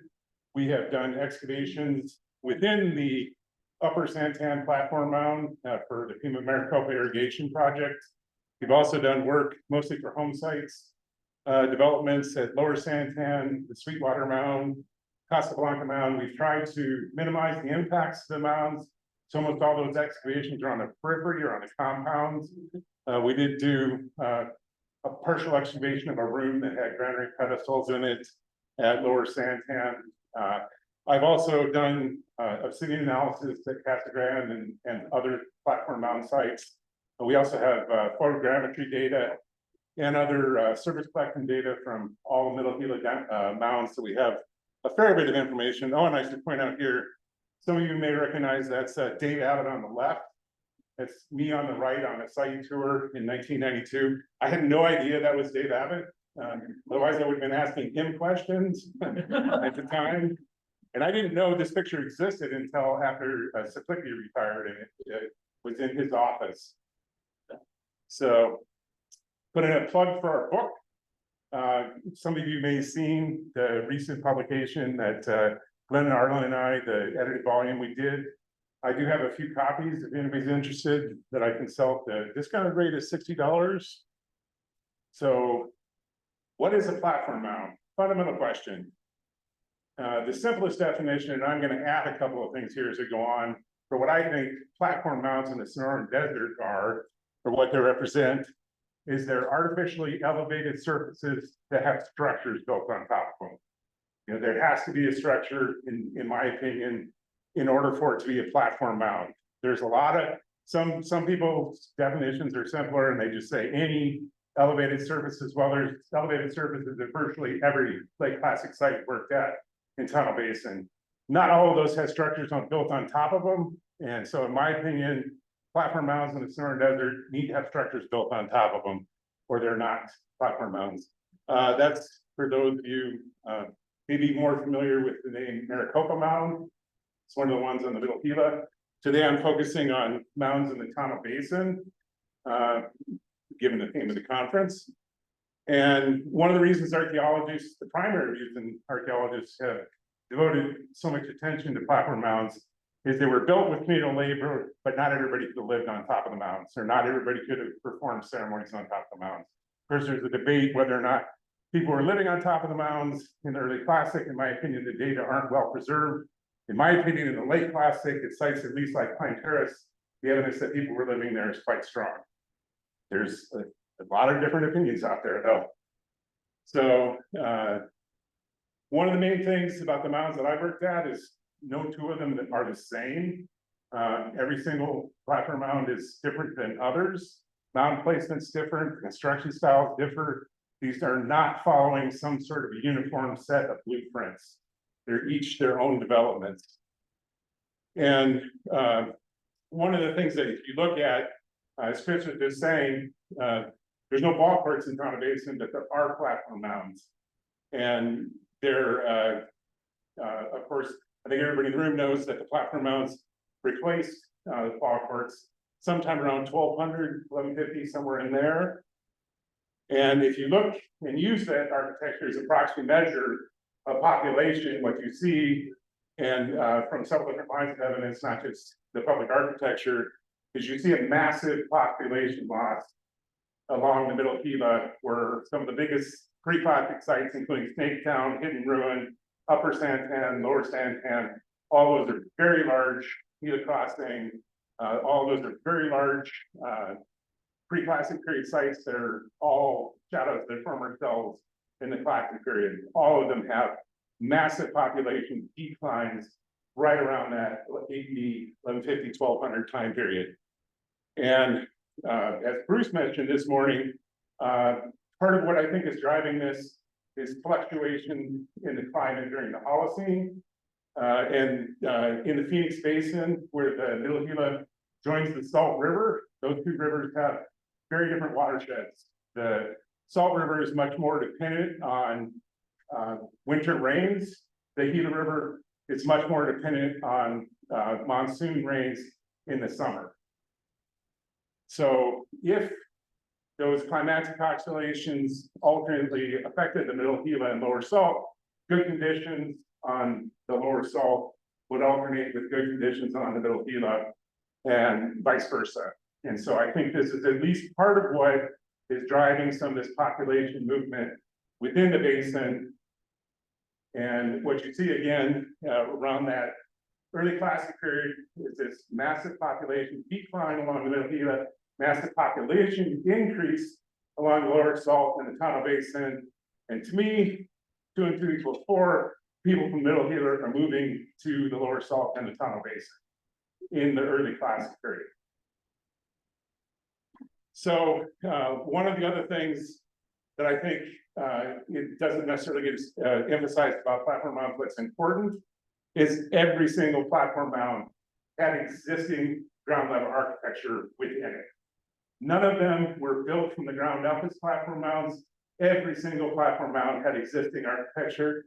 For example, this example at the Bass Point Mound, you have this rock reinforced structure, which is also an anachronistic or an older style that was built at ground level. In fact, it's burned to the plaster floor. It was a structure that was used at ground level. And then when they filled in the mound, they built the new structure, almost the exact same spot, but not quite. And so that to me means that location, that structure in and of itself were very important before the platform mound came. So another, not all of the sites, however, have evidence of residential occupation in and around the areas where the mounds were built. And there's at least one, the Pillar Mound or B576, which does not have, we didn't find a single burial. There's no middens. It was, however, used at the ground level for sure before it was built up. People weren't living there, but the site was being used, I would argue, for community meetings. And there are, and part of the evidence that, in my opinion, proves unequivocally that the site was used at ground level is there doorways that were sealed and plastered over. It was also remodeled. It was also remodeled over the course of time at the ground level. So those aren't simply cells, the retaining cells that were built. This wall, for example, up there, however, was built when the mound was elevated. It's not plastered, and it was built on fill. These other walls are plastered right down to the ground floor. You can see handprints in them. They're beautifully finished, and you wouldn't do that if you're going to just fill it in. So I would also suggest that, again, the evidence is that these mounds are being built within existing systems. They're not creating new systems, they're joining existing systems. And one of the sites that has clear evidence of that, in my opinion, is V566, which also has underlying pit houses and buckwares at it. When they elevate it to a platform mound, they realign the compound by 8 degrees, just 8 degrees. And that meant that they had to knock down a whole bunch of walls, and other walls they had to add fill, like kind of crude little graphic there, to either side of it to bring it into the new alignment of the new platform mound. And that also suggests that the precise alignment of that site was extremely important, because they went to a tremendous amount of work. They could have built it 100 yards to the north and not had to do any of that. And it was an open area, so both the alignment and that location were extremely important to the people who built that mound. Another characteristic of all of this Northern Desert platform mounds is that they all have unusually large or big rooms. This is one example from the Middle Gila, the Casablanca platform mound. And I would argue that those are community meeting rooms that are similar to the council seat that the Autumn used. Another characteristics of mounds throughout the Tonto Basin and elsewhere in the Northern Desert is that they're overbuilt. They're incredibly robust. This is one of the partition walls at Klein Terrace.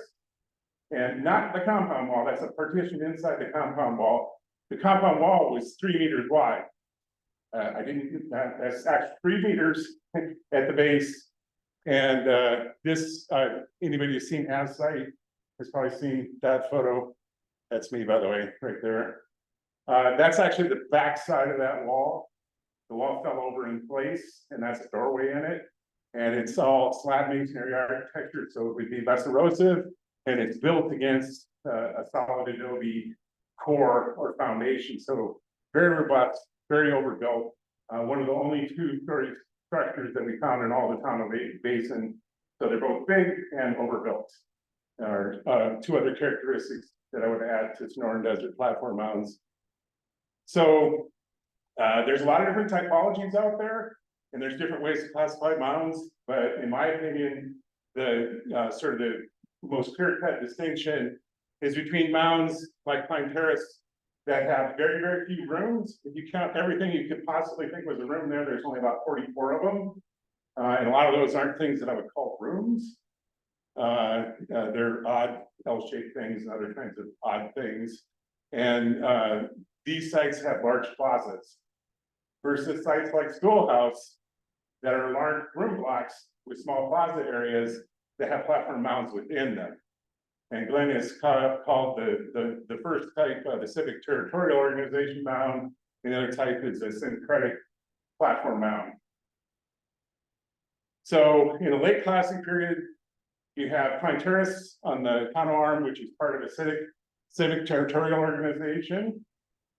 And then you have Schoolhouse Point on the Salt Arm, which is part of the Large Primary Village Organization. And I would also add that just about any, ceramics, lithics, anything you can look at between the 2 arms of the basin differ. There are different ceramic types in the Salt Arm than there are on the Tonto. The same thing goes for lithics. The lithic types, frequencies, Windy Hill Church, for example, is on the Salt Arm, and it's essentially absent from the Tonto Arm. So you are definitely looking, at least by the late Classic period, at 2 different forms of organization between the Tonto and Salt Arms of the basin. So the final point I'm gonna make, which is perhaps the most important, is that platform mounds play a central role in the Ottoman tradition. The sites are named. They remember the names of the mounds. They remember the names of the leaders of the mounds, and they remember events that occurred at the mounds. And archaeologists have pretty much overlooked that information. But it's been preserved in their traditions. They don't just call any prehistoric site a Vaki, they only call platform mounds by that name. And that's also the same name that's used for council key when they're used in certain ceremonies.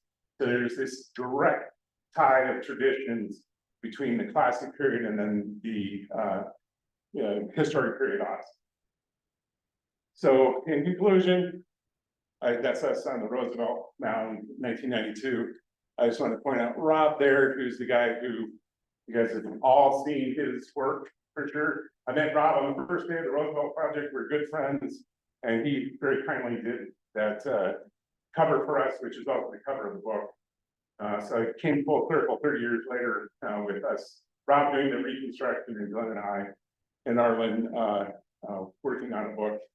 So the again, in my opinion, there's clear-cut and major differences in settlement patterns between the pre-Classic and Classic period. And part of that movement of people, where people are moving away from the Middle Gila to the lower Salt and Tonto Basin, the people who are already living there could have taken advantage of their position as having already occupied that location to sort of increase their position within the hierarchy, or to, I would suggest that's part of what led to some degree of social complexities, that people are taking advantage of the fact that they're residents of the area, so they're sort of dictating conditions for the newcomers to settle in and around their villages. And also I would argue probably using their labor to help in those ceremonies that are building up those mounds and incorporating them into the communities that way. And finally, the syncretic mounds, I would suggest, developed in the Tonto Basin in the late Classic period as a result of people from above the rims, where room block architecture was common, moving down into the basin. And you have this then syncretic, this combination of the Arizona Sonoran Desert tradition of platform mounts combined with the room block traditions up above the rim and elsewhere. So that's my presentation.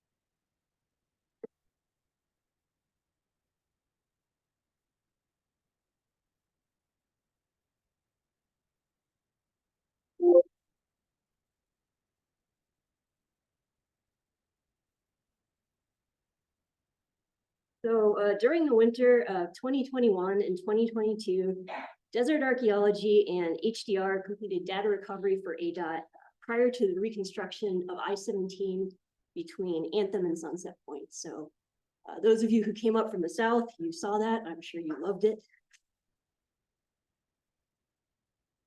In this presentation, we're discussing 4 of those sites that are early classic period sites.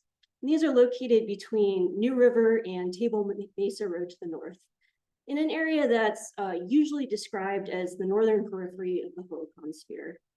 These sites are small farmsteads, resource procurement loci, and they're probably related to larger habitation sites nearby. And the unofficial subtitle of this presentation is, "Gosh, I wish we had more data." The I-17 right-of-way parallels New River, which is not a perennial stream. Prehistoric sites in this area are located near tributaries, springs, and seeps that provided more reliable sources of water. The New River Strickland site is the largest site in this area. We actually didn't encounter, there we go, there's New River Strickland. We actually didn't encounter many features or artifacts in the very heavily disturbed ADOT APE, but most of the features at the site actually concentrate on the river terrace to the east. We mentioned the site anyway because it's important in the history of the region, and there's a long history of occupation from the Archaic through the Classic periods. So if there's a core site or persistent location within our project area, it's probably this one.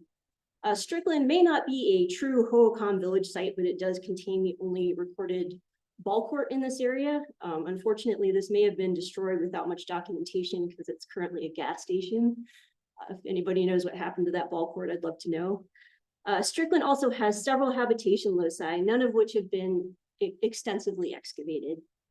Classic period loci outside of the right-of-way include masonry architecture, and the handful of features we encountered in a casual walkover were one-room structures similar to what we actually found within the right-of-way at other sites.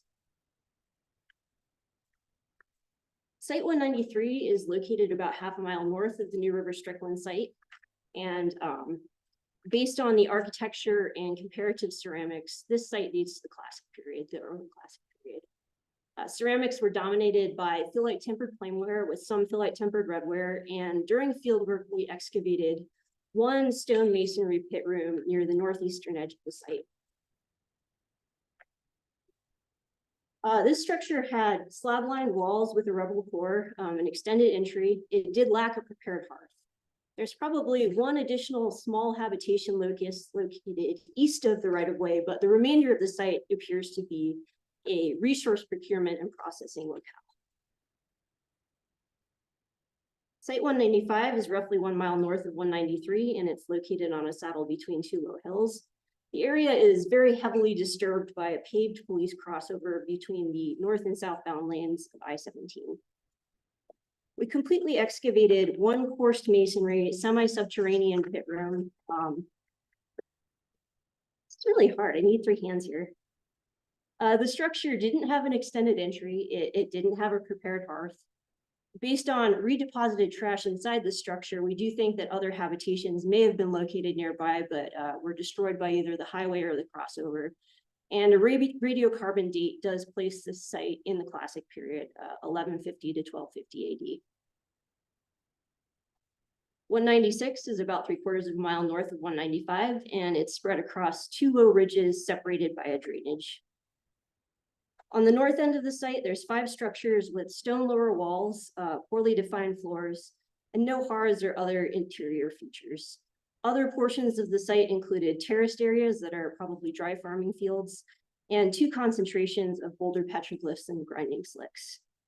The structures at 196 are sub-rectangular surface rooms with stone basal walls that are probably either very terrible stacked masonry or cobble reinforced adobe footers for a relatively ephemeral brush or Hekal superstructure.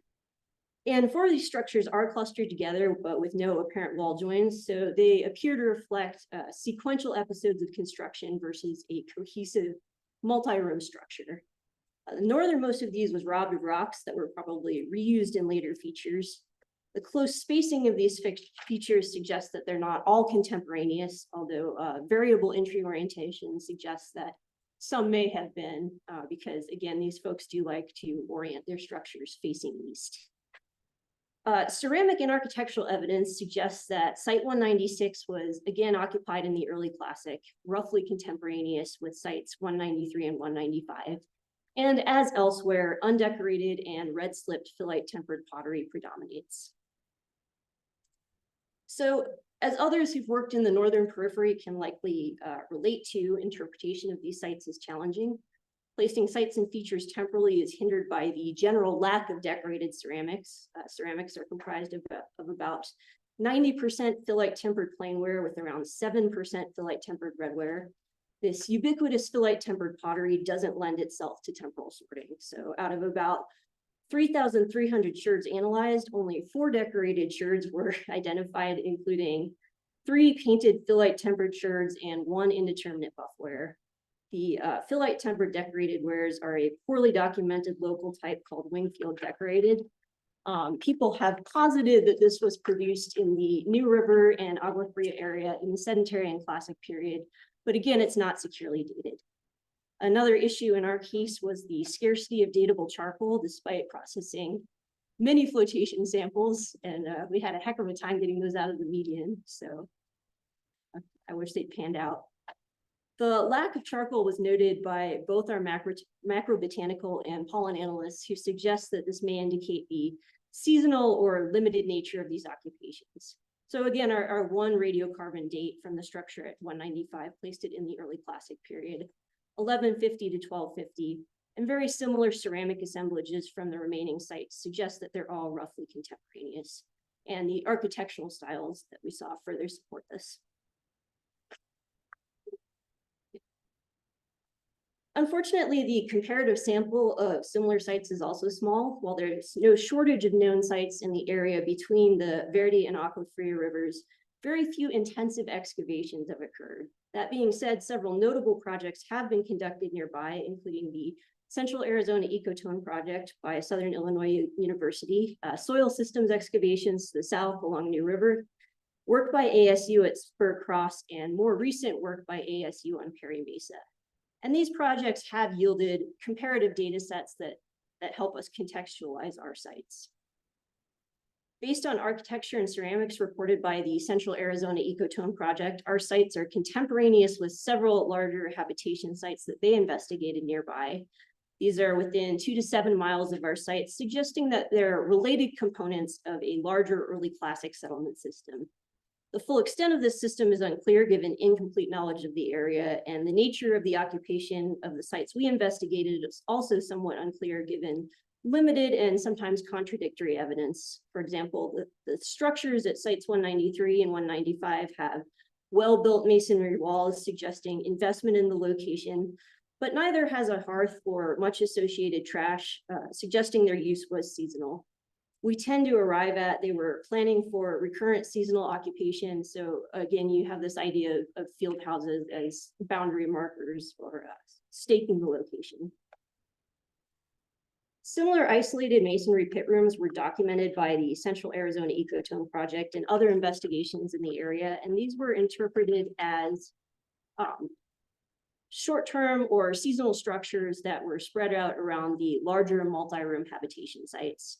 Presumably, these isolated structures are functionally like field houses and are located near resources, water, or farmland. It's not entirely clear from our data what specific resources they were pursuing. Probably the closest thing we have is a cryptic reference from our chipstone tool analyst that maybe there's some sort of fiber processing going on. But again, our macrobot and pollen samples were largely unproductive.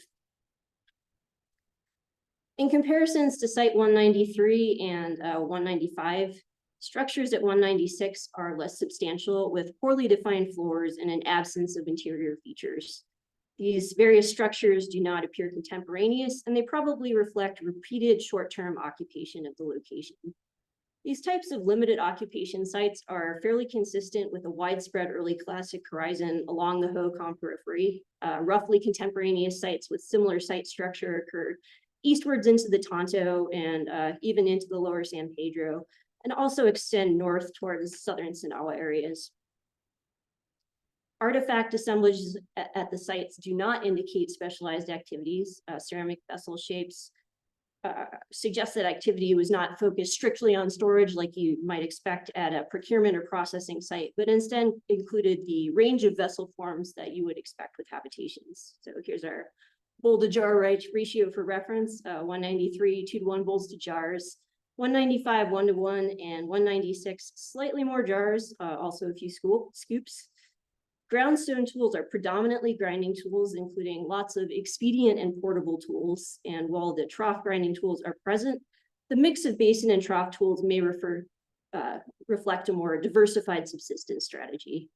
On balance, it appears that these sites were repeatedly occupied, perhaps for several months in the spring or fall, or even in the summer, given the absence of hearths.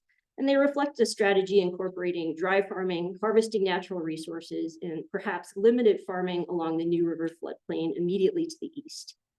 It's not entirely clear what role environmental factors play in the growth and decline of the settlement system, but the fact that all of these sites do appear roughly contemporaneous indicates a bit of a boom and bust settlement pattern in this area. Seeps and springs along New River may have been more viable during some periods than others. For example, we have 3 archaic sites, probably late archaic, and 4 early classic sites, but only the New River Strickland site appears to have been occupied between the early ceramic and colonial periods, possibly between the sedentary period. We don't have stream flow data for this area, but broader regional patterns suggest that conditions in the early classic were briefly conducive to supporting a larger population or a more extensive settlement pattern than had previously been possible. Favorable conditions may be held for a brief period, but didn't persist and ultimately turned out to be unsustainable. The elephant in the room with this project was always the question of whether it's accurate to characterize these sites as belonging to a Hohokam northern periphery, suggesting that they're reflecting patterns defined in an external core area to the south. We don't have an easy answer to that question. At pre-classic sites in the New River area, there's definite evidence of interaction and exchange with other regions, and particularly with Hohokam groups to the south. Middle Gila buffwares are common. Shell from further south is also common, and trade goods from the north include whitewares and obsidian. While some of these materials ended up in the northern periphery, the area was also functioning as a trade corridor between the Hohokam and Sinawa regions following the Agua Fria and New Rivers. Another avenue that warrants further study is pre-classic connections with the Prescott area, since one plausible source of northern architectural and ceramic styles during the classic period is earlier connections to this region. For example, some ceramicists tie the motifs on Wingfield decorated ceramics to the Prescott tradition. Regardless, by the early classic, there was an apparent retrenchment into a primarily local focus. Exotic goods became scarce. While site function definitely influences the types of goods that we recovered, trade goods aren't common even at the larger habitation sites nearby. Local materials comprise nearly all of the ceramics and stone tools, and more work does need to be done, particularly on the ceramics, and that's something we're working on with Delight sourcing. But Previous analyses show that the movement of phyllite tempered pottery occurred between sites in the immediate area, while the import of ceramics from outside sources declined dramatically. So in short, there does seem to be a clear reduction of interaction with outside groups. Similarly, there's always been radically different interpretations of the cultural affiliation of people in the northern periphery, where the Hohokam is the Central Arizona tradition. In some ways, this comes down to pots versus people arguments that are really difficult to resolve. And the question has always been shaped by the history of research in the area, which is dominated by a Hohokam-centric view of the world that attempts to fit peripheries into the Hohokam mold. This model is probably appropriate for the pre-classic sites. It's far more questionable by the classic period. So based on data from other projects, it's clear that during the pre-classic, people in this area participated in the Hohokam sphere. This is reflected in site structure, monumental architecture, that is ball courts, domestic architecture, mortuary patterns, and diagnostic material culture. It remains an open question whether these populations were migrants from the Hohokam core, local populations that adopted Hohokam culture, or probably both. But overall, pre-classic sites are difficult to distinguish from similar sites in the Hohokam core. By the early classic, changes in site structure and architectural style, reliance on local ceramics, and the near absence of decorated pottery and other imported items indicates a divergence from the Hohokam trajectory. How this relates to broad changes across the Southwest in the 1100s is unclear, but regardless, people in the Central Arizona highlands seem to be doing their own thing and are no longer strongly linked to the Hohokam. While locally produced phyllite tempered pottery was already prevalent in the pre-classic, by the early classic, phyllite plain and red comprised nearly all of the site assemblages. Social connections within the highlands are evidenced by the movement of these ceramics between sites, and very pertinently, previous studies established that the ceramics from the Central Arizona Ecotone Project sites just east of ours were imported to Perry Mesa during the early classic, and this actually foreshadowed the movement of people onto the mesa in the late classic, where the population dramatically increased on Perry Mesa and simultaneously declined to the south along New River in our project area.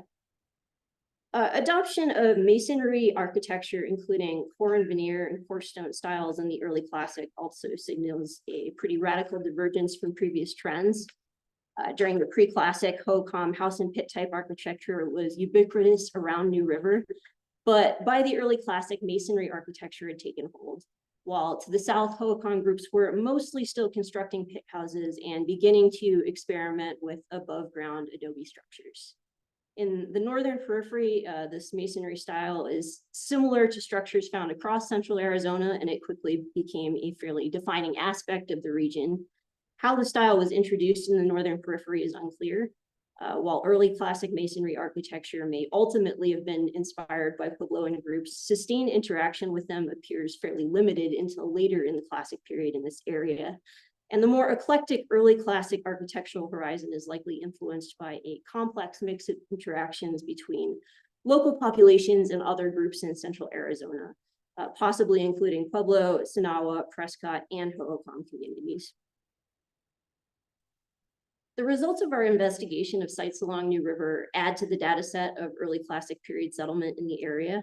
Sites we examined represent seasonal or temporary components of a settlement system associated with larger habitation sites to the east. The community appears to be largely self-sufficient, mostly uninvolved with their Hohokam neighbors to the south. The data that we do have are limited, but it seems clear that by the early classic, occupations in the New River area represent a unique cultural expression that's best considered on its own merits, rather than through the lens of adjacent culture groups to the south. I think I did that in under 20 minutes.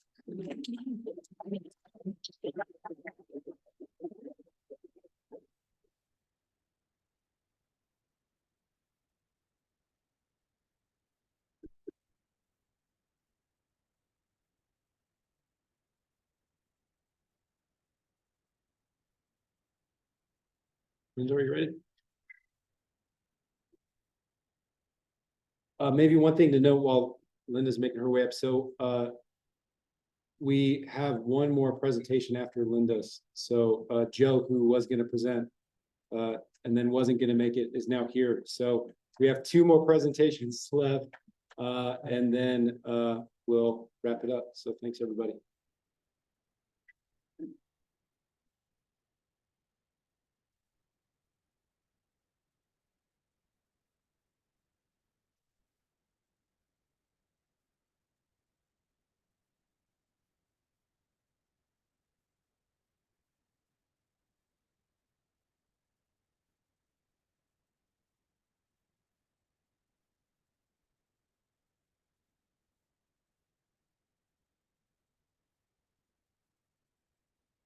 Hello, I'm Linda Morgan from the Gila River Indian community. I am Akimoratam and Dene. I am a project manager for the Cultural Resource Management Program, and I will be talking about ceramics. Let's see.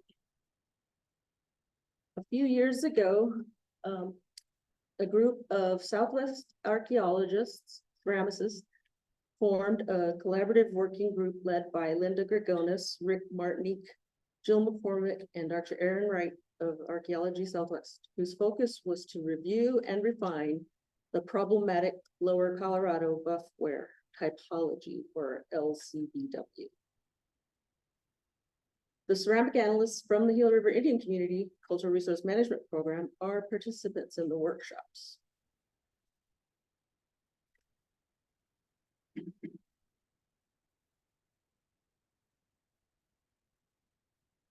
Okay.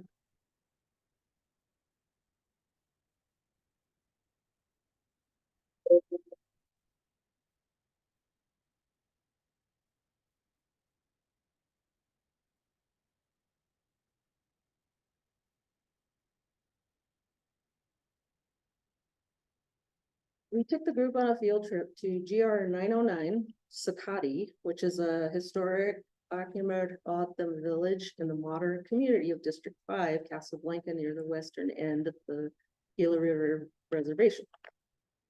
GR 909 is a roughly 3-kilometer long and 0.8-kilometer wide habitation site where the CRMP documented 204 features, including traditional Kiik Otham houses, structural remains, and middens, etc. Eusebio Kina and others visited Sakati in the late 1600s when Sakati was a bustling settlement. Grit Crimp staff have conducted a great deal of field work at Sakati over the years, and they believed that Sakati was already an old settlement by the time of Kino's visit and had probably been established in the early part of the 1600s or earlier.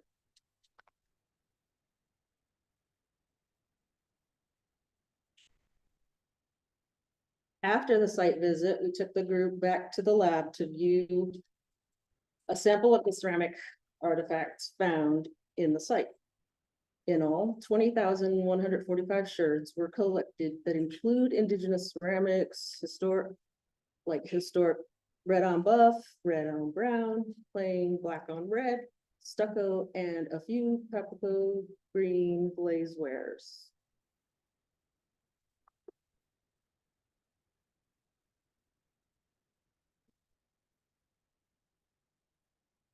To the Grick ceramic analysts, it has always been clear that there is overlap in some technological traits between the Middle Gila River and Lower Gila River groups. It is well known that the Patayan and Hoogam interacted and shared similar cultural traits, including buffware technology. It is also known that the Akimaratam and Pipash, while separate tribes, reside together within the Grit Reservation, while at the same time holding on to their unique cultural traditions.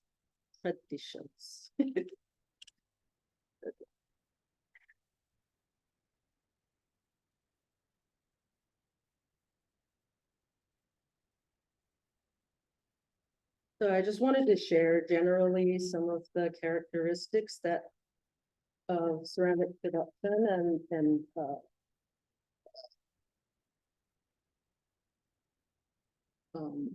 similarities that we see. Okay. I took this from a list that was compiled in 1941 from single sources and from pottery makers between the two groups. It's Drucker comparing both tribes and their cultural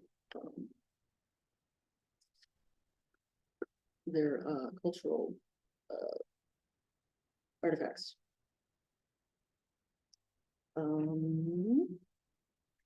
One of the CRMP goals is to define temporally diagnostic wares, types, and vessel forms for the classic to historic transition, and to study technological style and stylistic continuity and change during this time of reorganization.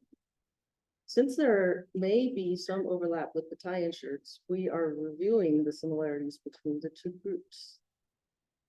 The historic Otham ceramics characteristics from well-established Otham habitation sites like 909 are not well known to others outside of Greek, and a typology has not been formally established.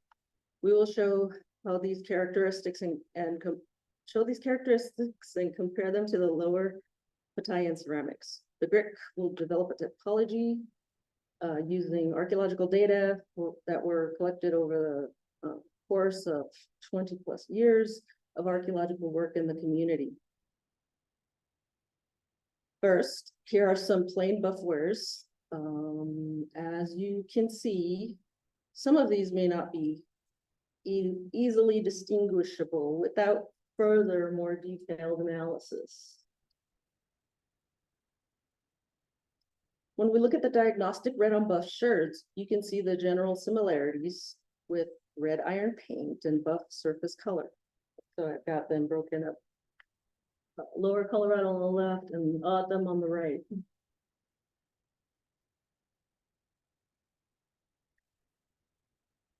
Most ceramic analysts and the general public, for that matter, are more familiar with the Pipash black on red. However, the CRMP also has documented Akimoto sites with black on red pottery. So here you can see a faint line of black paint that is made from organic mesquite that is barely observable. There are, of course, other examples where the paint is more visible and the vessel is highly polished. Both groups used the coiling method, then pinched the coils to form the vessel walls. The paddle and anvil method is shown here with photos of both Pipash potter Barbara Johnson.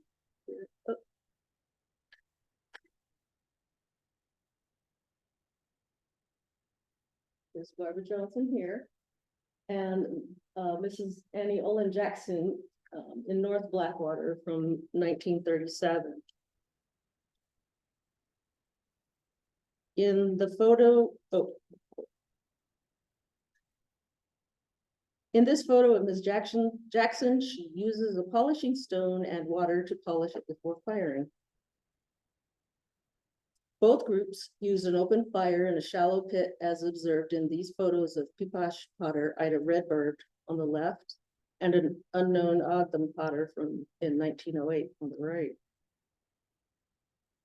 As you can see in these pottery making toolkits, the tools are similar as well because they serve the same purpose in construction.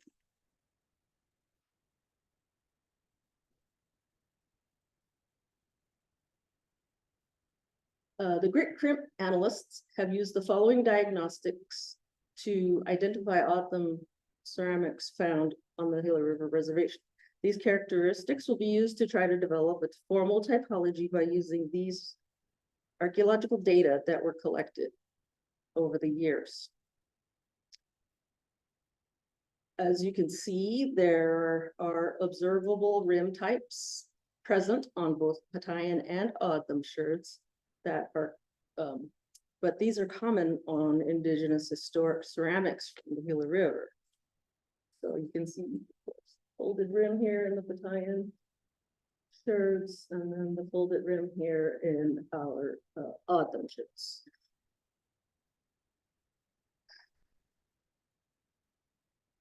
Here are some illustrations of some of the vessel forms between the two groups.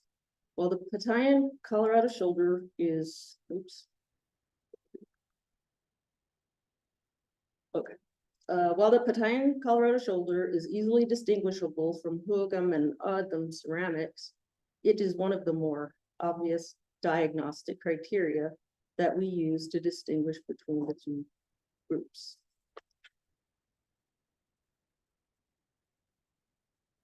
This is a very nice example of an Ogden vessel. The short neck is banded. The design field below that is banded with simple geometric curvilinear lines made with fugitive hematite paint on a large globular body. Here are more examples of designs on red on brown sherds on the left, where they are simple repeated geometric rectilinear patterns. The redware on the right exhibits a quarter design with a scroll similar to the prehistoric scroll designs. We also see plain and redware types that have a dark black organic core. This one is obvious. And it has a spongy look to it. We also have found Papago green glazeware, but it's kind of rare. Some of the observable characteristics that we use to define indigenous Ogden ceramics are the large rounded globular jars, lug handles, and are thinner than our prehistoric Hugum sherds. The Lower Colorado Buffware Collaborative Group has been beneficial for everyone involved. It has allowed the lower Colorado people to be more aware of what we find at Gila River, and it has been the impetus for the GRIC to finally begin working on established ceramic research goals. The CRMP ceramic research program is to define temporally diagnostic wares and types and vessels from the classic to historic transition, and to study those to study, oh, hold on. And to study technological and stylistic continuity and change through this time of reorganization. Thank you.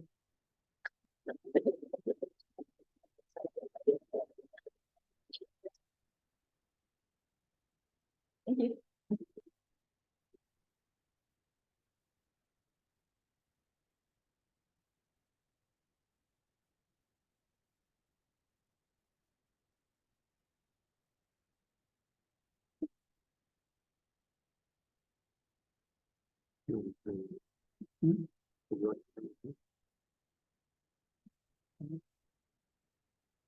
Figured out. Okay.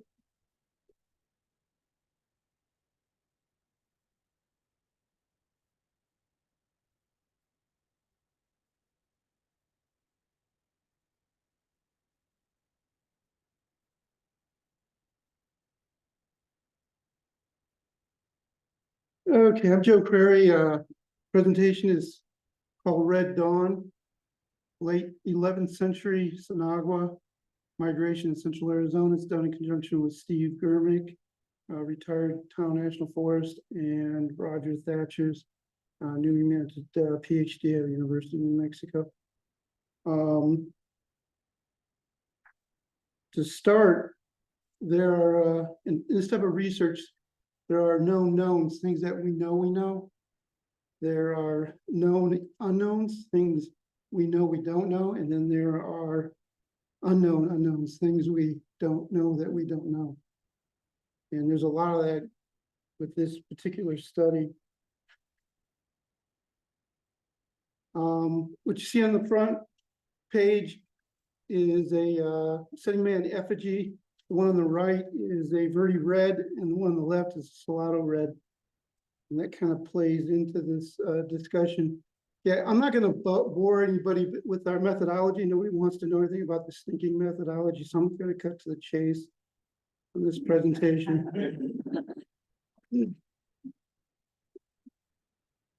Okay, our synthesis involves 6 steps. Primarily based around ceramic seriation and sequencing. And then we link that to other elements of material cultures like architecture, site settlement data. And then we look at the chronometrics, tree ring dating, radiocarbon, archaeomag. We tie this into the paleoclimatic reconstructions. And then we also tie everything into dentition morphology studies. So there's a genetic aspect to this proposed migration. Okay, the figure you see here shows how the shear count data is seriated graphically.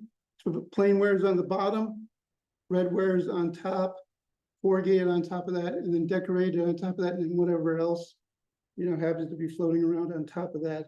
So each one is a bar. These are either a site sample. Each bar represents either a site sample or a feature sample. We prefer structural feature, residential features, because trash that's accumulated in abandoned structures, typically 50 to 30 years of garbage in there. So it gives us an idea of what the ceramic trends at that particular time are, that segment of time. Okay, and everything's organized. All the ceramic information is organized according to arc areas. These are large geographic areas that include prehistoric native traditions like the Sinagua, which would include the Flagstaff arc area and the Upper Verde arc area. The arc area is subdivided into districts, possibly as many as 14 of those, and each district can be further subdivided into study areas that are 3 to 4 square miles. These usually center on important site clusters. And so all the ceramic data, the architectural data, the site settlement data, it's all organized around that geographic system. Okay, and the graph that's in the lower right, I believe that's from the Flagstaff area. That's a sample. And the focus of all this ceramic data is redware. Surge in redware production occurs in the Flagstaff area. Okay, by the mid 11th century in Arizona, you have the Hohokam core, or Sphinx Basin represents the Hohokam core area, primarily plain wares and a lot of buff wares. That's its ceramic signature up to that point. Of course, about that time, buff wares start to go into decline, but that's a signature. Colorado Plateau, this seems to be associated with the Chaco phenomena. Corrugated, it sort of explodes up in the San Juan area and spreads rapidly throughout the Colorado Plateau. So the ceramic signature there is a little bit of plain ware, lots and lots of corrugated, and then varying amounts of decorated pottery. So they stand in stark contrast to the Flagstaff area, which right around the mid 11th century, all of a sudden there's a ton of redware being produced there. It stands out like a sore thumb. Okay, the redware we're interested in is Dead Man's Fugitive. That's the early type. That's made in very small quantity. Okay, a little background. Redwares are in the Southwest early on. They usually occur like 1 to maybe 3% if you're pushing it in any assemblage. And this occurs in the early formative period on up. It does not really take place in the Hohokam core area or in the Colorado Plateau. Hohokam core area kind of does, but after 1300, and it never reaches a very high level until around abandonment. Okay, so in the Flagstaff area with this surge in redware use from 1 or 2% up to 25 or 30%. The first type is fugitive, or correction, Dead Man's Fugitive Red, and it's a pebble and anvil type pottery, fired oxidized arcosic sands with a little bit of crushed quartz. Hardly ever smudged, if ever.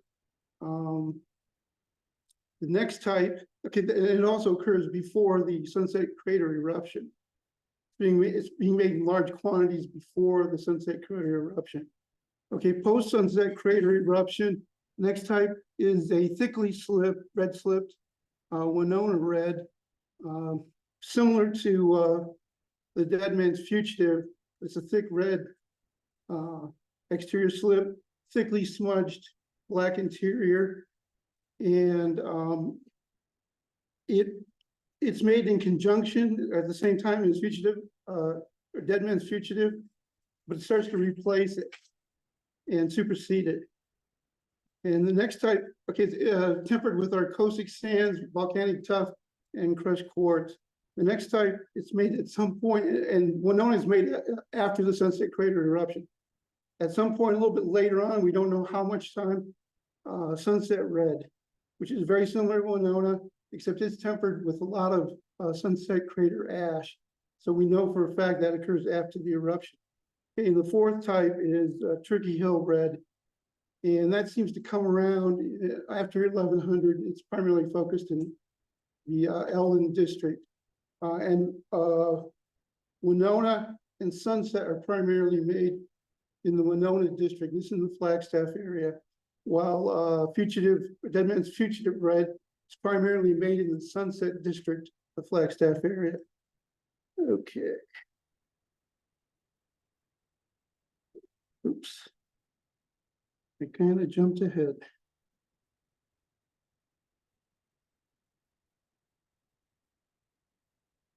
Okay, that's a lot of right now. I'm going to talk about that. It's a rabbit hole. Okay, okay, this gives you an example. The top left graph is a ceramic sequence and seriation sequence from sites and features in the Flagstaff area. At the far left end of that are dated with tree rings. So it gives you an idea of what the process is when the surge begins. Try to nail down about when the surge begins. And it seems to begin, the surge in redwood production seems to begin sometime in the mid-11th century. As I said, it seems to occur before the Sunset Crater eruption. The graph over on the far right on the top, that shows you the ceramic profile from the Kayenta Tusayan, Little Colorado. You can see how different it is compared to the Flagstaff. And the bottom one is from the Phoenix Basin area, from the GRIC district. And you can see that's different from the Colorado Plateau. It's also different from the Flagstaff area. So that gives you an idea what the contrast between those three major ceramic production areas are. Okay, so as far as our research, we're using about 4 million sherds altogether, which sounds like a lot. It's just a little drop in the bucket. You know, more data, the better the conclusion. But the top graph is from the Flagstaff area. Again, the early end of that graph is on the left, and the late end is on the right. So you can see that ceramic redware production goes from practically nothing up to as high as 90% of some sites. So that's a lot. That's a lot. Okay, and the one below that is the Upper Verde, and you have basically the same pattern. Problem with the Upper Verde is it's a mess. We just don't have a lot of published sherd count data from sites, so it's very difficult to figure out what the heck is going on there. We know in the later sites there's a lot of redware, but the Hanalki phase, it's kind of obscure, so we don't know if this migration that came out of the Flagstaff area just passed through there down into the Lower Verde, or if they actually established settlements there.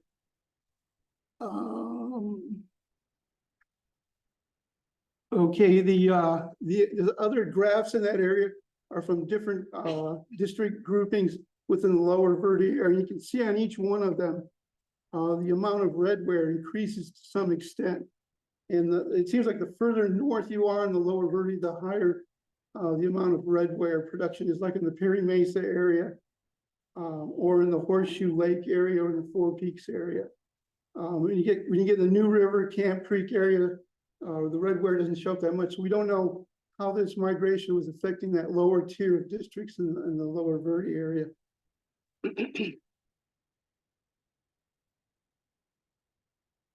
Okay, this is Tonto Basin.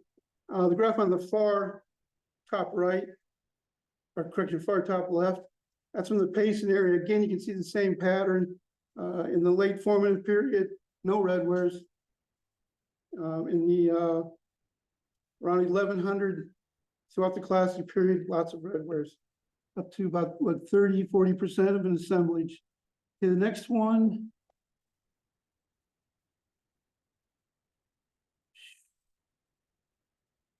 I think that's the lower Tonto Creek area. Lots of sites with lots of redware that are in the early classic period. We think the redware comes in there around 1100 as well. I'm just going to cut to the very bottom, the bottom right-hand corner. That's sort of our control. So we can try to figure out when redware is coming in. And the site at the very end of that graph, on the right end of that graph, is the hedge apple site. So the hedge apple site's abandoned right around 1300,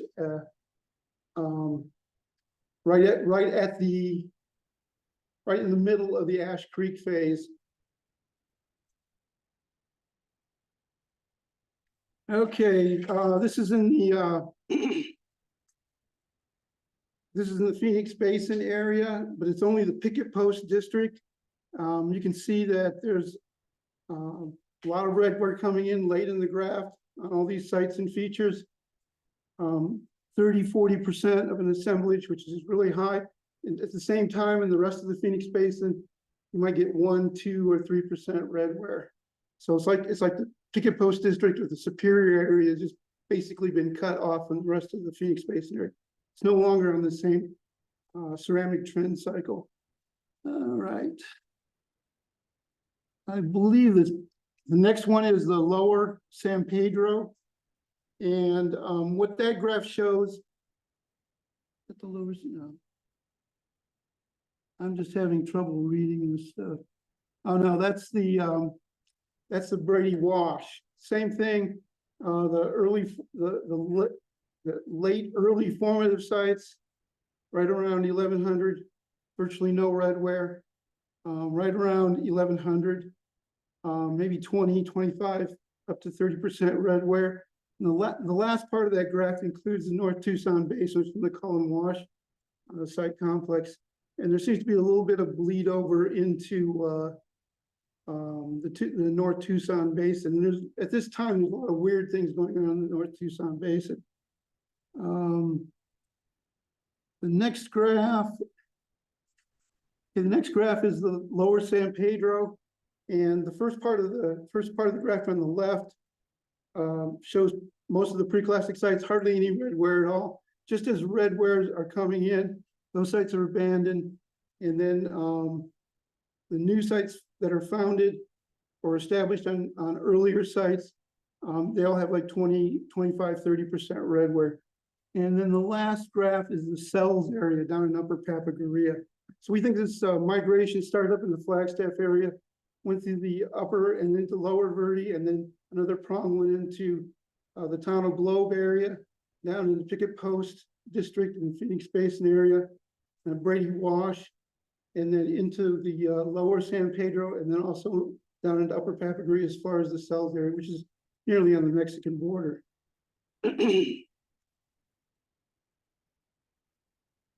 Okay, so the architectural data, what's going on at the same time as these redwares start to appear in large numbers in all these, well, in the Flagstaff area initially, you start getting new architectural types that are common in the Flagstaff area. And these are oval, subrectangular, rectangular pit rooms or pit houses with large bulbous, U-shaped, anti-chamber or alcove entryways. Very common. It seems like these were developed with some type of changing weather because of the inclement weather in the Flagstaff area. They're very uncharacteristic of any other place except the Flagstaff area. The graph shows maps of these particular types of structures up in the Flagstaff areas on the left, on the right, shows them in the various arc areas that I listed already.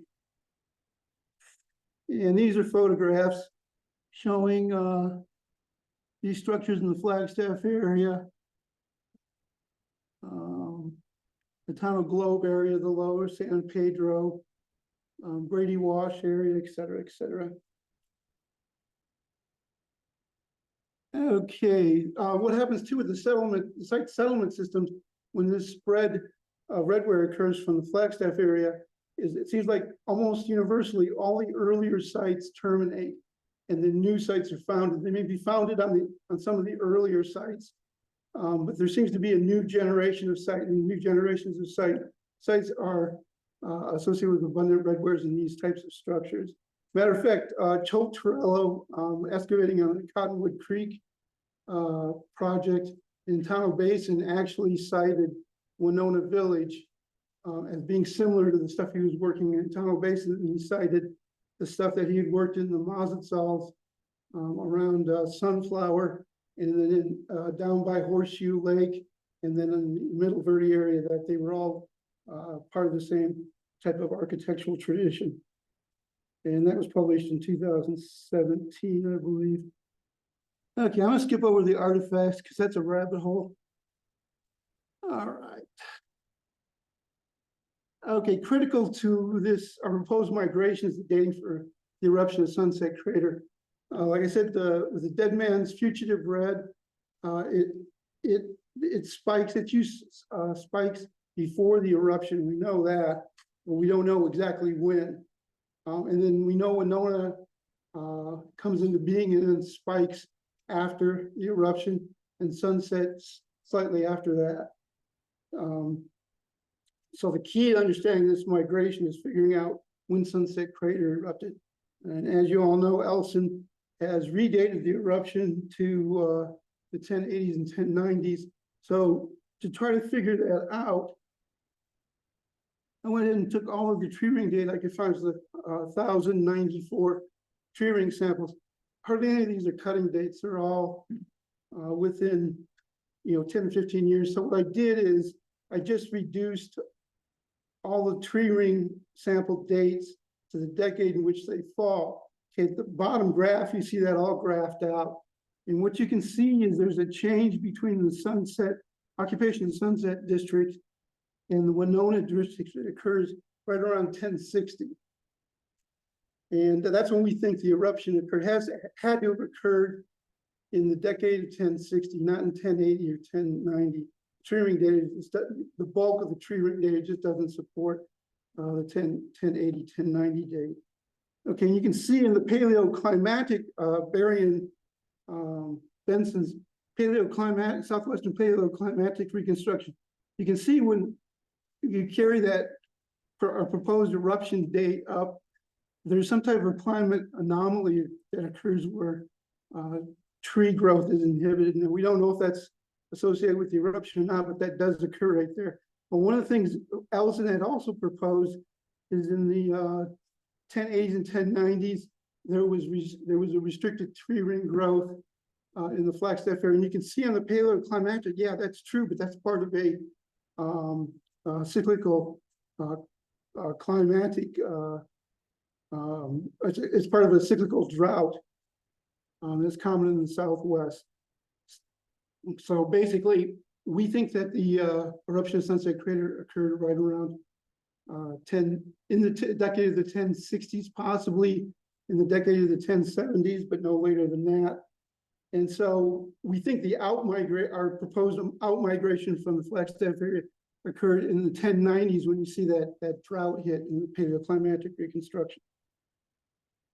All right.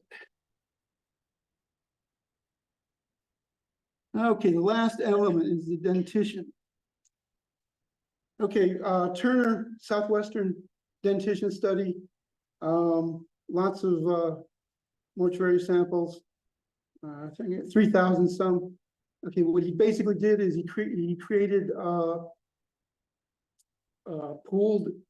he identified pooled population, traditional populations like Sinago, Classic Hohokam, Pre-Classic Hohokam, Western ancestral Anasazi, can't say Anasazi, sorry. Okay, and then ancestral, Eastern ancestral, and Members, Northern Mexican. So he created these pools, which are related groups, based on the dental morphologies. In the Roosevelt Platform Mound study, Turner did the dentition study. There was like 300 some individuals. And what he found there is that the early classic population living along the Salt River was most similar to the Sinagua. And also in Turner's Southwestern study, he identified Sinagua as being similar to in the upper Verde as being similar to the Sinagua in the Flagstaff area. Okay, now along the Tonto, primarily classic period, because they didn't excavate very many early classic or pre-classic sites there. The population he identified there, he says most similar to the classic Hohokam. I believe the classic Hohokam that Turner identifies as a misnomer. I think they're actually related to Lower Verde people, because in the Phoenix Basin, the populations that are being classified as classic Hohokam are all post 1300, and we have no idea where they came from. Plus, Turner's analysis of the pre-classic population from Los Solares, that group is dissimilar from the classic Hohokam. So the pre-classic are dissimilar from the classic Hohokam. Okay, so what this shows altogether is that what we think it shows.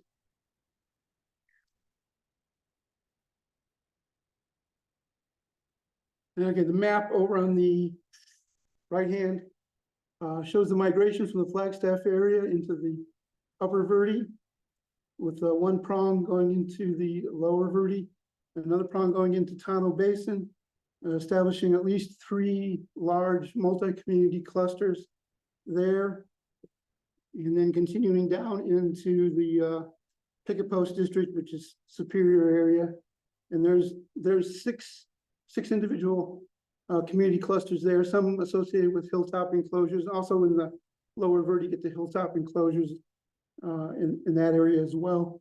And then a prong splits. One goes to the lower San Pedro, and the other goes to Brady Wash and continues down into the South area. Now, the dating on all this seems to be pretty much centered on 1100.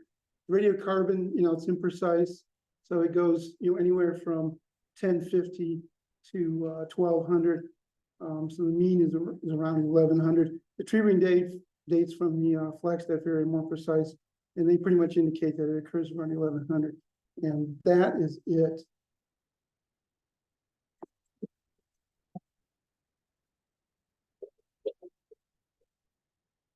I told you I was going to burn through that.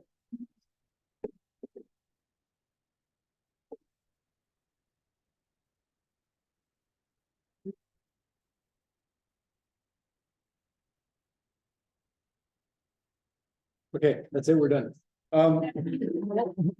Really quickly, we are going to be meeting at a place called Low Places, which sounds terrible, but it's actually kind of nice. It is in Camp Verde. You can check it out, look it up on your phone, downtown Camp Verde. We're gonna meet at 6, and AAC will buy you a reasonably priced drink if you show up. So 6 o'clock, Low Places Bar and Grill. Hope to see you guys there. Thank you for attending today. And that's it.